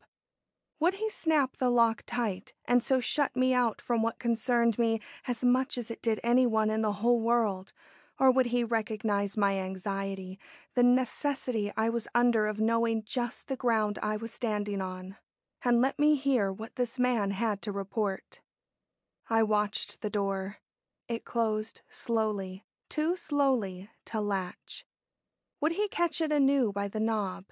No, he left it thus, and while the crack was hardly perceptible, I felt confident that the least shake of the floor would widen it, and give me the opportunity I sought. But I did not have to wait for this.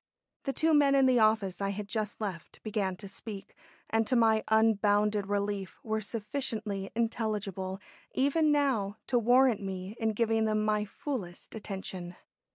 After some expressions of astonishment on the part of the inspector as to the plight in which the other presented himself, the latter broke out. "I've just escaped death. I tell you about that later. What I want to tell you now is that the man we want is in town. I saw him last night, or his shadow, which is the same thing. It was in the house in 86th Street. The house they all think closed. He came in with a key and— Wait, you have him? No, it's a long story, sir." "Tell it." The tone was dry. The inspector was evidently disappointed. "Don't blame me till you hear," said the other. "He is no common crook. This is how it was. You wanted the suspect's photograph and a specimen of his writing. I knew no better place to look for them than in his own room in Mr. Fairbrother's house. I accordingly got the necessary warrant, and late last evening undertook the job. I went alone. I was always an egotistical chap, more's the pity, and with no further precaution than a passing explanation to the officer I met at the corner, I hastened up the block to the rear entrance on 87th Street. There are 3 doors to the Fairbrother house, as you probably know. 2 on 86th Street, the large front one, and a small one connecting directly with the turret stairs. And 1 on 87th Street. It was to the latter I had a key. I do not think anyone saw me go in. It was raining, and such people as went by were more concerned in keeping their umbrellas properly over their heads than in watching men skulking about in doorways. I got right in then all right, and being careful to close the door behind me, went up the first short flight of steps to what I knew must be the main hall. I had been given a plan of the interior, and I had studied it more or less before starting out. But I knew that I should get lost if I did not keep to the rear staircase, at the top of which I expected to find the steward's room. There was a faint light in the house, in spite of its closed shutters and tightly drawn shades, and having a certain dread of using my torch, knowing my weakness for pretty things and how hard it would be for me to pass so many fine rooms without looking in, I made my way upstairs, with no other guide than the handrail. When I had reached what I took to be the 3rd floor, I stopped.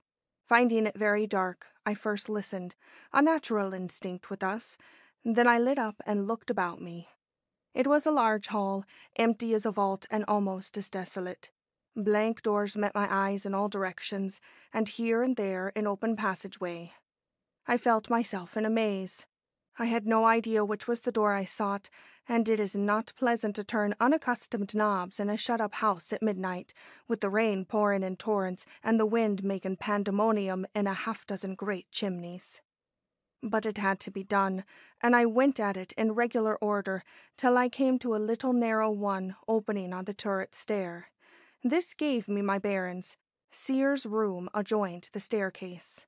There was no difficulty in spotting the exact door now, and merely stopping to close the opening I had made to this little staircase, I crossed to this door and flung it open.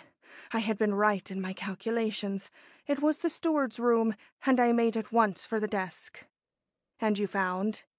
"Mostly locked drawers, but a key on my bunch opened some of these, and my knife the rest.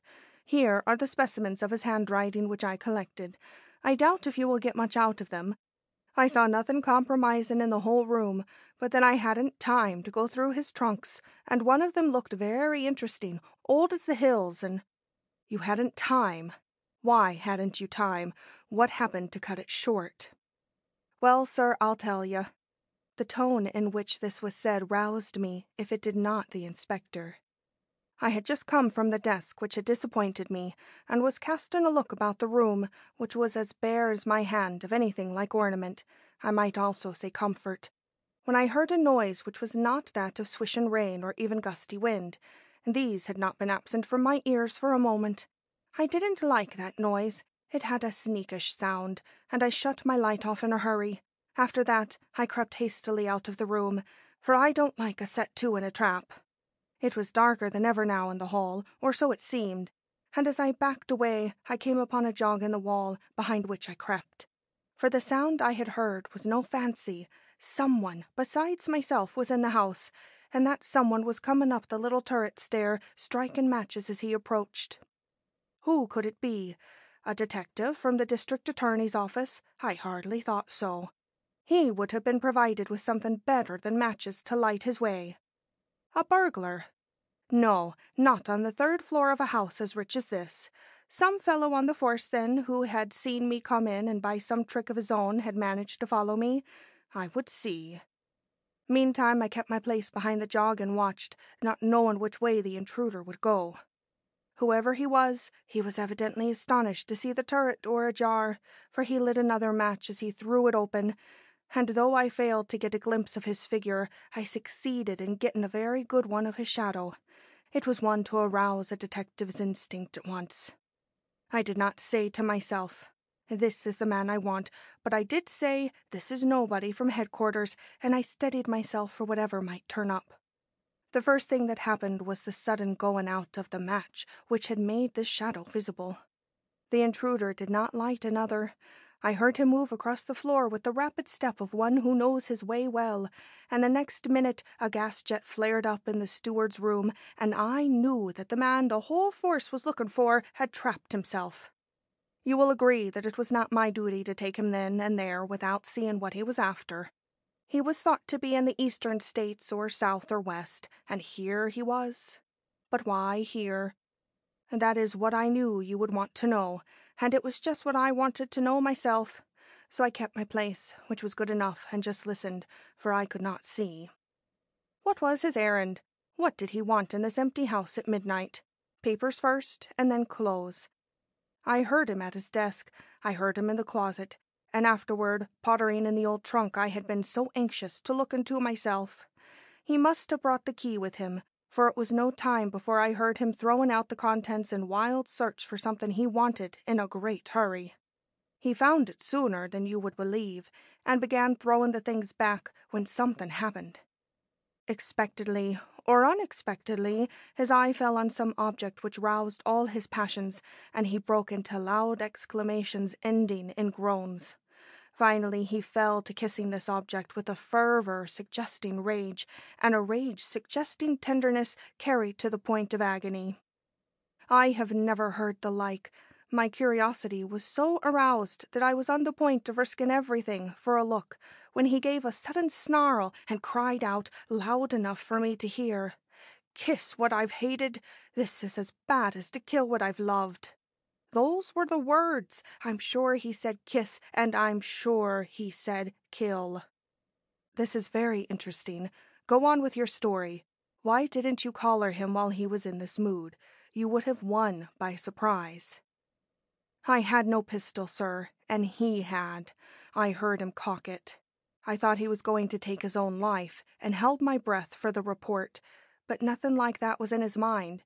Instead, he laid the pistol down and deliberately tore in two the object of his anger, and then with a smothered curse he made for the door and the turret staircase. I was for following, but not till I had seen what he had destroyed in such an excess of feeling. I thought I knew, but I wanted to feel for sure. So before risking myself in the turret, I crept to the room he had left and felt about on the floor till I came upon these. A torn photograph. Mrs. Fairbrother's. Yes, have you not heard how he loved her? A foolish passion, but evidently sincere and— Never mind comments, Sweetwater. Stick to facts. I will, sir. They are interesting enough. After I had picked up these scraps, I stole back to the turret staircase. There I made my first break. I stumbled in the darkness, and the man below heard me, for the pistol clicked again. I did not like this, and had some thoughts of backing out of my job, but I didn't. I merely waited till I heard his steps again. Then I followed. But very warily this time. It was not an agreeable venture. It was like descending into a well with possible death at the bottom. I could see nothing, and presently could hear nothing but the almost imperceptible sliding of my own fingers down the curve of the wall, which was all I had to guide me. Had he stopped midway, and would my first intimation of his presence be the touch of cold steel or the flinging around me of two murderous arms? I had met with no break in the smooth surface of the wall, so could not yet have reached the second story. When I should get there, the question would be whether to leave the staircase and seek him in the mazes of its great rooms, or to keep on down to the parlor floor and so to the street, whither he was possibly bound.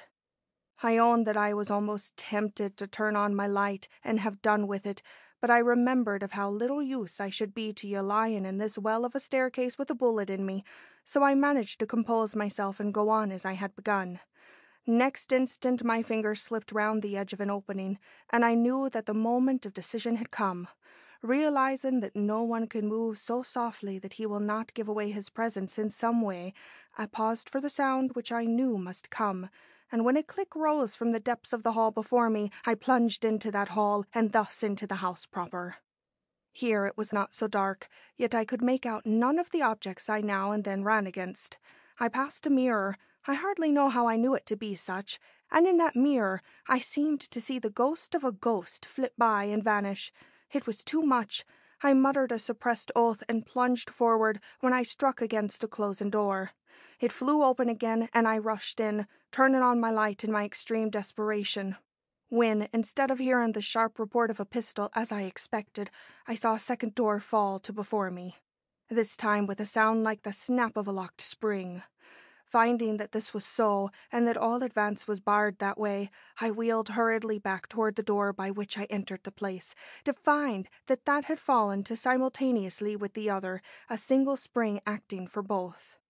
I was trapped, a prisoner in the strangest sort of passageway or closet, and, as a speedy look about presently assured me, a prisoner with very little hope of immediate escape. For the doors were not only immovable, without even locks to pick or panels to break in, but the place was bare of windows, and the only communication which it could be said to have with the outside world at all was a shaft rising from the ceiling almost to the top of the house. Whether this served as a ventilator or means of lighting up the hole when both doors were shut, it was much too inaccessible to offer any apparent way of escape. Never was a man more thoroughly boxed in. As I realized how little chance there was of any outside interference, how my captor, even if he was seen leaving the house by the officer on duty, would be taken for myself and so allowed to escape, I own that I felt my position a hopeless one. But anger is a powerful stimulant, and I was mortally angry, not only with SEARS, but with myself. So when I was done swearing, I took another look around, and finding that there was no getting through the walls, turned my attention wholly to the shaft, which would certainly lead me out of the place if I could only find means to mount it. And how do you think I managed to do this at last?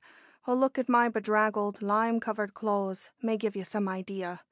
I cut a passage for myself up those perpendicular walls as the boy did up the face of the Natural Bridge in Virginia. Do you remember that old story in the Reader? It came to me like an inspiration as I stood looking up from below. And though I knew that I should have to work most of the way in perfect darkness, I decided that a man's life was worth some risk, and that I had rather fall and break my neck while doing something than to spend hours in maddening inactivity only to face death at last from slow starvation. I had a knife, an exceedingly good knife, in my pocket, and for the first few steps I should have the light of my electric torch. The difficulty, and that is the first difficulty, was to reach the shaft from the floor where I stood. There was but one article of furniture in the room, and that was something between a table and a desk. No chairs, and the desk was not high enough to enable me to reach the mouth of the shaft. If I could turn it on end, there might be some hope, but this did not look feasible. However, I threw off my coat and went at the thing with a vengeance, and whether I was given superhuman power or whether the clumsy thing was not as heavy as it looked, I did finally succeed in turning it on its end, close under the opening from which the shaft rose. The next thing was to get on its top. That seemed almost as impossible as climbing the bare wall itself, but presently I bethought me of the drawers, and though they were locked, I did succeed by the aid of my keys to get enough of them open to make for myself a very good pair of stairs. I could now see my way to the mouth of the shaft, but after that. Taking out my knife, I felt the edge. It was a good one, so was the point, but was it good enough to work holes in that plaster? It depended somewhat upon the plaster. Had the masons, in finishing that shaft, any thought of the poor wretch who would one day have to pit his life against the hardness of the final covering? My first dig at it would tell. I own I trembled violently at the prospect of what the first test would mean to me, and wondered if the perspiration which I felt starting at every pore was the result of the effort I had been engaged in, or just plain fear. Inspector, I do not intend to have you to live with me through the 5 mortal hours which followed. I was enabled to pierce that plaster with my knife, and even to penetrate deep enough to afford a place for the tips of my fingers, and afterward for the point of my toes, digging, prying, sweating, panting, listening, first for a sudden opening of the doors beneath, then for some shout or wicked interference from above, as I worked my way inch by inch, foot by foot, to what might be safety after it was attained. 5 hours. 6. Then I struck something which proved to be a window, and when I realized this and knew that with but one more effort I should breathe freely again, I came as near falling as I had any time before I began this terrible climb. Happily I had some premonition of my danger, and threw myself into a position which held me till the dizzy minute passed. Then I went calmly on with my work, and in another half-hour had reached the window, which fortunately for me not only opened inward, but was off the latch. It was with an inexpressible relief that I clambered through this window, and for a brief moment breathed in the pungent odor of cedar. But it could have been only for a moment. It was 3 o'clock in the afternoon before I found myself again in the outer air. The only way I can account for the lapse of time is that the strain to which both body and nerve had been subjected was too much for even my hardy body, and that I fell to the floor of the cedar closet, and from a faint went into a sleep that lasted until 2. I can easily account for the last hour, because it took me that long to cut the thick paneling from the door of the closet. However, I am here now, sir, and in very much the same condition in which I left that house. I thought my first duty was to tell you that I had seen Hiram Sears in that house last night and put you on his track." I drew a long breath. I think the inspector did. I had been almost rigid from excitement, but I don't believe he was quite free from it either. But his voice was calmer than I expected when he finally said, "I'll remember this. It was a good night's work." Then the inspector put to him some questions, which seemed to fix the fact that Sears had left the house before Sweetwater did, after which he bade him send certain men to him and then go and fix himself up. I believe he had forgotten me. I had almost forgotten myself. End of chapter 14.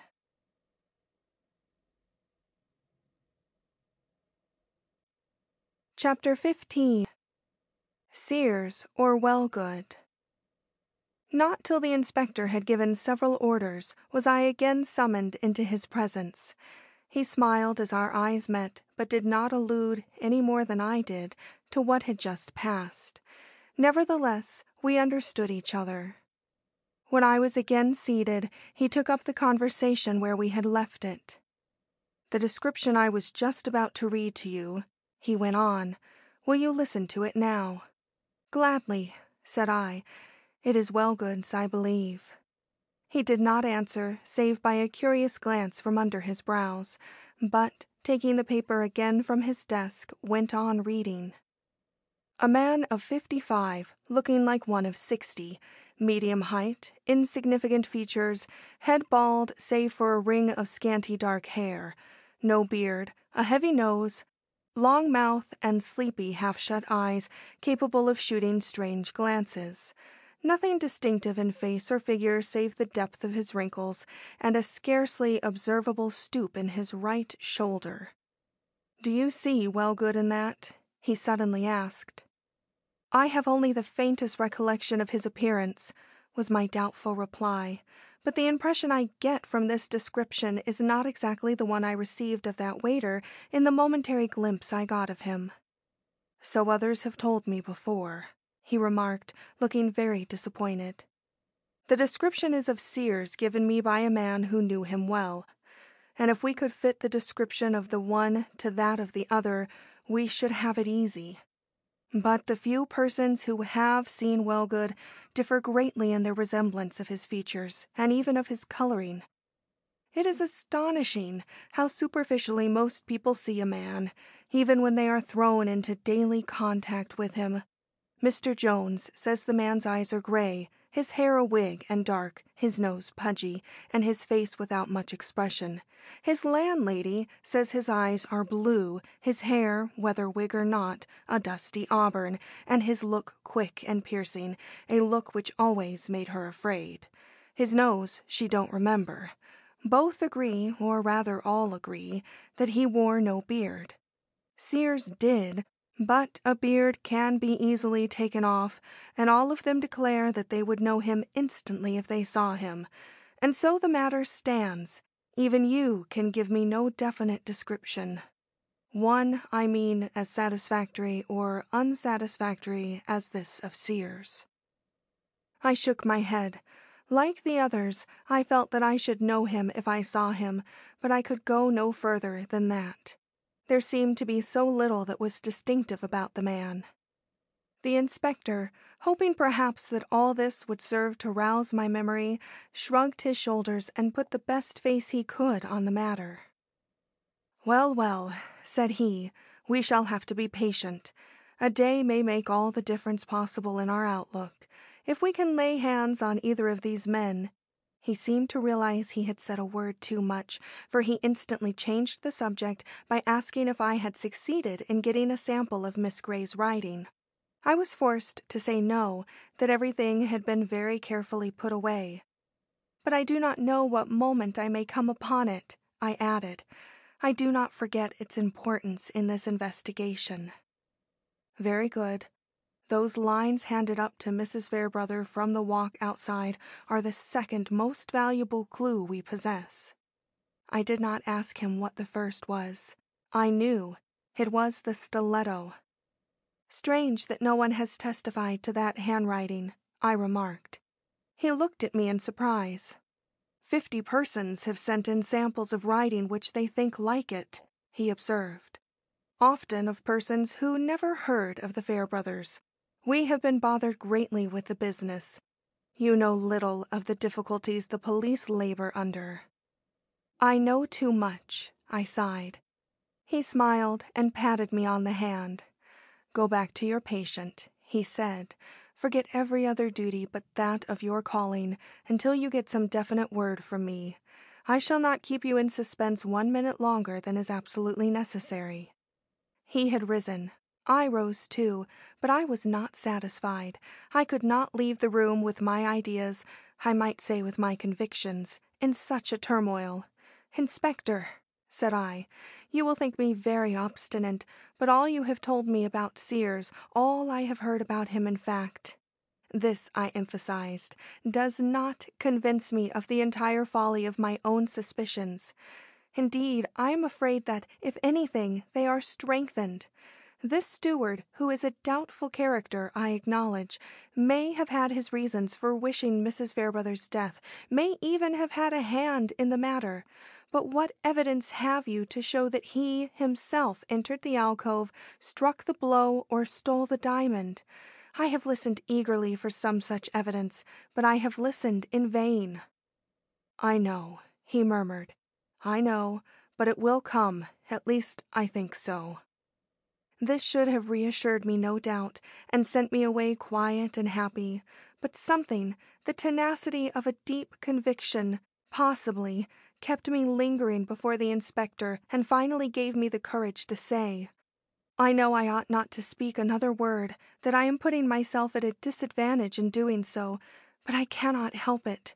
Inspector, I cannot help it when I see you laying such stress upon the few indirect clues connecting the suspicious SEARS with this crime and ignoring the direct clues we have against one whom we need not name." Had I gone too far? Had my presumption transgressed all bounds, and would he show a very natural anger?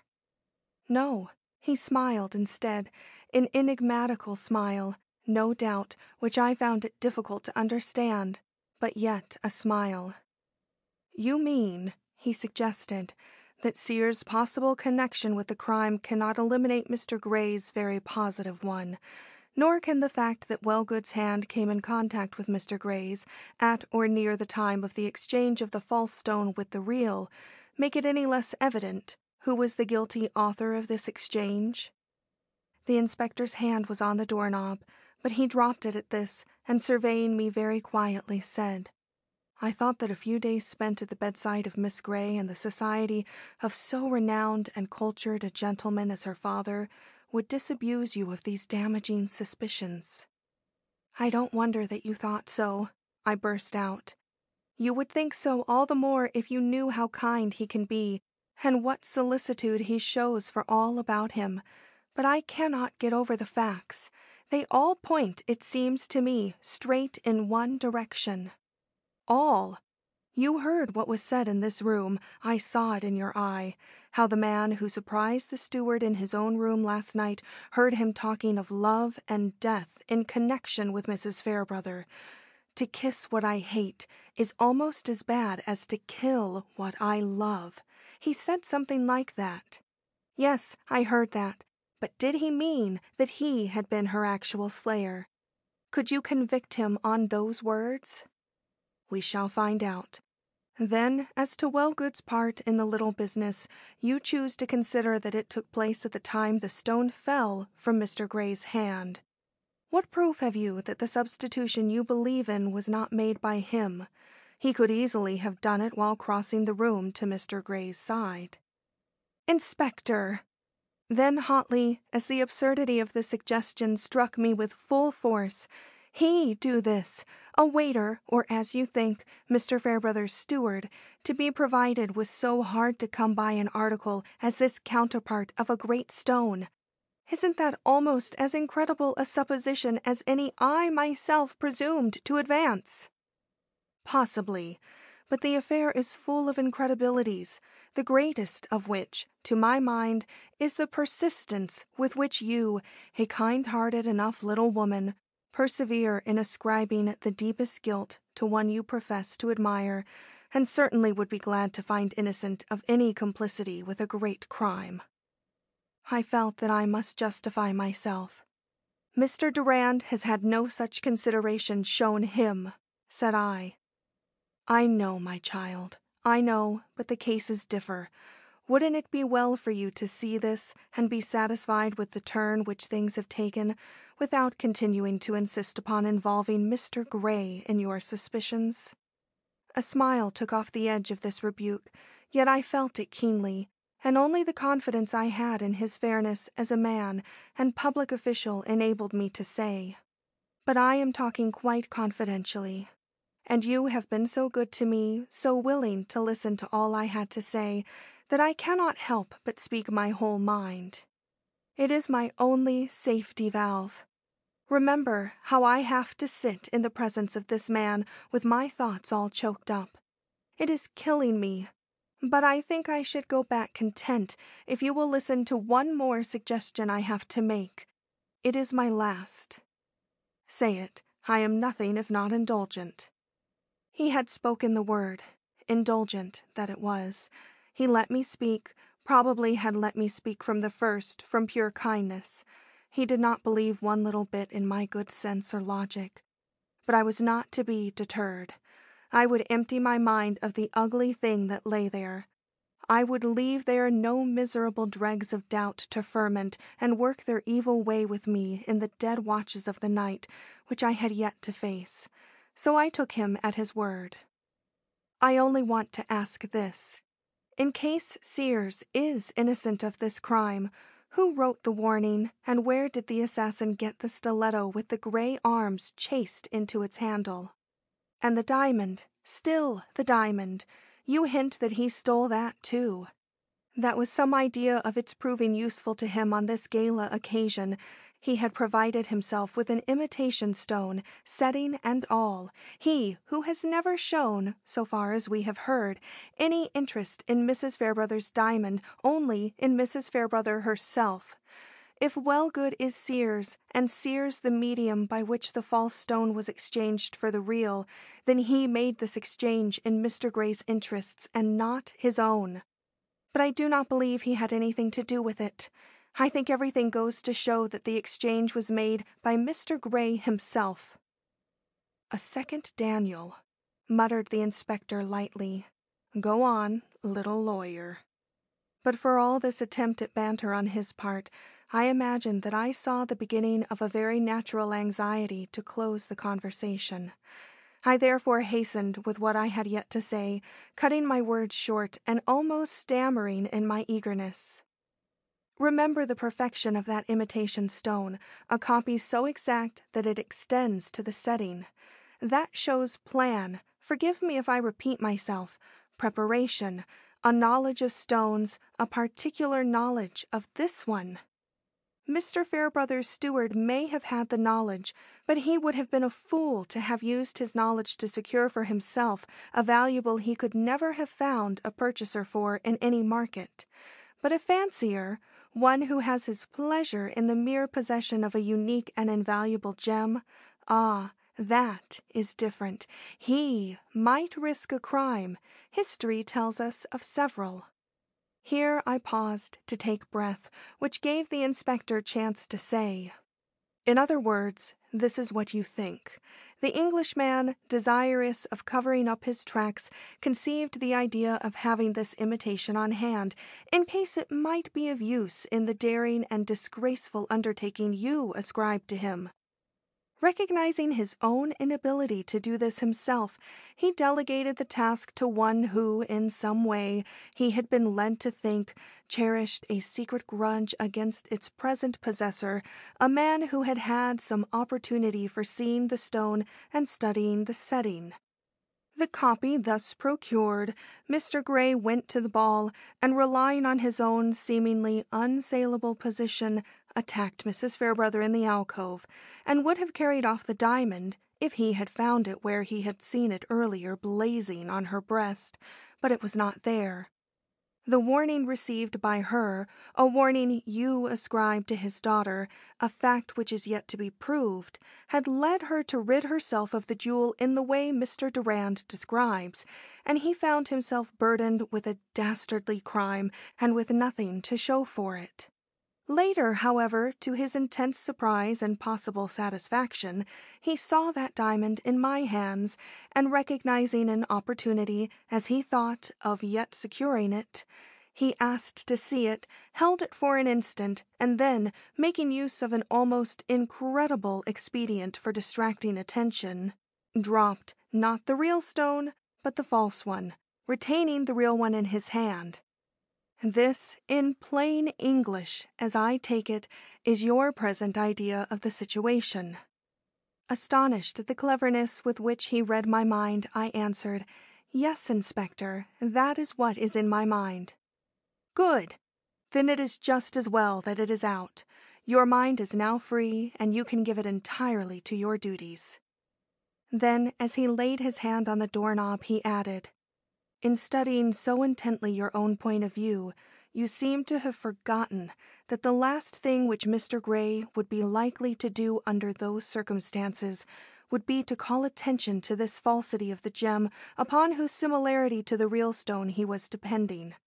Not even his confidence in his own position as an honored and highly esteemed guest would lead him to do that. Not if he were a well-known connoisseur," I faltered, "with the pride of one who has handled the best gems. He would know that the deception would be soon discovered, and that it would not do for him to fail to recognize it for what it was, when the make-believe was in his hands. Forced, my dear child, forced, and as chimerical as all the rest. It cannot stand putting into words. I will go further. You are a good girl, and can bear to hear the truth from me. I don't believe in your theory. I can't. I have not been able to from the first, nor have any of my men. But if your ideas are true, and Mr. Gray is involved in this matter, you will find that there has been more of a hitch about that diamond than you, in your simplicity, believe. If Mr. Gray were in actual possession of this valuable, he would show less care than you say he does. So would he if it were in Wellgood's hands, with his consent and a good prospect of it coming to him in the near future. But if it is in Wellgood's hands without his consent, or any near prospect of his regaining it, then we can easily understand his present apprehensions and growing uneasiness he betrays." "True," I murmured. "If then," the inspector pursued, giving me a parting glance not without its humor, probably not without something really serious underlying its humor, "we shall find, in following up our present clue, that Mr. Gray has had dealings with this Wellgood or this Sears, or if you, with your advantages for learning the fact, should discover that he shows an extraordinary interest in either of them, the matter will take on a different aspect. But we have not got that far yet. At present our task is to find one or the other of these men. If we are lucky, we shall discover that the waiter and the steward are identical, in spite of their seemingly different appearance. A rogue, such as this Sears has shown himself to be, would be an adept at disguise." "You are right," I acknowledged. "He has certainly the heart of a criminal. If he had no hand in Mrs. Fairbrother's murder, he came near having one in that of your detective. You know what I mean. I could not help hearing, Inspector." He smiled, looked at me steadfastly in the face for a moment, and then bowed me out. The inspector told me afterward that, In spite of the cavalier manner with which he had treated my suggestions, he spent a very serious half-hour head-to-head with the district attorney. The result was the following order to Sweetwater, the detective. You are to go to St. Regis, make yourself solid there, and gradually, as you can manage it, work yourself into a position for knowing all that goes on in room blank. If the gentleman, mind you, the gentleman, we care nothing about the women, should go out, you are to follow him if it takes you to blank. We want to know his secret, but he must never know our interest in it, and you are to be as silent in this matter as if he possessed of neither ear nor tongue. I will add memory, for if you find this secret to be one in which we have no lawful interest, you are to forget it absolutely and forever. You will understand why when you consult the St. Regis Register. But they expected nothing from it. Absolutely nothing. End of chapter 15.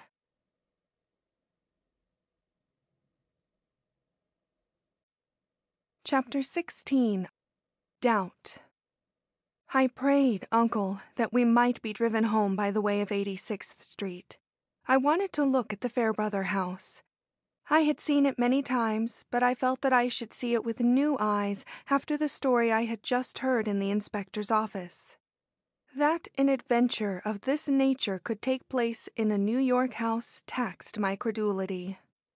I might have believed it of Paris, wicked, mysterious Paris, the home of intrigue and every redoubtable crime, but of our own homely, commonplace metropolis, the house must be seen for me to be convinced of the fact related. Many of you know the building.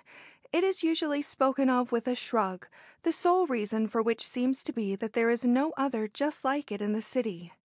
I myself have always considered it imposing and majestic, but to the average man it is too suggestive of old-world feudal life to be pleasing.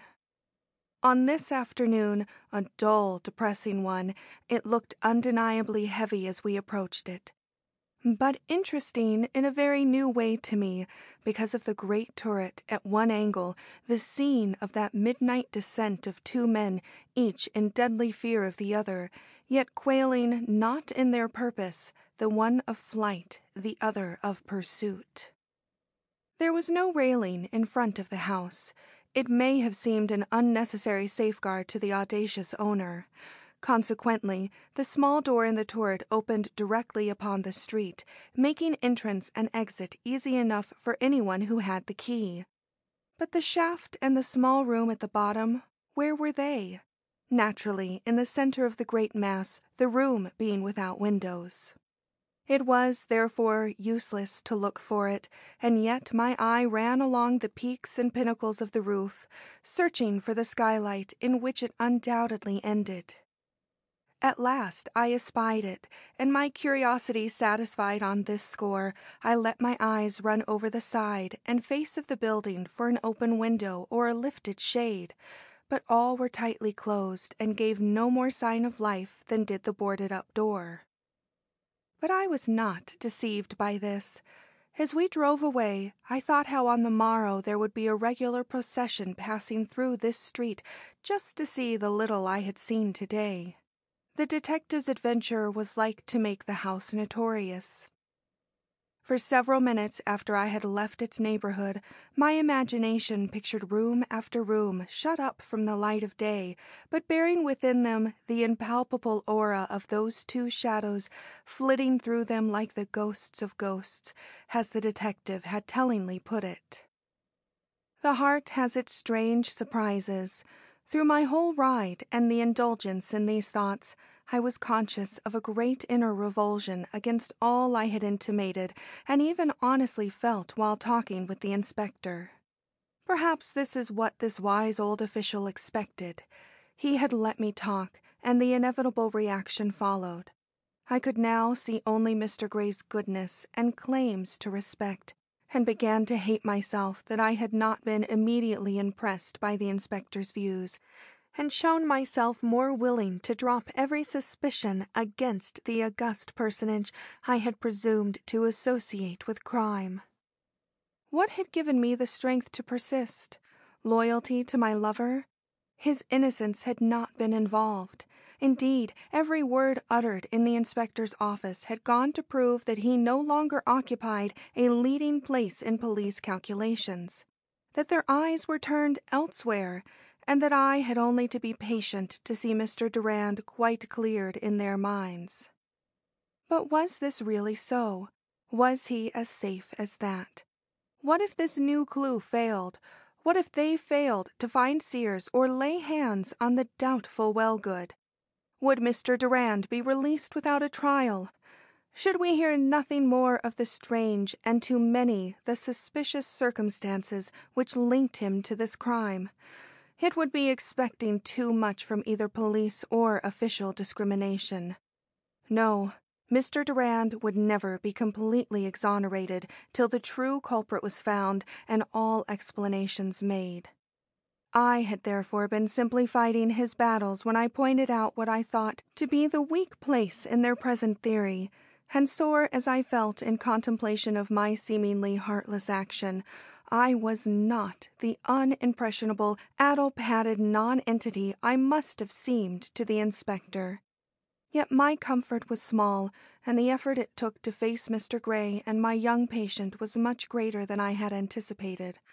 I blushed as I approached to take my place at Miss Gray's bedside, and had her father been as suspicious of me at that moment as I was of him, I am sure that I should have fared badly in his thoughts. But he was not on the watch for my emotions. He was simply relieved to see me back. I noticed this immediately, also that something had occurred during my absence which absorbed his thought and filled him with anxiety. A Western Union envelope lay at his feet, proof that he had just received a telegram. This, under ordinary circumstances, would not have occasioned me a second thought, such a man being naturally the recipient of all sorts of communications from all parts of the world. But at this crisis, with the worm of a half-stifled doubt still gnawing at my heart, everything that occurred to him took on importance and roused questions. When he had left the room, Miss Gray nestled up to me with the seemingly ingenuous remark, "Poor Papa, something disturbs him. He will not tell me what. I suppose he thinks I am not strong enough to share his troubles, but I shall be soon. Don't you see I am gaining every day?" "Indeed, I do," was my hearty response. In face of such a sweet confidence and open affection, doubt vanished, and I was able to give all my thoughts to her. "I wish Papa felt as sure of this as you do," she said. "For some reason, he does not seem to take any comfort from my improvement. When Dr. Fraley says, 'Well, well, we are getting on finely today,' I notice that he does not look anxious, nor does he even meet these encouraging words with a smile. Haven't you noticed it? He looks as careworn and troubled about me now as he did the first day I was taken sick. Why should this be? Is it because he has lost so many children he cannot believe in his good fortune at having the most insignificant of all left to him?" "I do not know your father very well," I protested, "and cannot judge what is going on in his mind. But he must see that you are quite a different girl from what you were a week ago, and that, if nothing unforeseen happens, your recovery will only be a matter of a week or two longer." "Oh, how I love to hear you say that, to be well again, to read letters," she murmured, "and to write them." And I saw the delicate hand falter up to pinch the precious packet awaiting that happy hour. I did not like to discuss her father with her, so took this opportunity to turn the conversation aside into safer channels. But we had not proceeded far before Mr. Gray returned, and taking his stand at the foot of the bed, remarked, after a moment's gloomy contemplation of his daughter's face, "You are better today, the doctor says. I have just been telephoning to him. But do you feel well enough for me to leave you for a few days? There is a man I must see, must go to, if you have no dread of being left alone with your good nurse and the doctor's constant attendance." Miss Gray looked startled, Doubtless she found it difficult to understand what man in this strange country could interest her father enough to induce him to leave her while he was yet laboring under such solitude. But a smile speedily took the place of her look of surprised inquiry, and she affectionately exclaimed, "Oh, I haven't the least dread in the world, not now. See, I can hold up my arms. Go, Papa, go. It will give me a chance to surprise you with my good looks when you come back." He turned abruptly away. He was suffering from an emotion deeper than he cared to acknowledge, but he gained control over himself speedily, and coming back, announced with forced decision, "I shall have to go tonight. I have no choice. Promise me that you will not go back in my absence, that you will strive to get well, that you will put your mind into striving to get well." "Indeed, I will," she answered, a little frightened by the feeling he showed. "Don't worry so much. I have more than one reason for living, Papa." He shook his head and went immediately to make his preparations for departure. His daughter gave one sob, then she caught me by the hand. "You look dumbfounded," said she, "but never mind, we shall get on very well together. I have the most perfect confidence in you." Was it my duty to let the inspector know that Mr. Gray anticipated absenting himself from the city for a few days? I decided that I would only be impressing my own doubts upon him after a rebuke which should have allayed them. Yet, when Mr. Gray came to take his departure, I wished that the inspector might have been a witness to his emotion, if only to give me one of his very excellent explanations. The parting was more like that of one who sees no immediate promise of return than of a traveler who intends to limit his stay to a few days. He looked her in the eyes and kissed her a dozen times, each time with an air of heartbreak which was good neither for her nor for himself, and when he finally tore himself away, it was to look back at her from the door with an expression I was glad she did not see, or it would certainly have interfered with the promise she had made to concentrate all her energies on getting well. What was the root of his extreme grief at leaving her? Did he fear the person he was going to meet, or were his plans such as involved a much longer stay than he had mentioned? Did he even mean to return at all? Ah, that was the question. Did he intend to return, or had I been the unconscious witness of a flight? End of chapter 16.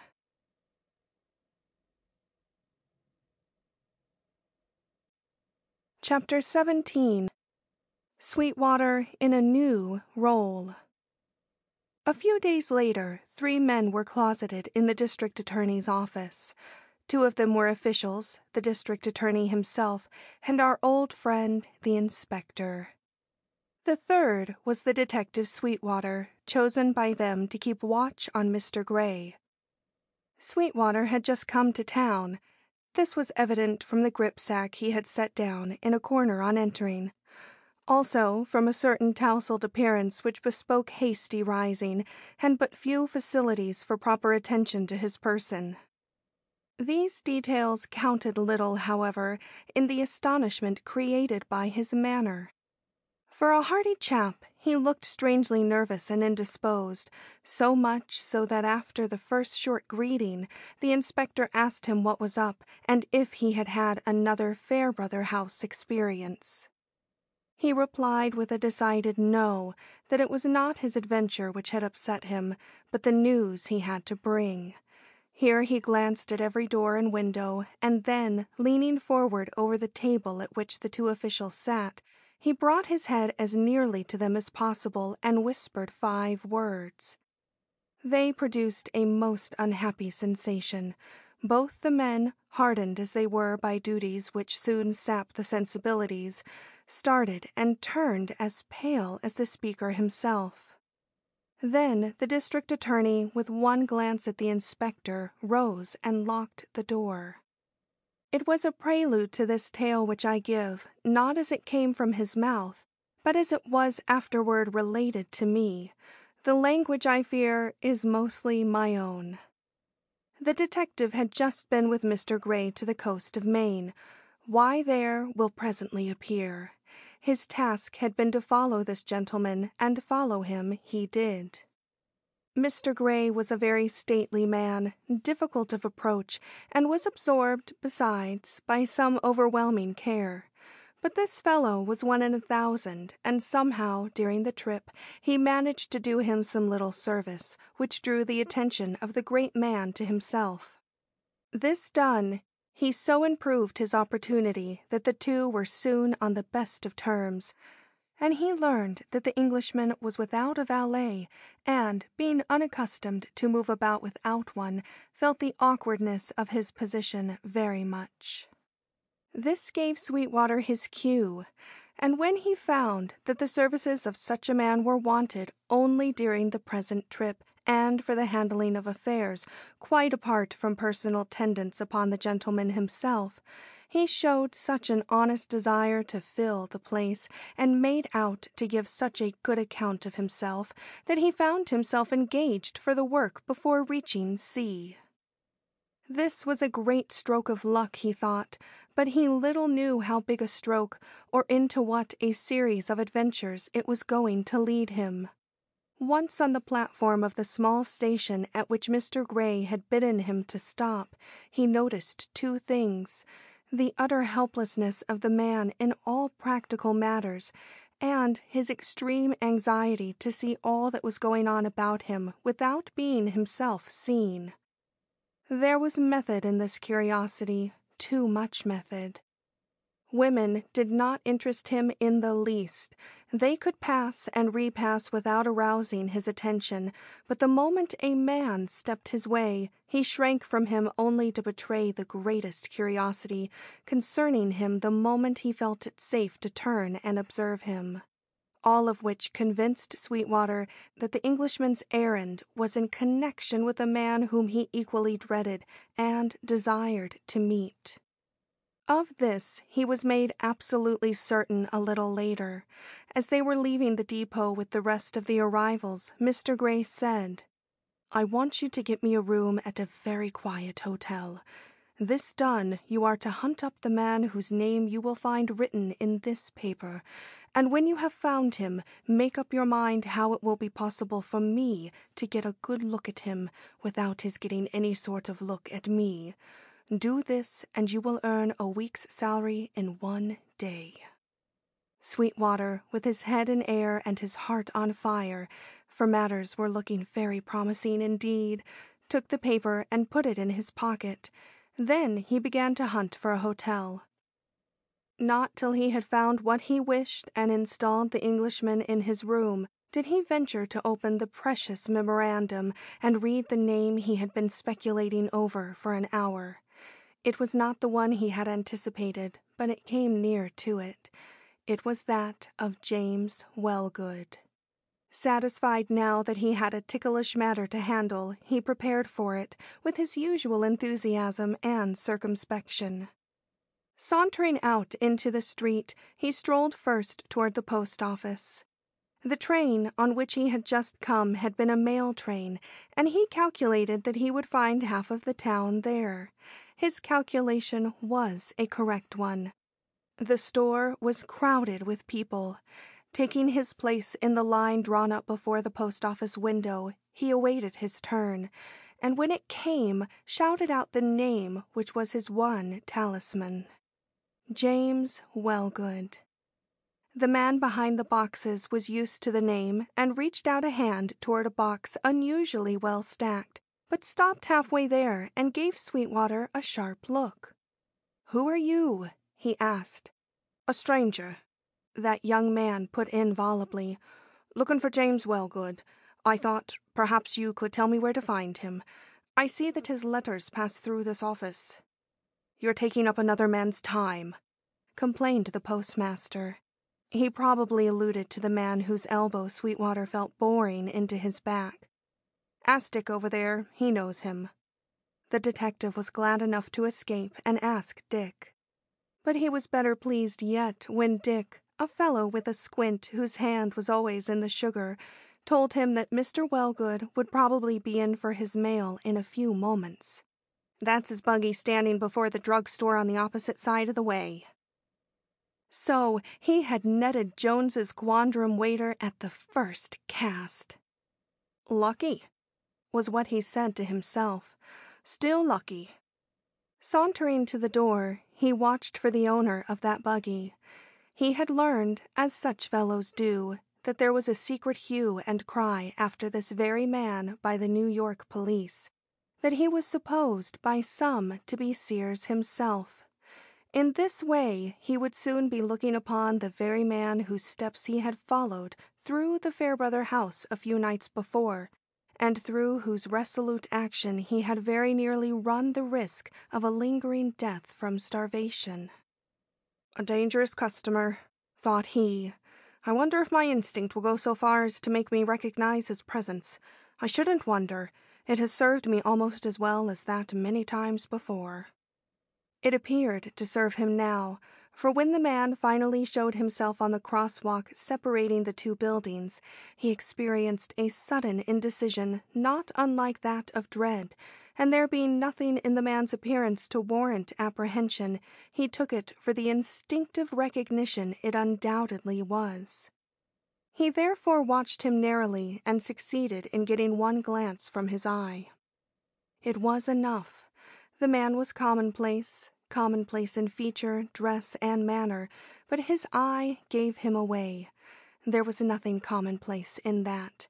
It was an eye to be aware of. He had taken in Sweetwater as he passed, but Sweetwater was of a commonplace type, too, and woke no corresponding dread in the other's mind, for he went whistling into the store, from which he had presently reissued with a bundle of mail in his hand. The detective's first instinct was to take him into custody as a suspect much wanted by the New York police. But reason assured him that he not only had no warrant for this, but that he would better serve the ends of justice by following out his present task of bringing this man and the Englishman together and watching the result. But how, with the conditions laid on him by Mr. Gray, was this to be done? He knew nothing of the man's circumstances or of his position in the town.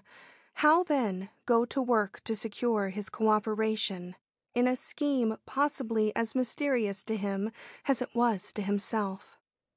He could stop this stranger in mid-street with some plausible excuse, but it did not follow that he would succeed in luring him to the hotel where Mr. Gray could see him.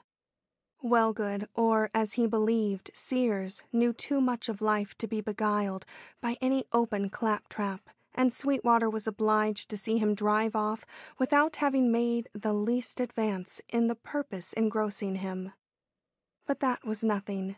He had all the evening before him, and re-entering the store, he took up his stand near the sugar barrel. He had perceived that in the pauses of weighing and tasting, Dick talked. If he were guided with suitable discretion, why should he not talk of Wellgood? He was guided, and he did talk, and to some effect. That is, he gave information of the man which surprised Sweetwater. If in the past and in New York he had been known as a waiter, or should I say steward, he was known here as a manufacturer of patent medicine designed to rejuvenate the human race. He had not been long in town and was somewhat of a stranger yet, but he wouldn't be so long. He was going to make things hum, he was. Money for this, money for that, a horse where another man would walk, and mail. Well, that alone would make this post office worthwhile. Then the drugs, ordered by wholesale. Those boxes over there were his, ready to be carted out in his manufactory. Count them, some one, and think of the bottles and bottles of stuff they stand for. If it sells, as he says it will, then he will soon be rich, and so on, till Sweetwater brought the garrulous Dick to a standstill by asking whether Wellgood had been away for any purpose since he first came to town. He received the reply that he had just come home from New York, where he had been for some articles needed in his manufactory. Sweetwater felt all his convictions confirmed and ended the colloquy with the final question. "And where is his manufactory? Might it be worth visiting, perhaps?" The other made a gesture, said something about northwest, and rushed to help a customer. Sweetwater took the opportunity to slide away. More explicit directions could easily be got elsewhere, and he felt anxious to return to Mr. Gray and discover, if possible, whether it would prove as much a matter of surprise to him as to Sweetwater himself that the man who answered to the name of Wellgood was the owner of a manufactory and a barrel or two of drugs, out of which he proposed to make a compound that would rob the doctors of their business and make himself and this little village rich. Sweetwater made only one stop on his way to Mr. Gray's hotel rooms, and that was at the stables. He learned whatever else there was to know, and armed with definite information, he appeared before Mr. Gray, who, to his astonishment, was dining in his own room.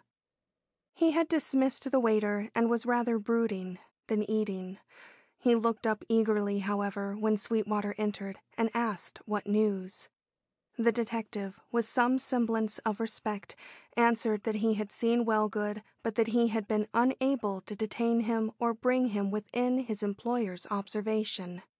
"He is a patent medicine man," he explained, "and manufactures his own concoctions in a house he has rented here on a lonely road some half-mile out of town." "Wellgood does? The man named Wellgood?" Mr. Gray exclaimed with all the astonishment the other secretly expected. "Yes, Wellgood, James Wellgood. There is no other in town." "How long has this man been here?" the statesman inquired, after a moment of apparently great discomfiture. "Just 24 hours this time. He was here once before when he rented the house and made all his plans." "Ah." Mr. Gray rose precipitately. His manner had changed. "I must see him. What you tell me makes it all the more necessary for me to see him. How can you bring it about?" "Without his seeing you?" Sweetwater asked. Yes, certainly without his seeing me. Couldn't you wrap him up at his door and hold him in, talk a minute, while I looked on from the carriage or whatever vehicle we can get to carry us there? The least glimpse of his face would satisfy me. That is, tonight." "I'll try," said Sweetwater, not very sanguine as to the probable result of this effort. Returning to the stables, he ordered the team. Without the last ray of the sun, they set out, the reins in Sweetwater's hands. They headed for the coast road. End of chapter 17.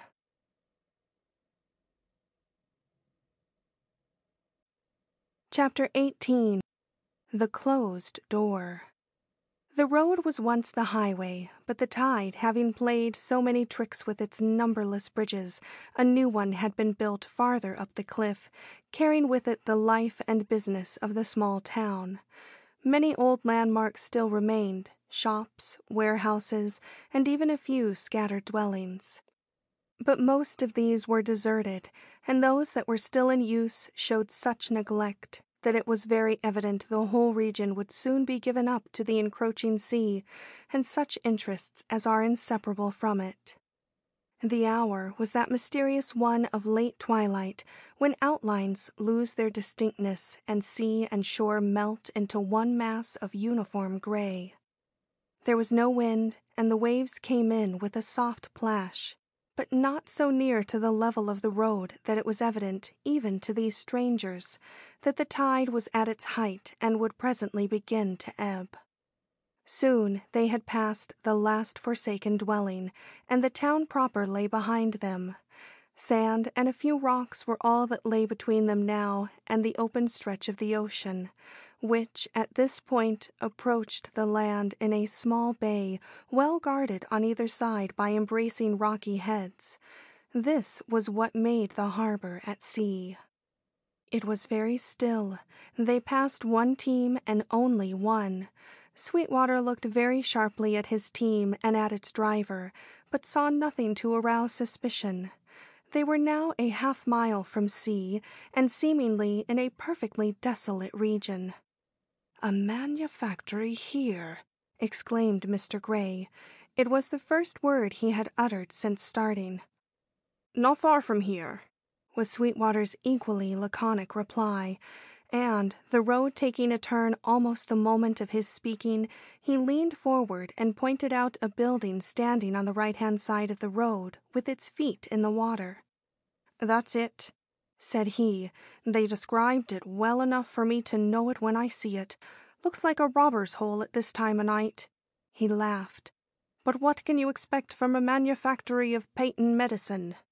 Mr. Gray was silent. He was looking very earnestly at the building. "It is larger than I expected," he remarked at last. Sweetwater himself was surprised, but as they advanced and their point of view changed, they found it to be really an insignificant structure, and Mr. Wellgood's portion of it was more insignificant still. In reality, it was a collection of 3 stores under one roof. 2 of them were shut up and evidently unoccupied. The third showed a lighted window. This was the manufactory. It occupied the middle place and presented a tolerably decent appearance. It showed, besides the lighted lamp I have mentioned, such signs of life as a few packing boxes tumbled out on the small platform in front, and a whinnying horse attached to an empty buggy tied to a post on the opposite side of the road. "I'm glad to see the lamp," muttered Sweetwater. "Now what shall we do? Is it light enough for you to see his face if I can manage to bring him to the door?" Mr. Gray seemed startled. "It's darker than I thought," said he, "but call the man, and if I cannot see him plainly, I'll shout to the horse to stand, which you will take as a signal to bring this Wellgood nearer. But do not be surprised if I ride off before he reaches the buggy. I'll come back again and take you up farther down the road." "All right, sir," answered Sweetwater with a side glance at the speaker's inscrutable features. "It's a go." And, leaping to the ground, he advanced to the manufactory door and knocked loudly.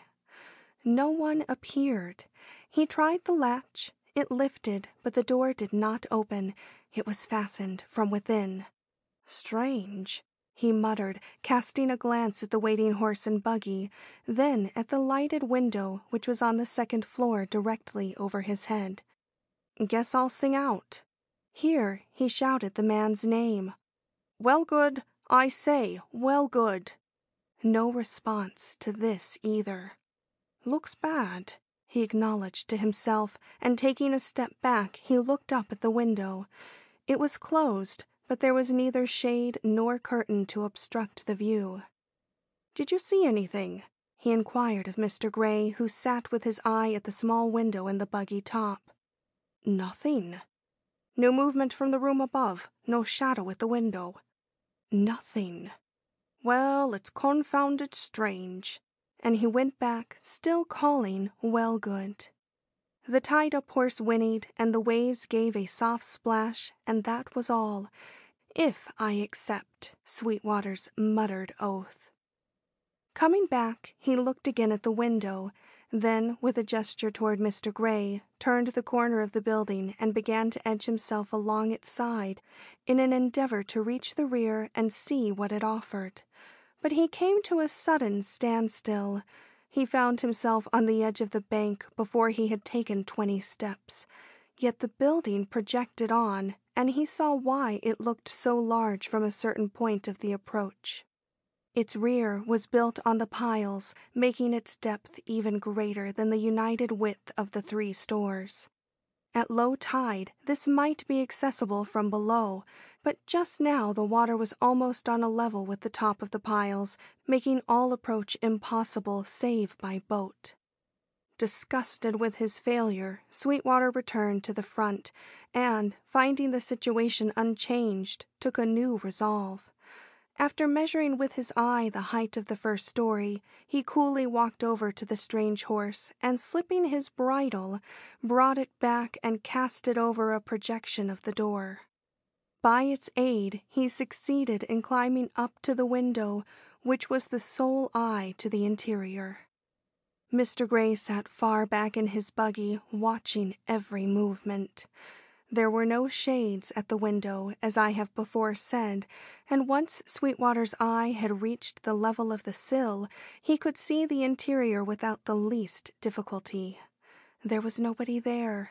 The lamp burned on a great table littered with papers, but the rude cane chair before it was empty, and so was the room.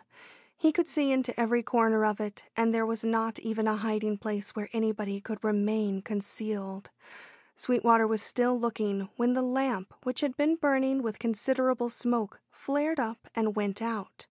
Sweetwater uttered an ejaculation, and finding himself face to face with utter darkness, slid from his perch to the ground. Approaching Mr. Gray for the second time, he said, "I cannot understand it. The fellow is either lying low or he's gone out, leaving his lamp to go out too. But whose is the horse? Just excuse me while I tie him up again. It looks like the one he was driving today. It is the one. Well, he won't leave him here all night. Shall we lie low and wait for him to come and unhitch this animal, or do you prefer to return to the hotel?" Mr. Gray was slow in answering. Finally he said, "The man may suspect our intention. You can never tell anything about such fellows as he. He may have caught some unexpected glimpse of me, or simply heard that I was in town. If he's the man I think him, he has reasons for avoiding me which I can very well understand. Let us go back, not to the hotel. I must see this adventure through tonight. But far enough for him to think we have given up all idea of routing him out tonight. Perhaps that is all he is waiting for. You can steal back." "Excuse me," said Sweetwater, "but I know a better dodge than that. We'll circumvent him. We passed a boathouse on our way down here. I'll just drive you up, procure a boat, and bring you back here by water. I don't believe that he will expect that, and if he is in the house, we shall see him or his light. Meanwhile, he can escape by the road." "Escape? Do you think he is planning to escape?" The detective spoke with becoming surprise, and Mr. Gray answered without apparent suspicion. "It is possible if he suspects my presence in the neighborhood." "Do you want to stop him?" "I want to see him." "Oh, I remember. Well, sir, we will drive on. That is after a moment." "What are you going to do?" "Oh, nothing. You said you wanted to see the man before he escaped." "Yes, but—" "And that he might escape by the road." "Yes." "Well, I was just making that little bit impractical. A small pebble in the keyhole, and why, see now, his horse is walking off. Gee, I must have fastened him badly. I shouldn't wonder if he trotted all the way to town. But it can't be helped. I cannot be supposed to race after him. Are you ready now, sir? I'll give another shout, then I'll get in." And once more the lonely region about echoed with the cry, "Wellgood! I say, Wellgood!" There was no answer, and the young detective, masking for the nonce as Mr. Gray's confidential servant, jumped into the buggy and turned the horse's head toward C. End of chapter 18.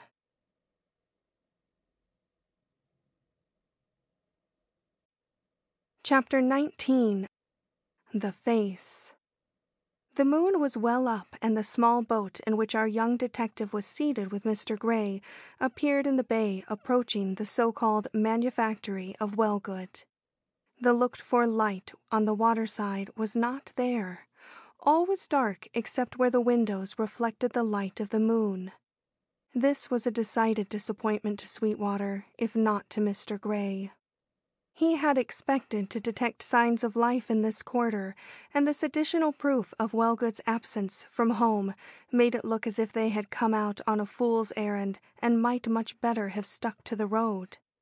"No promise there," came in a mutter from his lips. "Shall I row in, sir, and try to make a landing?" "You may row nearer. I should like a closer view. I don't think we shall attract any attention. There are more boats than ours on the water." Sweetwater was startled. Looking around, he saw a launch, or some such small steamer, riding at anchor not far from the mouth of the bay. But that was not all. Between it and them was a rowboat like their own, resting quietly in the wake of the moon. "I don't like so much company," he muttered. "Something's brewing, something in which we may not want to take a part." "Very likely," answered Mr. Gray. "But we must not be deterred, not till I have seen."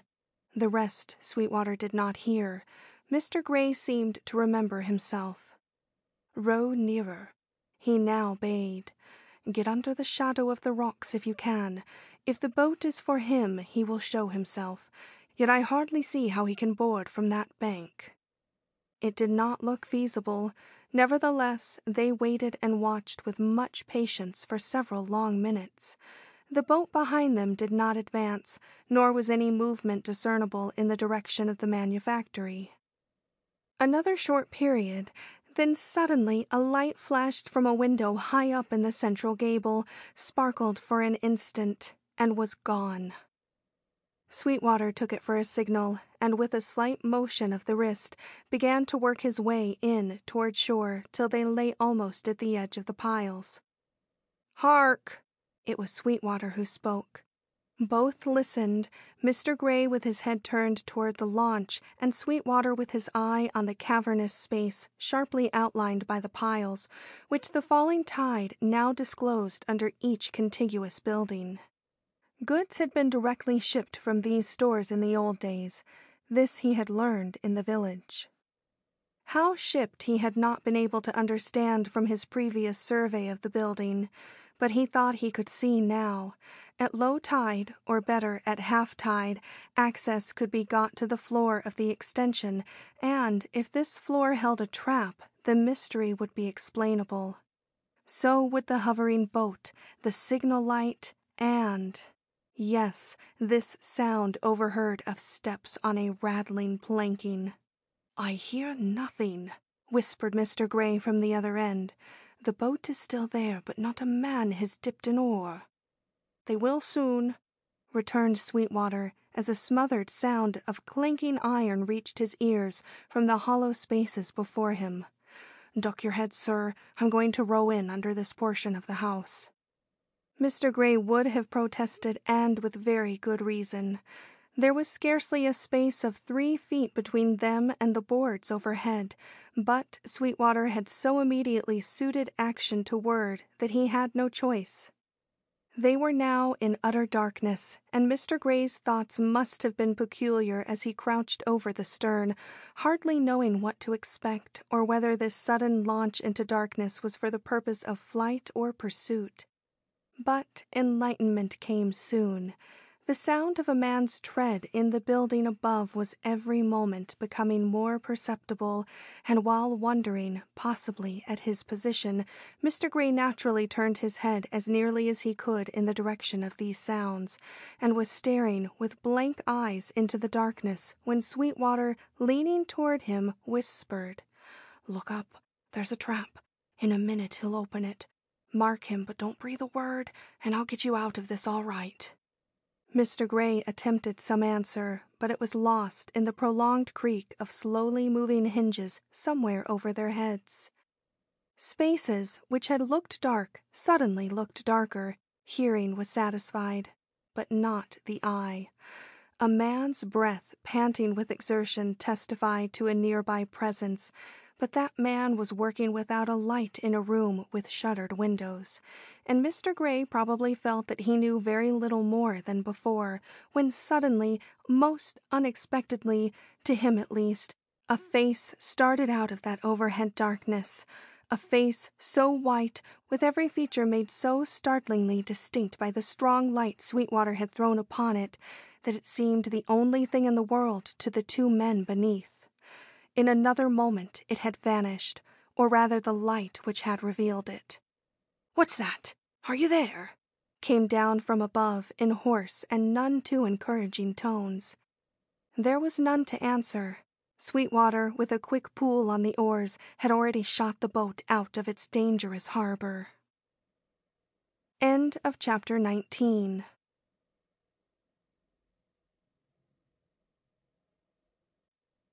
Chapter 20. Moonlight and a Clue. "Are you satisfied? Have you got what you wanted?" asked Sweetwater when they were well away from the shore and the voice they had heard calling at intervals from the chasm they had left. "Yes. You're a good fellow. It could not have been better managed." Then, after a pause, too prolonged and thoughtful to please Sweetwater, who was burning with curiosity, if not with some deeper feeling, "What was that light you burned? A match?" Sweetwater did not answer. He dared not. How speak of the electric torch he as a detective carried in his pocket? That would be to give himself away. He therefore let this question slip by and put in one of his own.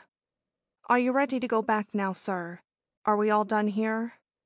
This with his ear turned and his eyes bent forward, for the adventure they had interrupted was not at an end, whether their part in it was or not.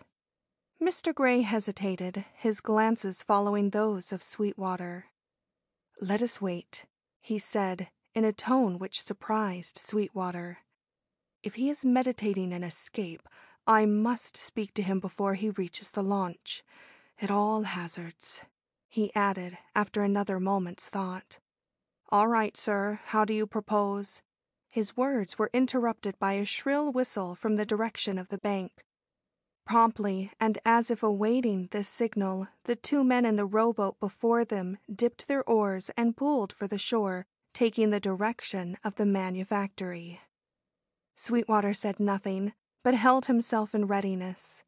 Mr. Gray was equally silent, but the lines of his face seemed to deepen in the moonlight as the boat, gliding rapidly through the water, passed them within a dozen boat lengths and slipped into the opening under the manufactory building. "Row, row!"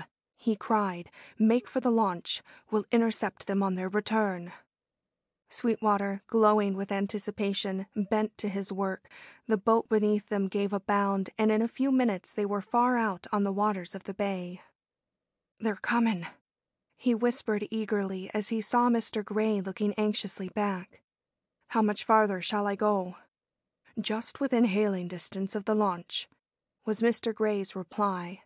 Sweetwater, gauging the distance with a glance, stopped at the proper point and rested on his oars. But his thoughts did not rest. He realized that he was about to witness an interview whose importance he easily recognized. How much of it would he hear?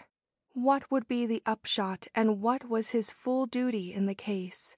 He knew that this man, Wellgood, was wanted by the New York police, but he was possessed with no authority to arrest him, even if he had the power. "Something more than I bargained for," he inwardly commented. "But I wanted excitement, and now I have it. If only I can keep my head level, I may get something out of this. If not, all I could wish." Meantime, the second boat was very nearly on them. He could mark the three figures and pick out Wellgood's head from among the rest. It had a resolute air, the face on which, to his evident discomfiture, the moon shone, wore a look which convinced the detective that this was no patent medicine manufacturer, nor even a caterer's assistant, but a man of nerve and resources, the same, indeed, whom he had encountered in Mr. Fairbrother's house with such disastrous, almost fatal results to himself. The discovery, though an unexpected one, did not lessen his sense of the extreme helplessness of his own position. He could witness, but he could not act. Follow Mr. Gray's orders, but indulge in none of his own. The detective must continue to be lost in the valet, though it came hard and woke a sense of shame in his ambitious breast. Meanwhile, Wellgood had seen them and ordered his men to cease rowing. "Give way there," he shouted.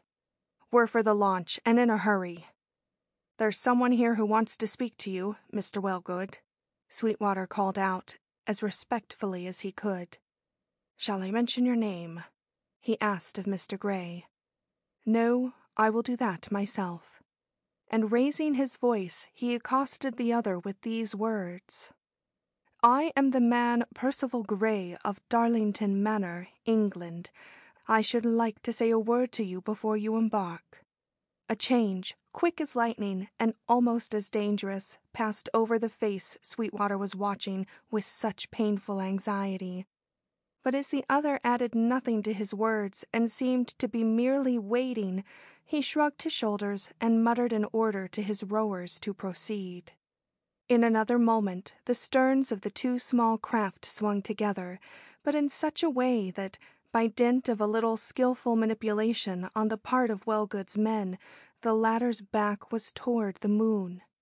Mr. Gray leaned toward Wellgood, and his face fell into shadow also. "Bah," thought the detective, "I should have managed that myself. But if I cannot see, I shall at least hear." But he deceived himself in this. The two men spoke in such low whispers that only their intensity was manifest. Not a word came to Sweetwater's ears. "Bah," he thought again, "this is bad."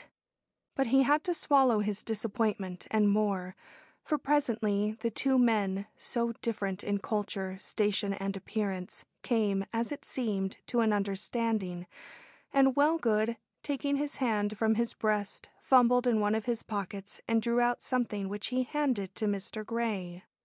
This made Sweetwater start and peer with still greater anxiety at every movement, when to his surprise both bent forward, each over his own knee, doing something so mysterious he could get no clue to its nature till they again stretched forth their hands to each other, and he caught the gleam of paper and realized that they were exchanging memoranda or notes. These must have been important, for each made an immediate endeavor to read his slip by turning it toward the moon's rays. That both were satisfied was shown by their after movements. Wellgood put his slip into his pocket, and without further word to Mr. Gray, motioned to his men to row away. They did so with a will, leaving a line of silver in their wake. Mr. Gray, on the contrary, gave no orders. He still held his slip and seemed to be dreaming, but his eye was on the shore, and he did not even turn when sounds from the launch denoted that she was under way. Sweetwater, looking at this morsel of paper with greedy eyes, dipped his oars and began pulling softly toward that portion of the beach where a small and twinkling light defined the boathouse.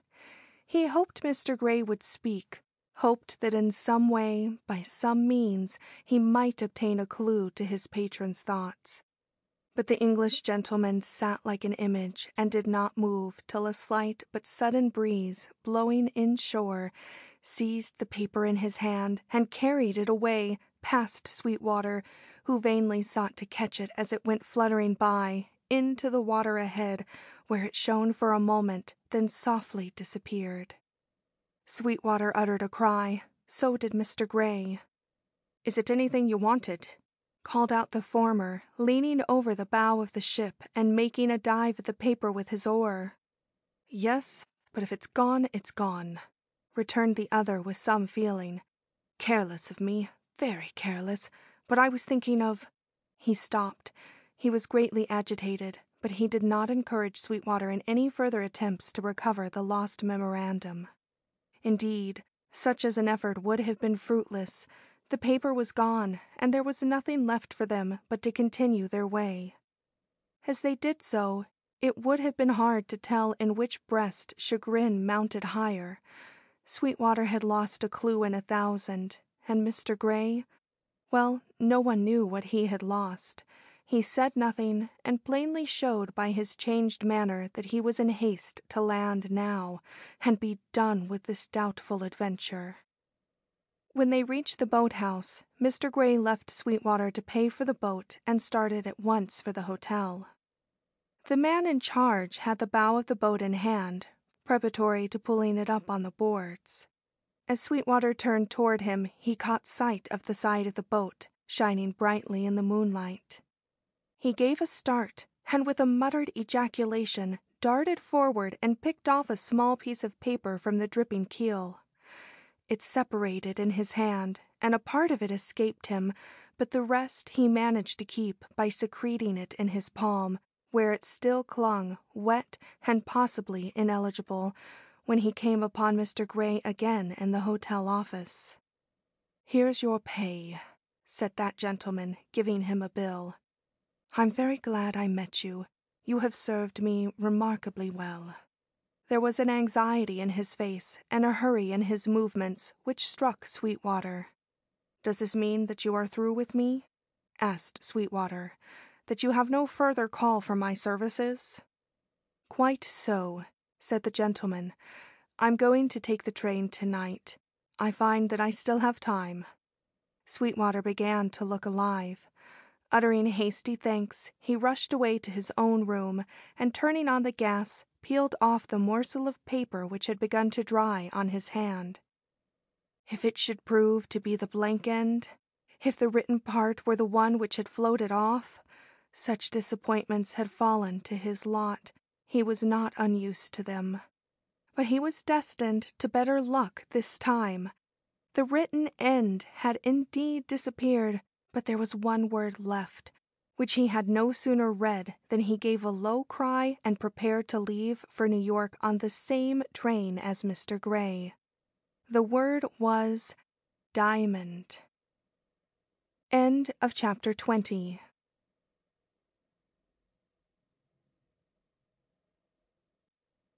Chapter 21. GRIZEL, GRIZEL. I indulged in some very serious thoughts after Mr. Gray's departure. A fact was borne in upon me to which I had hitherto closed my prejudiced eyes, but which I could no longer ignore, whatever confusion it brought, or however it caused me to change my mind on a subject which had formed one of the strongest bases to the argument by which I had sought to save Mr. Durand. Miss Gray cherished no such distrust of her father as I, in my ignorance of their relations, had imputed to her in the early hours of my ministrations. This you have already seen in my account of their parting. Whatever his dread, fear, or remorse, there was no evidence that she felt toward him anything but love and confidence. But love and confidence from her to him were in direct contradiction to the doubts I had believed her to have expressed in the half-written note handed to Mrs. Fairbrother in the alcove. Had I been wrong, then, in attributing this scrawl to her? It began to look so.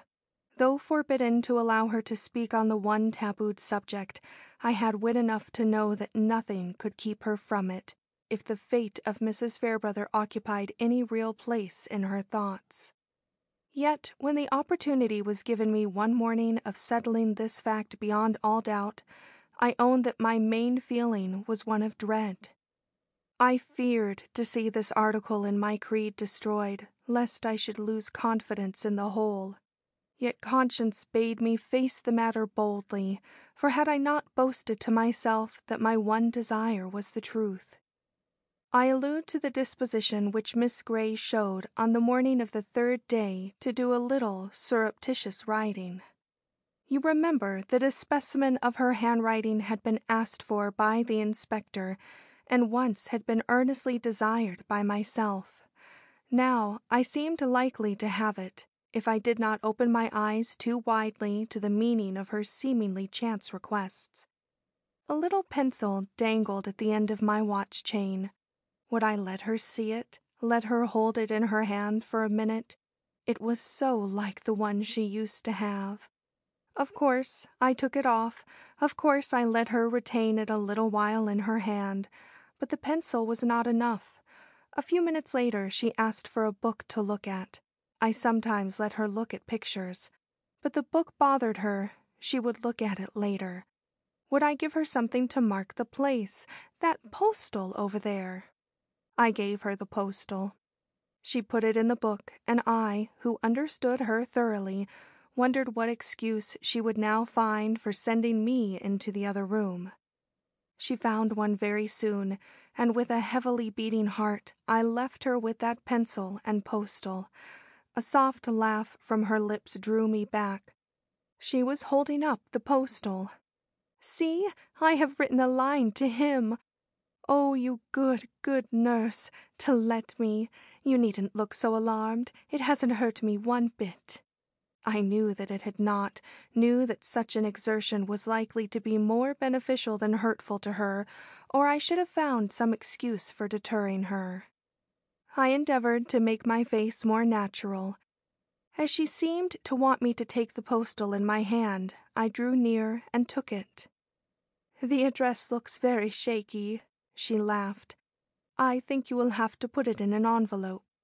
I looked at it. I could not help it. Her eye was on me, and I could not even prepare my mind for the shock of seeing it like or totally unlike the writing of the warning. It was totally unlike. So distinctly unlike that it was no longer possible to attribute those lines to her which, according to Mr. Durand's story, had caused Mrs. Fairbrother to take off her diamond. Why?" she cried. "You actually look pale. Are you afraid the doctor will scold us? It hasn't hurt me nearly so much as lying here and knowing what he would give for one word from me." "You are right, and I am foolish," I answered, with all the spirit left in me. "I should be glad, I am glad, that you have written these words. I will copy the address on an envelope and send it out in the first mail." "Thank you," she murmured, giving me back my pencil with a sly smile. "Now I can sleep. I must have roses in my cheeks when Papa comes home." And she bade me fair to have ruddier roses than myself, for conscience was working havoc in my breast. The theory I had built up with such care, the theory I had persisted in urging upon the inspector in spite of his rebuke, was slowly crumbling to pieces in my mind with the falling of one of its main pillars. With the warning unaccounted for in the manner I have stated, there was a weakness in my argument which nothing could make good. How could I tell the inspector, if ever I should be so happy or so miserable as to meet his eye again? Humiliated to the dust, I could see no worth now in any of the arguments I had advanced. I flew from one extreme to the other, and was imputing perfect probity to Mr. Gray and an honorable if mysterious reason for all his acts, when the door opened and he came in. Instantly my last doubt vanished. I had not expected him to return so soon. He was glad to be back, that I could see, but there was no other gladness in him. I had looked for some change in his manner and appearance, that is, if he returned at all, but the one I saw was not a cheerful one, even after he had approached his daughter's bedside and found her greatly improved. She noticed this and scrutinized him strangely. He dropped his eyes and turned to leave the room, but was stopped by her loving cry. He came back and leaned over her. "What is it, father?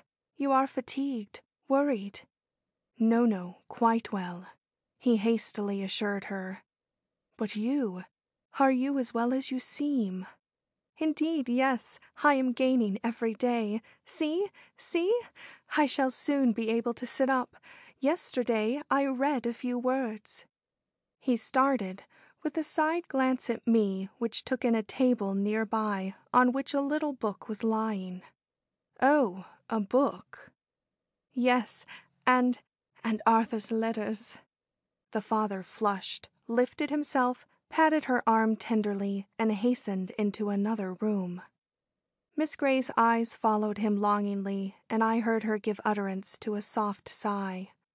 A few hours before, this would have conveyed to my suspicious mind deep and mysterious meanings, but I was seeing everything now in a different light, and I found myself no longer inclined either to exaggerate or to misinterpret these little marks of filial solicitude. Trying to rejoice over the present condition of my mind, I was searching in the hidden depths of my nature for the patience of which I stood in such need, when every thought and feeling were again thrown into confusion by the receipt of another communication from the inspector, in which he stated that something had occurred to bring the authorities round to my way of thinking, and that the test with the stiletto was to be made at once. Could the irony of fate go further? I dropped the letter, half-read, querying if it were my duty to let the inspector know of the flaw I had discovered in my own theory, before I proceeded with the attempt I had suggested when I believed in its complete soundness. I had not settled the question when I took the letter up again. Rereading its opening sentence, I was caught by the word something. It was a very indefinite one, yet was capable of covering a large field. It must cover a large field, or it could not have produced such a change in the minds of these men, conservative from principle and in this instance from discretion. I would be satisfied with that word something, and quit further thinking. I was weary of it. The inspector was now taking the initiative, and I was satisfied to be his simple instrument and no more. Arrived at this conclusion, however, I read the rest of the letter. The test was to go on, but under different conditions. It was no longer to be made at my own discretion and in the upstairs room.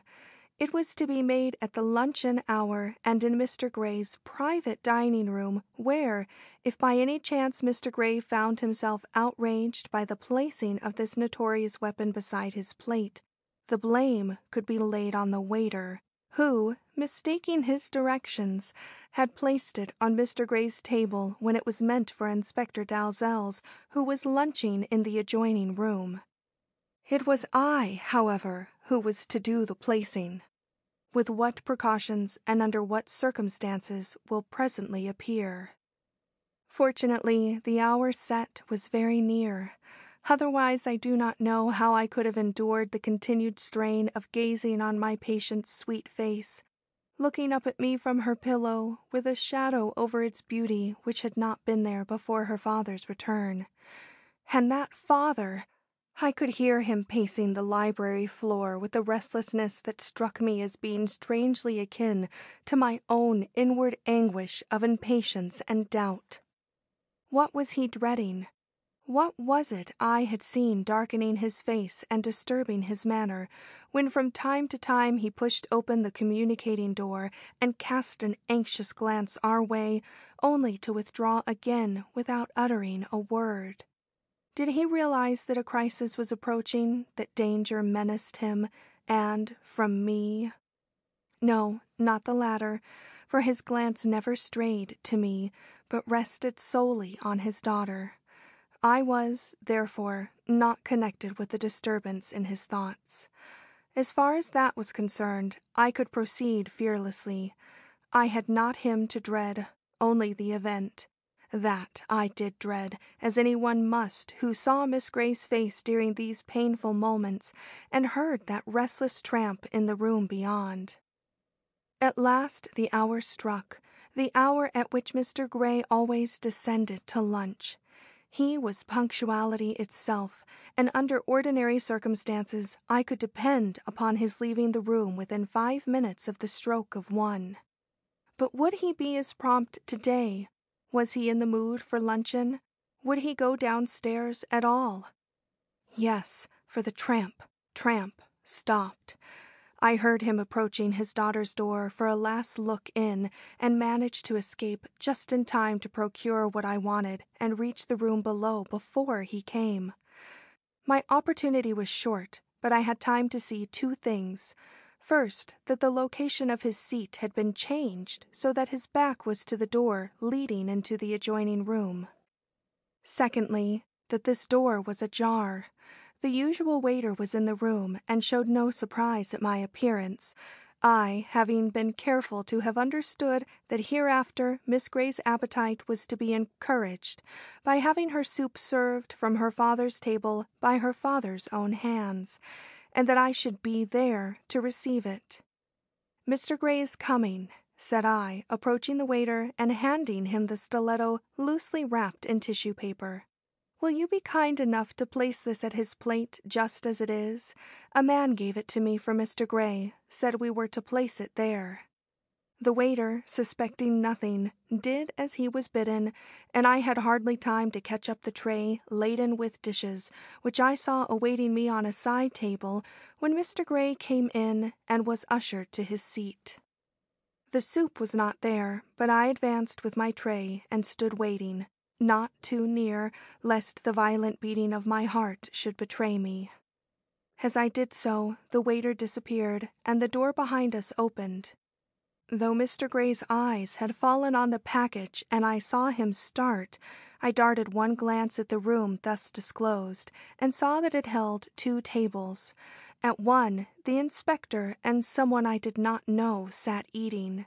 At the other, a man alone, whose back was to us all, and who seemingly was entirely disconnected with the interests of this tragic moment. All this I saw in an instant. The next, my eyes were fixed on Mr. Gray's face. He had reached out his hand to the package, and his features showed an emotion I hardly understood. "What's this?" he muttered, feeling it with wonder, I should say, almost anger. Suddenly he pulled off the wrapper, and my heart stood still in expectancy. If he quailed, and how could he help doing so if guilty? What a doubt would be removed from my own breast, what an impediment from police action! But he did not quail. He simply uttered an exclamation of intense anger and laid the weapon back on the table without taking the precaution of covering it up. I think he muttered an oath, but there was no fear in it, not a particle. My disappointment was so great, my humiliation so unbounded, that, forgetting myself in my dismay, I staggered back and let the tray with all its contents slip from my hands. The crash that followed stopped Mr. Gray in the act of rising, but it did something more. It awoke a cry from the adjoining room which I shall never forget. While we both started and turned to see from whom this grievous sound had sprung, a man came stumbling toward us with his hands before his eyes and this name wild on his lips. "GRIZEL! GRIZEL!" Mrs. Fairbrother's name. And the man. End of chapter 21.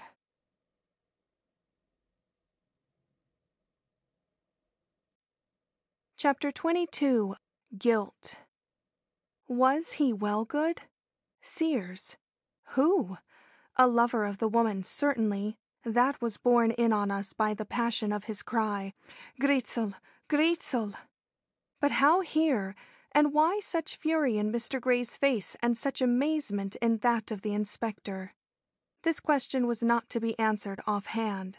Mr. Gray, advancing, laid a finger on the man's shoulder. "Come," said he, "we will have our conversation in another room." The man, who in dress and appearance looked oddly out of place in those gorgeous rooms, shook off the stupor into which he had fallen and started to follow the Englishman. A waiter crossed their track with the soup for our table. Mr. Gray motioned him aside. "Take that back," said he. "I have some business to transact with this gentleman before I eat. I'll ring when I want you."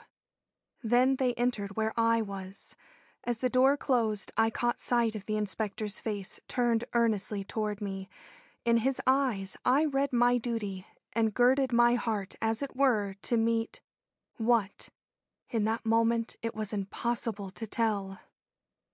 The next enlightened me. With a total ignoring of my presence, due probably to his great excitement, Mr. Gray turned on his companion the moment he had closed the door, and, seizing him by the collar, cried, "Fairbrother, you villain, why have you called on your wife like this? Are you murderer as well as thief?" Fairbrother? This man? Then who was he who was being nursed back to life on the mountains beyond Santa Fe? SEARS? Anything seemed possible in that moment.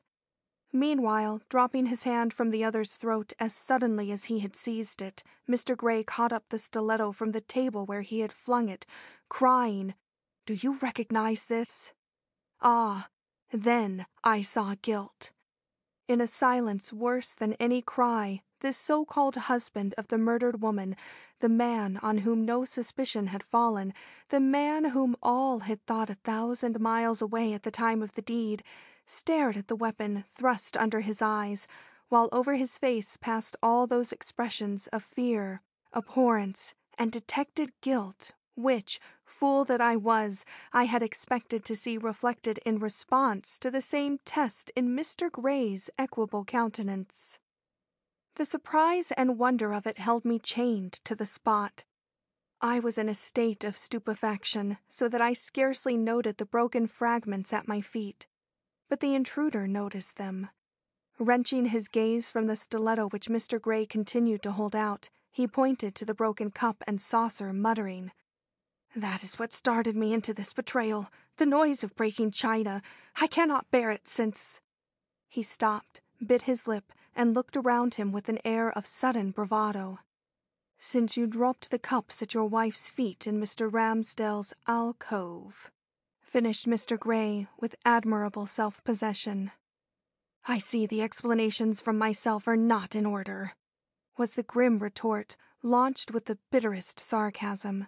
Then, as the full weight of his position crushed in on him, his face assumed an aspect startling to my unaccustomed eyes, and, thrusting his hand into his pocket, he drew forth a small box which he placed in Mr. Gray's hands. "The Great Mogul," he declared simply. It was the first time I had heard this diamond so named. Without a word, that gentleman opened the box, took one look at the contents, assumed a satisfied air, and carefully deposited the recovered gem in his own pocket. As his eyes returned to the man before him, all the passion of the latter burst forth. "It was not for that I killed her," cried he. "It was because she defied me and flaunted her disobedience in my face. I would do it again, yet—" Here his voice broke, and it was a different tone, and with a total change of manner he added, "You stand appalled at my depravity. You have not lived my life." Then quickly, and with a touch of sullenness, "You suspected me because of the stiletto. It was a mistake using that stiletto. Otherwise the plan was good.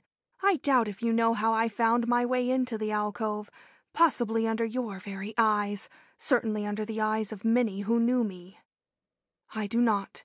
It was enough that you entered it, that you confess your guilt." Here Mr. Gray stretched his hand toward the electric button. "No, it is not enough." The tone was fierce, authoritative. "Do not ring the bell, not yet. I have a fancy to tell you how I managed that little affair." Glancing about, he caught up from a nearby table a small brass tray. Emptying it of its contents, he turned on us with drawn-down features and an obsequious air so opposed to his natural manner that it was as if another man stood before us. "Pardon my black tie," he muttered, holding out the tray toward Mr. Gray. "Wellgood." The room turned with me. It was he, then, the great financier, the husband of the magnificent GRIZEL, who had entered Mr. Ramsdale's house as a waiter. Mr. Gray did not show surprise, but he made a gesture when instantly the tray was thrown aside and the man reassumed his ordinary aspect. "I see you understand me," he cried. "I, who have played host at many a ball, passed myself off that night as one of the waiters. I came and went, and no one noticed me. It was such a natural sight to see a waiter passing ices that my going in and out of the alcove did not attract the least attention. I never look at waiters when I attend balls. I never look higher than their trays. No one looked at me higher than my tray. I held the stiletto under the tray, and when I struck her, she threw her hands up, and they hit the tray, and the cups fell. I have never been able to bear the sound of breaking china since. I loved her." A gasp, and he recovered himself. "That is neither here nor there," he muttered. "You summoned me under threat to present myself at your door today. I have done so. I meant to restore you your diamond, simply. It has become worthless to me. But fate exacted more. Surprise forced my secret from me. That young lady with her damnable awkwardness has put my head in a noose. But do not think to hold it there. I did not risk this interview without precautions, I assure you, and when I leave this hotel it will be as a free man."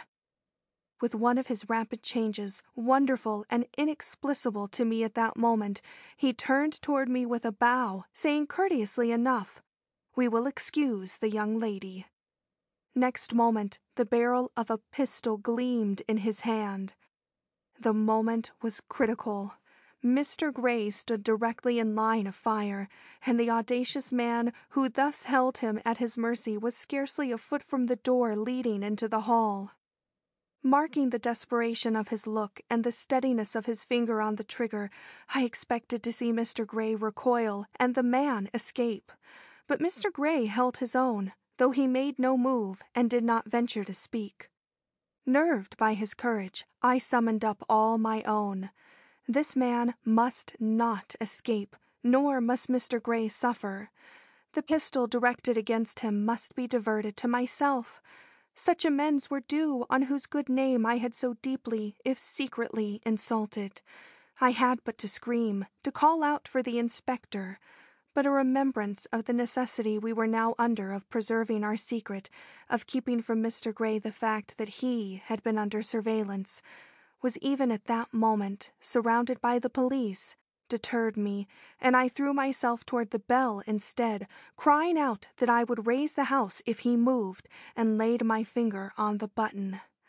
The pistol swerved my way. The face of it smiled. I watched that smile. Before it broadened to its full extent, I pressed the button. Fairbrother stared, dropped his pistol, and burst forth with these two words, "Brave girl!" The tone I can never convey. Then he made for the door. As he laid his hand on the knob, he called back, "I have been in worse straits than this." But he never had. When he opened the door, he found himself face to face with the inspector. End of chapter 22.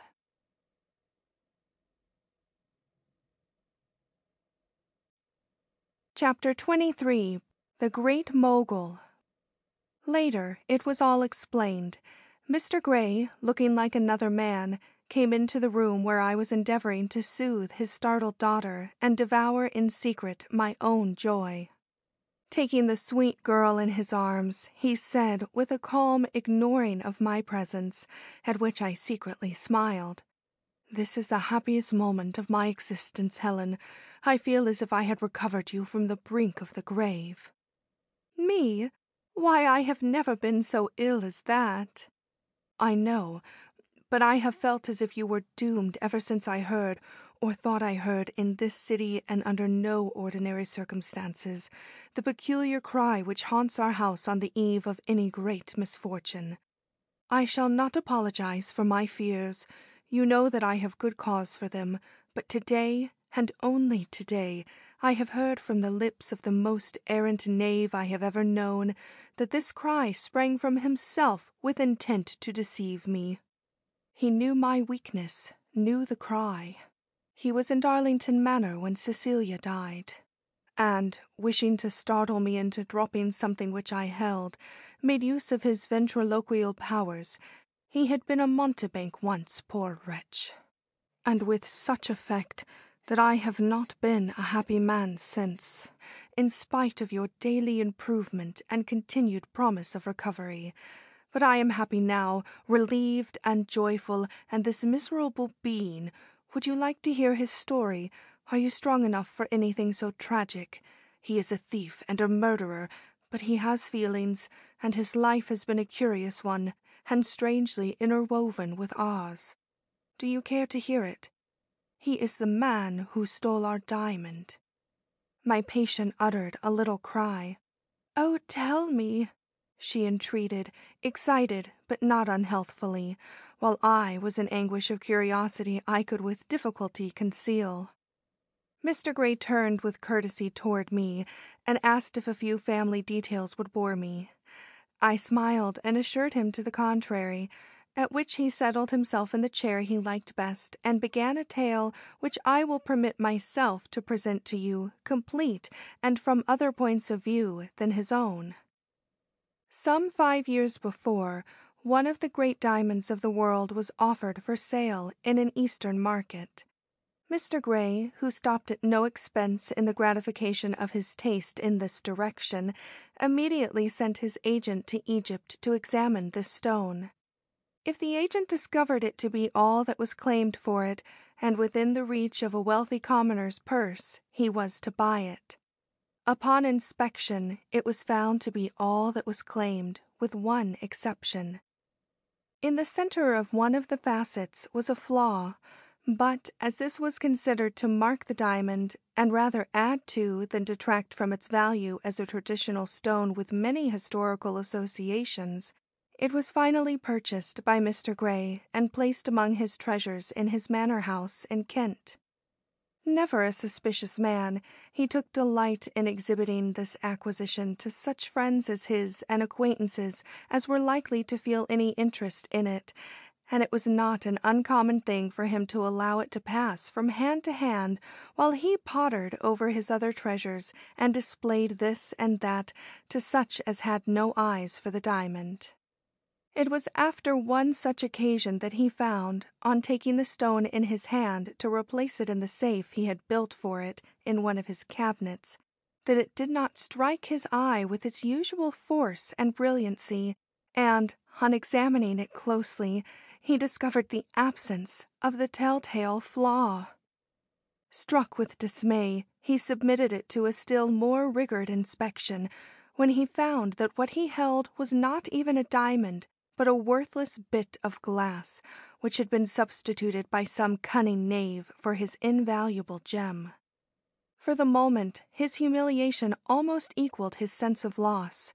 He had been so often warned of the danger he ran in letting so priceless an object pass around under all eyes but his own. His wife and friends prophesied some such loss as this, not once, but many times, and he had always laughed at their fears, saying that he knew his friends, and there was not a scamp amongst them.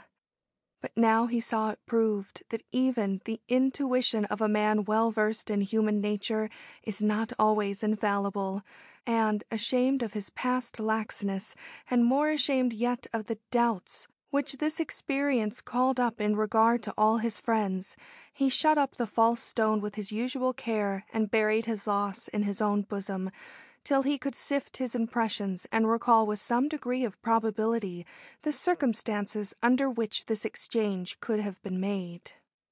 It had not been made that evening, of this he was positive. The only persons present on this occasion were friends of such standing and repute that suspicion in their regard was simply monstrous. When and to whom, then, had he shown the diamond last? Alas, it had been a long month since he had shown the jewel. Cecilia, his youngest daughter, had died in the interim. Therefore his mind had not been on jewels. A month! Time for his precious diamond to have been carried back to the East. Time for it to have been recut. Surely it was lost to him forever, unless he could immediately locate the person who had robbed him of it. But this promised difficulties. He could not remember just what persons he had entertained on that especial day in his little hall of cabinets, and, when he did succeed in getting a list of them from his butler, he was by no means sure that it included the full number of his guests. His own memory was execrable, and in short, he had but few facts to offer to the discreet agent set up from Scotland Yard one morning to hear his complaint and act secretly in his interests. He could give him carte blanche to carry on his inquiries in the diamond market, but little else. And while this seemed to satisfy the agent, it did not lead to any gratifying result to himself, and he had thoroughly made up his mind to swallow his loss and say nothing about it, when one day a young cousin of his, living in great style in an adjoining country, informed him that in some mysterious way he had lost from his collection of arms a unique and highly prized stiletto of Italian workmanship. Startled by this coincidence, Mr. Gray ventured upon a question or two, which led to his cousin's confiding to him the fact that this article had disappeared after a large supper given by him to a number of friends and gentlemen from London. This piece of knowledge, still further coinciding with his own experience, caused Mr. Gray to ask for a list of his guests in the hopes of finding among them one who had been in his own house. His cousin, quite unsuspicious of the motives underlying this request, hastened to write out this list, and together they pored over the names, crossing out such as were absolutely above suspicion. When they had reached the end of the list, but 2 names remained uncrossed. One was that of a rattle-pated youth who had come in the wake of a highly reputed connection of theirs, and the other that of an American tourist who gave all the evidences of great wealth and had presented letters to leading men in London which had ensured him attentions not usually accorded to foreigners.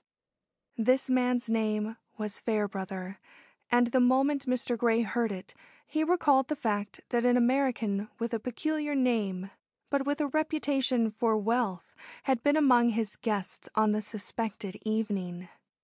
Hiding the effect produced upon him by this discovery, he placed his finger on this name and begged his cousin to look up its owner's antecedents and present reputation in America. But, not content with this, he sent his own agent over to New York, whither, as he soon learned, this gentleman had returned. The result was an apparent vindication of the suspected American. He was found to be a well-known citizen of the great metropolis, moving in the highest circles and with a reputation for wealth won by an extraordinary business instinct. To be sure, he had not always enjoyed these distinctions. Like many another self-made man, he had risen from a menial position in a western mining camp to be the owner of a mine himself, and so up through the various gradations of a successful life to a position among the foremost businessmen of New York. In all these changes he had maintained a name for honest, if not generous, dealing. He lived in great style, had married, and was known to have but one extravagant fancy. This was for the unique and curious in art, a taste which, if report spoke true, cost him many thousands each year. This last was the only clause in the report which pointed in any way toward this man being the possible abstractor of the Great Mogul, as Mr. Gray's famous diamond was called, and the latter was too just a man and too much of a fancier in this line himself to let a fact of this kind weigh against the favorable nature of the rest. So he recalled his agent, double-locked his cabinets, and continued to confine his display of valuables to articles which did not suggest jewels. Thus 3 years passed, when one day he heard mention made of a wonderful diamond which had been seen in New York.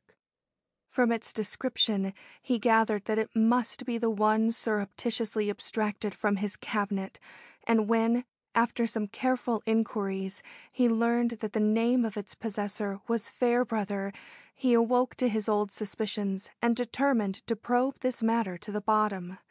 But secretly. He still had too much consideration to attack a man in a high position without full proof. Knowing of no one he could trust with so delicate an inquiry as this had now become, he decided to undertake it himself, and for this purpose embraced the first opportunity to cross the water. He took his daughter with him because he had resolved never to let his one remaining child out of his sight. But she knew nothing of his plans or reason for travel. No one did. Indeed, only his lawyer and the police were aware of the loss of his diamond. His first surprise on landing was to learn that Mr. Fairbrother, of whose marriage he had heard, had quarreled with his wife, and that, in the separation which had occurred, the diamond had fallen to her share and was consequently in her possession at the present moment. This changed matters, and Mr. Gray's only thought now was to surprise her with the diamond on her person, and by one glance assure himself that it was indeed the Great Mogul. Since Mrs. Fairbrother was reported to be a beautiful woman and a great society belle, he saw no reason why he should not meet her publicly, and that very soon. He therefore accepted invitations and attended theaters and balls, though his daughter had suffered from her voyage and was not able to accompany him. But alas, he soon learned that Mrs. Fairbrother was never seen with her diamond, and, one evening after an introduction at the opera, that she never talked about it.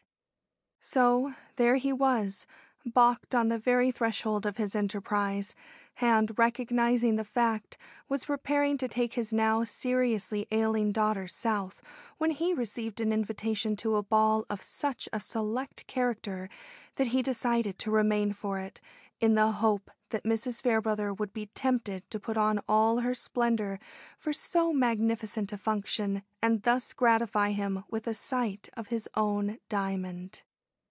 During the days that intervened, he saw her several times, and very soon decided that, in spite of her reticence in regard to this gem, she was not sufficiently in her husband's confidence to know the secret of its real ownership. This encouraged him to attempt piquing her into wearing the diamond on this occasion. He talked of precious stones, and finally of his own, declaring that he had a connoisseur's eye for a fine diamond, but had seen none as yet in America to compete with a specimen or two that he had in his cabinets. Her eye flashed at this, and though she said nothing, he felt sure that her presence at Mr. Ramsdale's house would be enlivened by her great jewel. So much for Mr. Gray's attitude in this matter up to the night of the ball. It is interesting enough, but that of Abner Fairbrother is more interesting still and much more serious. He was indeed the hand which had abstracted the diamond from Mr. Gray's collection. Under ordinary conditions, he was an honest man. He prized his good name and would not willingly risk it, but he had little real conscience, and once his passions were aroused, nothing short of the object desired would content him.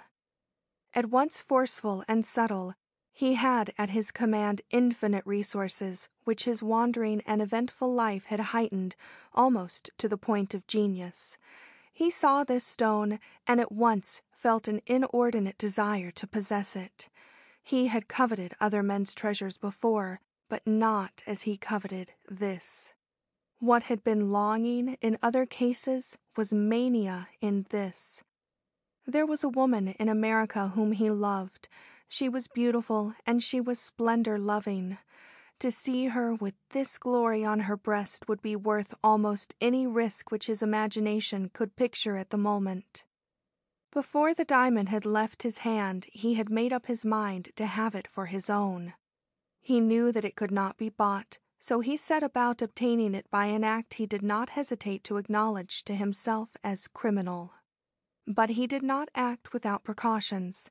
Having a keen eye and a proper sense of size and color, he carried away from his first view of it a true image of the stone, and when he was next admitted to Mr. Gray's cabinet room, he had provided the means for deceiving the owner whose character he had sounded. He might have failed in his daring attempt if he had not been favored by a circumstance no one could have foreseen. A daughter of the house, Cecilia by name, lay critically ill at the time, and Mr. Gray's attention was more or less distracted. Still, the probabilities are that he would have noticed something amiss with the stone when he came to restore it to its place, if, just as he took it in his hand, there had not risen in the air outside a weird and wailing cry which at once seized upon the imagination of the dozen gentlemen present, and so nearly prostrated their host that he thrust the box he held unopened into the safe and fell upon his knees, a totally unnerved man, crying, "The banshee! The banshee! My daughter will die!" Another hand than his locked the safe and dropped the key into the distracted father's pocket. Thus a superhuman daring, conjoined with a special intervention of fate, had made the enterprise a successful one, and Fairbrother, believing more than ever in his star, carried this invaluable jewel back with him to New York. The stiletto, well, the taking of that was a folly for which he had never ceased to blush. He had not stolen it. He would not steal so inconsiderable an object. He had merely put it in his pocket when he saw it forgotten, passed over, given to him, as it were. That the risk, contrary to that involved in the taking of the diamond, was far in excess of the gratification obtained, he realized almost immediately, but, having made the break and acquired the curio, he spared himself all further thought of the consequences, and presently resumed his old life in New York, none the worse, to all appearances, for these escapades from virtue and his usual course of fair and open dealing. But he was soon the worse from jealousy of the wife which his new possession had possibly won for him. She had answered all his expectations as mistress of his home and the expondent of his wealth, and for a year, nay, for 2, he had been perfectly happy. Indeed, he had been more than that. He had been triumphant, especially on that memorable evening when, after a cautious delay of months, he had dared to pin that unapproachable sparkler to her breast and present her thus bedecked to the smart set, her whom his talents, and especially his far-reaching business talents, had made his own. Recalling the old days of barter and sail across the pine counter in Colorado, he felt that his star rode high, and for a time was satisfied with his wife's magnificence and the prestige she gave his establishment. But pride is not all, even to a man of his daring ambition. Gradually he began to realize, first, that she was indifferent to him, next, that she despised him, and lastly, that she hated him. She had dozens at her feet, any of whom was more agreeable to her than her own husband, and though he could not put his finger on any definite fault, he soon wearied of a beauty that only glowed for others, and made up his mind to part with her rather than let his heart be eaten out by unappeasable longing for what his own good sense told him would never be his. Yet, being naturally generous, he was satisfied with the separation, and finding it impossible to think of her as other than extravagantly fed, waited on, and clothed, he allowed her a good share of his fortune, with the one proviso that she should not disgrace him. But the diamond she stole, or rather carried off in her naturally high-handed manner with the rest of her jewels. He had never given it to her. She knew the value he set on it, but not how he came by it, and would have worn it quite freely if he had not very soon given her to understand that the pleasure of doing so ceased when she left his house.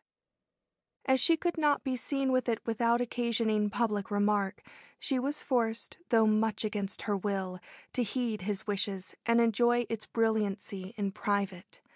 But once, when he was out of town, she dared to appear with this fortune on her breast, and again while on a visit west. And her husband heard of it. Mr. Fairbrother had had the jewels set to suit him, not in Florence, as Sears had said, but by a skilful workman he had picked up in great poverty in a remote corner of Williamsburg. Always in dread of some complication, he had provided himself with a second facsimile in paste, this time of astonishing brightness, and this facsimile he had had set precisely like the true stone. Then he gave the workman $1,000 and sent him back to Switzerland. This imitation in paste he showed nobody, but he kept it always in his pocket. Why, he hardly knew. Meantime, he had one confidant, not of his crime, but of his sentiments toward his wife, and the determination he had secretly made to proceed to extremities if she continued to disobey him. This was a man of his own age or older, who had known him in his early days, and had followed all his fortunes.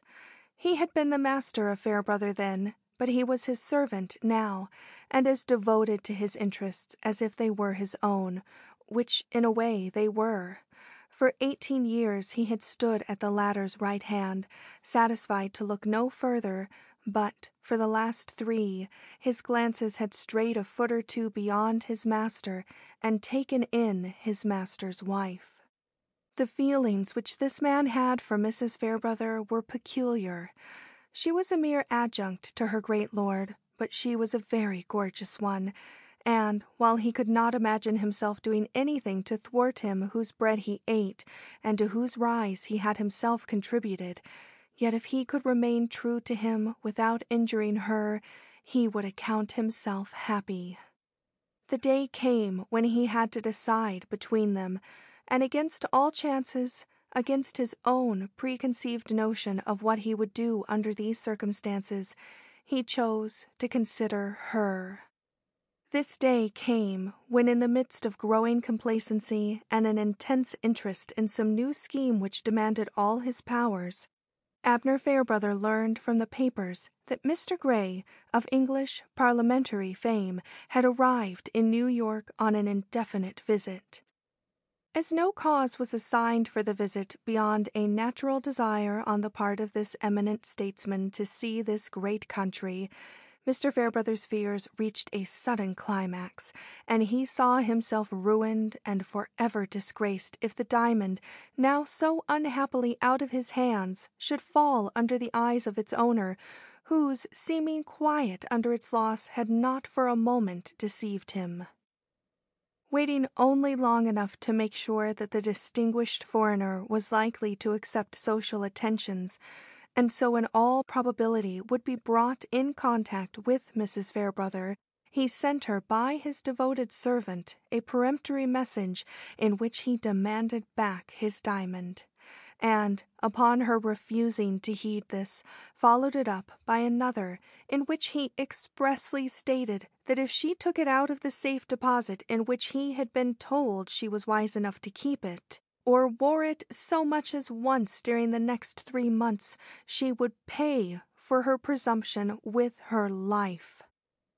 This was no idle threat, though she chose to regard it as such, laughing in the old servant's face and declaring that she would run the risk if the notion seized her.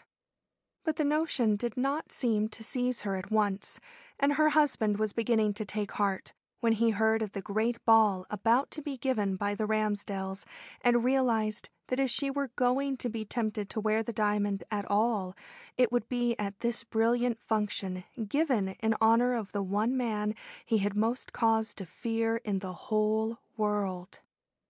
SEARS, seeing the emotion he was under, watched him closely. They had both been on the point of starting for New Mexico to visit a mine in which Mr. Fairbrother was interested, and he waited with inconceivable anxiety to see if his master would change his plans. It was while he was in this condition of mind that he was seen to shake his fist at Mrs. Fairbrother's passing figure, a menace naturally interpreted as directed against her, but which, if we know the man, was rather the expression of his anger against the husband who could rebuke and threaten so beautiful a creature. Meanwhile, Mr. Fairbrother's preparations went on, and 3 weeks before the ball they started. Mr. Fairbrother had business in Chicago and business in Denver. It was 2 weeks or more before he reached La Junta. SEARS counted the days. At La Junta they had a long conversation, or rather Mr. Fairbrother talked and SEARS listened. The sum of what he said was this: he had made up his mind to have back his diamond. He was going to New York to get it. He was going alone, and as he wished no one to know that he had gone or that his plans had been in any way interrupted, the other was to continue on to El Morro, and, passing himself off as Fairbrother, hire a room at the hotel and shut himself up in it for 10 days on any plea his ingenuity might suggest. If at the end of that time Fairbrother should rejoin him, well and good, they would go on together to Santa Fe. But if for any reason the former should delay his return, then SEARS was to exercise his own judgment as to the length of time he should retain his borrowed personality, also as to the advisability of pushing on to the mine and entering on the work there as had been planned between them. Sears knew what all this meant. He understood what was in his master's mind as well as if he had been taken into his full confidence, and openly accepted his part of the business with seeming alacrity, even to the point of supplying Fairbrother with suitable references as to the ability of one James Wellgood to fill a waiter's place at fashionable functions. It was not the first he had given him. 17 years before he had written the same, minus the last phrase. That was when he was the master and Fairbrother the man. But he did not mean to play the part laid out for him, for all his apparent acquiescence. He began by following the other's instructions. He exchanged clothes with him and other necessaries, and took the train for La Junta at or near the time that Fairbrother started east. But once at El Morro, once registered there as Abner Fairbrother from New York, he took a different course from the one laid out for him, a course which finally brought him into his master's wake and landed him at the same hour in New York. This is what he did. Instead of shutting himself up in his room, he expressed an immediate desire to visit some neighboring mines, and procuring a good horse, started off at the first available moment. He rode north, lost himself in the mountains, and wandered till he found a guide intelligent enough to lend himself to his plans. To this guide he confided his horse for the few days he intended to be gone, paying him well and promising him additional money if, during his absence, he succeeded in circulating the report that he, Abner Fairbrother, had gone deep into the mountains bound for such and such a camp. Having thus provided an alibi not only for himself, but for his master too, in case he should need it, he took the direct road to the nearest railroad station and started on his long ride east. He did not expect to overtake the man he had been personating, but fortune was kinder than is usual in such cases, and owing to a delay caused by some accident to a freight train, he arrived in Chicago within a couple hours of Mr. Fairbrother, and started out of the city on the same train, but not on the same car. Sears had caught a glimpse of Fairbrother on the platform, and was careful to keep out of his sight. This was easy enough. He bought a compartment in the sleeper and stayed in it till they arrived at the Grand Central Station. Then he hastened out and, fortune favoring him with another glimpse of the man in whose movements he was so interested, followed him into the streets. Fairbrother had shaved off his beard before leaving El Morro. Sears had shaved his off on the train. Both were changed, the former the more, owing to a peculiarity of his mouth which up till now he had always thought best to cover. Sears, therefore, walked behind him without fear, and was almost at his heels when this owner of one of New York's most notable mansions entered with a spruce air the doors of a prominent caterer. Understanding the plot now, and having everything to fear for his mistress, he walked the streets for some hours in a state of great indecision. Then he went up to her apartment, but he had no sooner come within sight of it than a sense of disloyalty struck him, and he slunk away, only to come sidling back when it was too late and she had started for the ball. Trembling with apprehension, but still strangely divided in his impulses, wishing to serve master and mistress both, without disloyalty to the one or injury to the other, he hesitated and argued with himself till his fears for the latter drove him to Mr. Ramsdell's house. The night was a stormy one. The heaviest snow of the season was falling with a high gale blowing down the Sound. As he approached the house, which, as we know, is one of the modern ones in the Riverside district, he felt his heart fail him. But as he came nearer and got the full effect of glancing lights, seductive music, and the cheery bustle of crowding carriages, He saw in his mind's eye such a picture of his beautiful mistress, threatened unknown to herself, in a quarter she little realized, that he lost all sense of what had hitherto deterred him. Making then and there his great choice, he looked about for the entrance, with the full intention of seeing and warning her.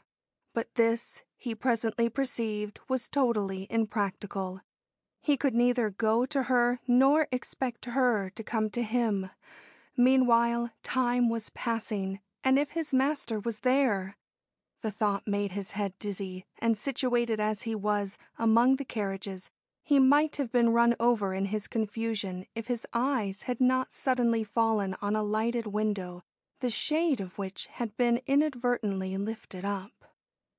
Within this window, which was only a few feet above his head, stood the glowing image of a woman clad in pink and sparkling with jewels.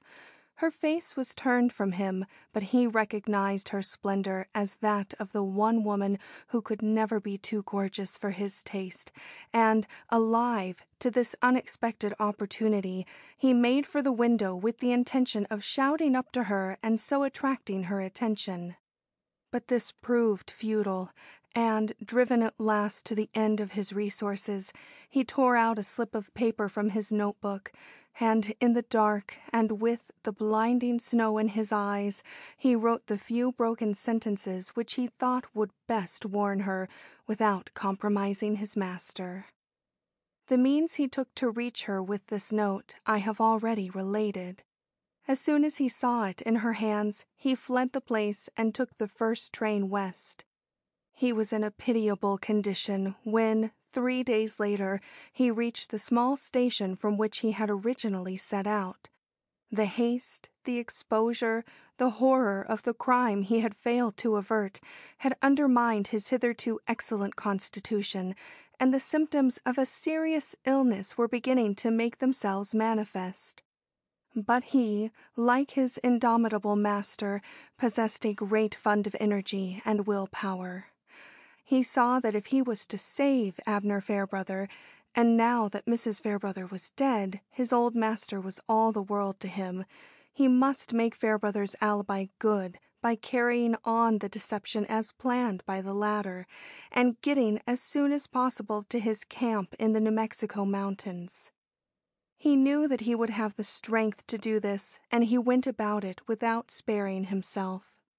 Making his way into the mountains, he found the guide and his horse at the place agreed upon, and, paying the guide enough for his services to ensure a quiet tongue, rode back to El Morro, where he was met and sent on to Santa Fe as already related.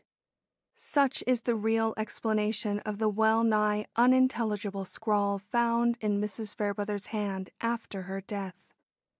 As to the one which left Miss Grey's bedside for this same house, it was, alike in the writing and sending, the loving freak of a very sick but tender-hearted girl. She had noted the look with which Mr. Grey had left her, and, in her delirious state, thought that a line in her own hand would convince him of her good condition and make it possible for him to enjoy the evening. She was, however, too much afraid of her nurse to write it openly, and though we never found that scrawl, it was doubtless not very different in appearance from the one which I had confounded it. The man to whom it was entrusted stopped for too many warming drinks on his way for it ever to reach Mr. Ramsdale's house. He did not even return home that night, and when he did put in an appearance the next morning, he was dismissed. This takes me back to the ball and Mrs. Fairbrother. She had never had much fear for her husband till she received his old servant's note in the peculiar manner already mentioned. This, coming through the night and the wet, and with all the marks of hurry upon it, did impress her greatly, and led her to take the first means which offered of ridding herself of her dangerous ornament. The story of this we know. Meanwhile, a burning heart and a scheming brain were keeping up their deadly work a few paces off, under the impassive aspect and active movements of the caterer's newly hired waiter. Abner Fairbrother, whose real character no one had ever been able to sound, unless it was the man who had known him in the days of his struggle, was one of those dangerous men who can conceal under a still brow and a noiseless manner the most violent passions and the most desperate resolves. He was angry with his wife, who was deliberately jeopardizing his good name, and he had come there to kill her if he found her flaunting the diamond in Mr. Gray's eyes. And though no one could have detected any change in his look and manner as he passed through the room where these two were standing, the doom of that fair woman was struck when he saw the eager scrutiny and indescribable air of recognition with which this long defrauded gentleman eyed his own diamond. He had meant to attack her openly, seize the diamond, fling it at Mr. Gray's feet, and then kill himself. That had been his plan. But when he found, after a round or two among the guests, that nobody looked at him and nobody recognized the well-known millionaire in the automaton-like figure with the formally arranged whiskers and sleekly combed hair, colder purposes intervened, and he asked himself if it would not be possible to come upon her alone, strike his blow, possess himself of the diamond, and make for parts unknown before his identity could be discovered. He loved life even without the charm cast over it by this woman. Its struggles and its hard-bought luxuries fascinated him. If Mr. Gray suspected him, why, Mr. Gray was English, and he a resourceful American. If it came to an issue, the subtle American would win if Mr. Gray were not able to point to the flaw which marked this diamond as his own, and this Fairbrother had provided against, and would succeed in, if he could hold his passions in check and be ready with all his wit when matters reached a climax. Such were the thoughts and such the plans of the quiet, attentive man who, with his tray laden with coffees and ices, came and went an unnoticed unit among 20 other units similarly quiet and similarly attentive. He waited on lady after lady, and when, on the reissuing of Mr. Durand from the alcove, he passed in there with his tray and his 2 cups of coffee, nobody heeded and nobody remembered.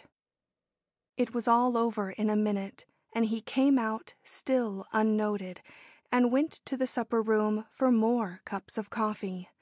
But that minute had set its seal on his heart forever. She was sitting there alone, with her side to the entrance, so that he had to pass around in order to face her. Her elegance and a certain air she had of remoteness from the scene of which she was the glowing center when she smiled, awed him and made his hand loosen a little on the slender stiletto he held against the bottom of the tray. But such resolution does not easily yield, and his fingers soon tightened again, this time with a deadly grip. He had expected to meet the flash of the diamond as he bent over her, and dreaded doing so for fear it would attract his eye from her face, and so cost him the sight of that startled recognition which would give the desired point of his revenge. But the tray, as he held it, shielded her breast from view, and when he lowered it to strike his blow, he thought of nothing but aiming so truly as to need no second blow. He had had his experience in those old years in a mining camp, and he did not fear failure in this. What he did fear was her utterance of some cry, possibly his name, but she was stunned with horror and did not shriek.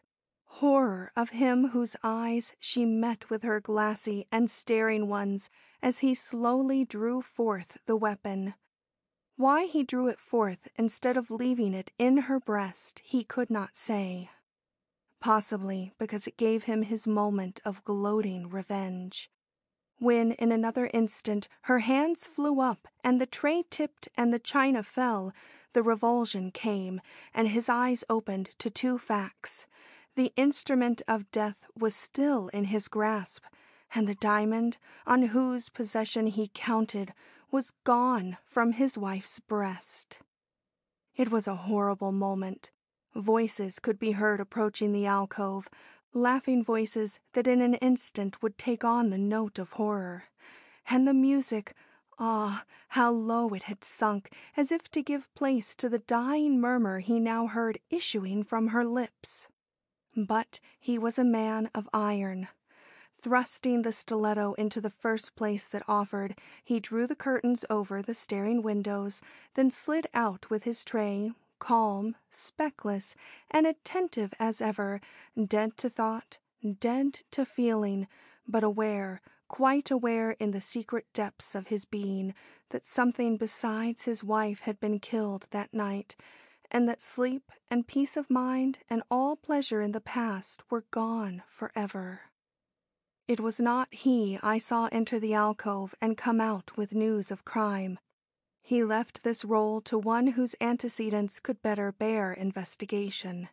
His part was to play, with just the proper display of horror and curiosity, the ordinary menial brought face to face with a crime in high life. He could do this. He could even sustain his share in the gossip, and for this purpose kept near the other waiters. The absence of the diamond was all that troubled him. That brought him at times to the point of vertigo. Had Mr. Gray recognized and claimed it? If so, he, Abner Fairbrother, must remain James Wellgood, the waiter, indefinitely. This would require more belief in his star than he had had yet.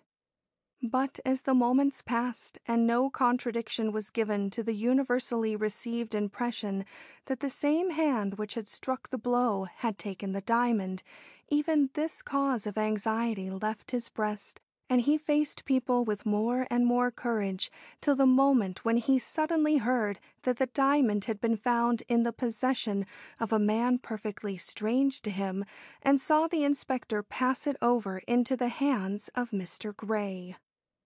Instantly he realized that the crisis of his fate was on him. If Mr. Gray were given time to identify this stone, he, Abner Fairbrother, was lost, and the diamond as well. Could he prevent this? There was but one way, and that way he took. Making use of his ventriloquial powers, he had spent a year on the public stage in those early days, playing just such tricks as these. He raised the one cry which he knew would startle Mr. Gray more than any other in the world, and when the diamond fell from his hand, as he knew it would, he rushed forward, and in the act of picking it up, made that exchange which not only baffled the suspicions of the statesman, but restored to him the diamond, for whose possession he was now ready to barter half his remaining days. Meanwhile, Mr. Gray had had his own anxieties. During the whole long evening he had been sustained by the conviction that the diamond of which he had caught but one passing glimpse was the great mogul of his once famous collection. So sure was he of this that at one moment he found himself tempted to enter the alcove, demand a closer sight of the diamond, and settle the question then and there. He even went so far as to take in his hands the 2 cups of coffee which should serve as his excuse for this intrusion, but his naturally chivalrous instincts again intervened, and he set the cups down.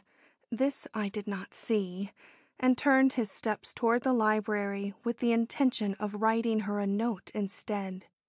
But though he found paper and pen to hand, he could find no words for so daring a request, and he came back into the hall only to hear that the woman he had contemplated addressing had just been murdered and her great jewel stolen. The shock was too much, and as there was no leaving the house then, he retreated again to the library, where he devoured his anxieties in silence, till hope revived again at the sight of the diamond in the inspector's hand, only to vanish under the machinations of one he did not even recognize when he took the false jewel from his hand. The American had outwitted the Englishman, and the triumph of evil was complete. Or so it seemed. But if the Englishman is slow, he is sure. Thrown off the track for the time being, Mr. Gray had only to see a picture of the stiletto in the papers to feel again that, despite all appearances, Fairbrother was really not only at the bottom of the thefts from which his cousin and himself had suffered, but of this frightful murder as well. He made no open move. He was a stranger, in a strange land, and much disturbed, besides, by his fears for his daughter, but he started a secret inquiry through his old valet, whom he ran across in the street, and whose peculiar adaptability for this kind of work he well knew. The aim of these inquiries was to determine if the person whom 2 physicians and 3 assistants were endeavoring to nurse back to health on the top of a wild plateau in a remote district of New Mexico was the man he had once entertained at his own board in England, and the adventures thus incurred would make a story in itself. But the result seemed to justify them. Word came after innumerable delays, very trying to Mr. Gray, that he was not the same, though he bore the name of Fairbrother, and was considered by everyone around there to be Fairbrother. Mr. Gray, ignorant of the relations between the millionaire master and his man which sometimes led to the latter's personifying the former, was confident of his own mistake and bitterly ashamed of his own suspicions. But a second message sent him right. A deception was being practiced down in New Mexico, and this was how his spy had found it out. Certain letters which went into the sick tent were sent away again, and always to one address. He had learned the address. It was that of James Wellgood, C., Maine. If Mr. Gray would look up this Wellgood, he would doubtless learn something of the man he was so interested in. This gave Mr. Gray personally something to do, for he would trust no second party with a message involving the honor of a possibly innocent man. As the place was accessible by railroad and his duty clear, he took the journey involved and succeeded in getting a glimpse in the manner we know of the man, James Wellgood. This time he recognized Fairbrother, and, satisfied from the circumstances of the moment that he would be making no mistake in accusing him of having taken the great Mogul, he intercepted him in his flight, as you have already read, and demanded the immediate return of his great diamond. And Fairbrother, we shall have to go back a little to bring his history up to this critical instant. When he realized the trend of public opinion, when he saw a perfectly innocent man committed to the tombs for his crime, he was first astonished and then amused at what he continued to regard as the triumph of his star. But he did not start for El Moro, wise as he felt it would be to do so. Something of the fascination usual with criminals kept him near the scene of his crime. That and in anxiety to see how SEARS would conduct himself in the Southwest. That SEARS had followed him to New York, knew his crime, and was the strongest witness against him, was as far from his thoughts as that he owed him the warning which had all but balked him of his revenge. When, therefore, he read in the papers that Abner Fairbrother had been found sick in his camp at Santa Fe, he felt that nothing now stood in the way of his entering on the plans he had framed for ultimate escape. On his departure from El Moro, he had taken the precaution of giving SEARS the name of a certain small town on the coast of Maine where his mail was to be sent in case of a great emergency.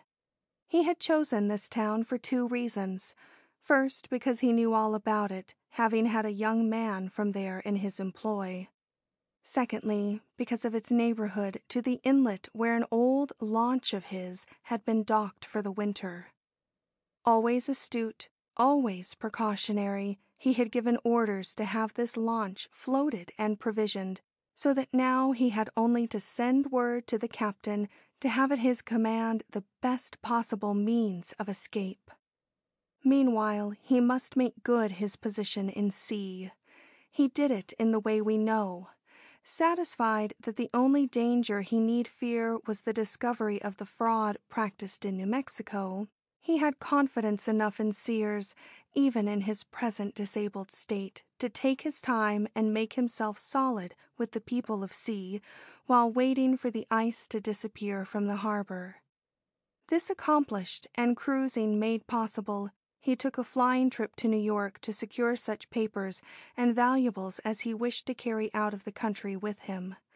They were in a safe deposit, but that safe deposit was in his strong room in the center of his house in 86th Street, a room which you will remember in connection with Sweetwater's adventure. To enter his own door with his own latch key in the security and darkness of a stormy night seemed to this self-confident man a matter of no great risk, nor did he find it so. He reached his strong room, procured his securities, and was leaving the house without having suffered an alarm, when some instinct of self-preservation suggested to him the advisability of arming himself with a pistol. His own was in Maine, but he remembered where SEARS kept his. He had seen it often enough in that old trunk he had brought with him from the Sierras. He accordingly went upstairs to the steward's room, found the pistol, and became from that instant invincible. But in restoring the articles he had pulled out, he came across a photograph of his wife and lost himself over it and went mad, as we have heard the detective tell. That later he should succeed in trapping this detective and should leave the house without a qualm as to his fate shows what sort of man he was in moments of extreme danger. I doubt, from what I have heard of him since, if he ever gave two thoughts to the man after he had sprung the double lock on him, which, considering his extreme ignorance of whom his victim was or what relation he bore to his own fate, was certainly remarkable.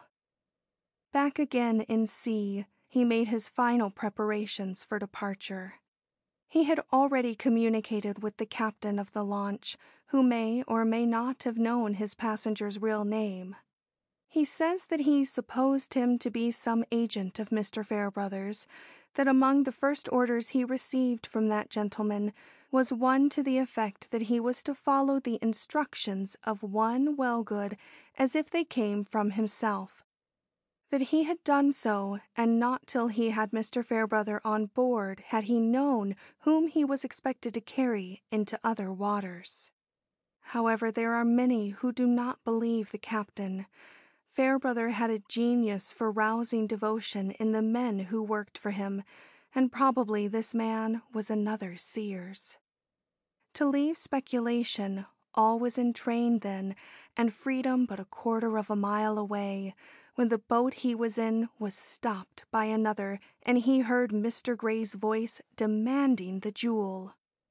The shock was severe, and he had need of all the nerve which had hitherto made his career so prosperous, to sustain the encounter with the calmness which alone could carry off the situation. Declaring that the diamond was in New York, he promised to restore it, if the other would make the sacrifice worth while by continuing to preserve his hitherto admirable silence concerning him. Mr. Gray responded by granting him just 24 hours, and when Fairbrother said the time was not long enough and allowed his hand to steal ominously to his breast, he repeated still more decisively, 24 hours. The ex-miner honored bravery. Withdrawing his hand from his breast, he brought out a notebook instead of a pistol, and, in a tone fully as determined, replied, "The diamond is in a place inaccessible to anyone but myself. If you will put your name to a promise not to betray me for the 36 hours I ask, I will sign one to restore you the diamond before 1:30 o'clock on Friday." "I will," said Mr. Gray. So the promises were written and duly exchanged. Mr. Gray returned to New York, and Fairbrother boarded his launch.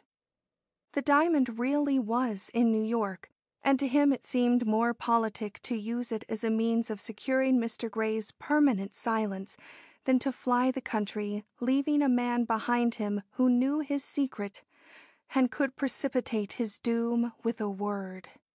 He would therefore go to New York, play his last great card, and, if he lost, be no worse off than he was now. He did not mean to lose, but he had not calculated on any inherent weakness in himself, had not calculated on Providence. A dish tumbled, and with it fell into chaos the fair structure of his dreams. With the cry of "GRIZEL! GRIZEL!" he gave up his secret, his hopes, and his life. There was no retrieval possible after that. The star of Abner Fairbrother had set. Mr. Gray and his daughter learned very soon of my relations to Mr. Durand, but through the precautions of the inspector and my own powers of self-control, no suspicion has ever crossed their minds of the part I once played in the matter of the stiletto. This was amply proved by the invitation Mr. Durand and I have just received to spend our honeymoon at Darlington Manor. End of Chapter 23. End of The Woman in the Alcove by Katherine Green. Read by Jenn Broda.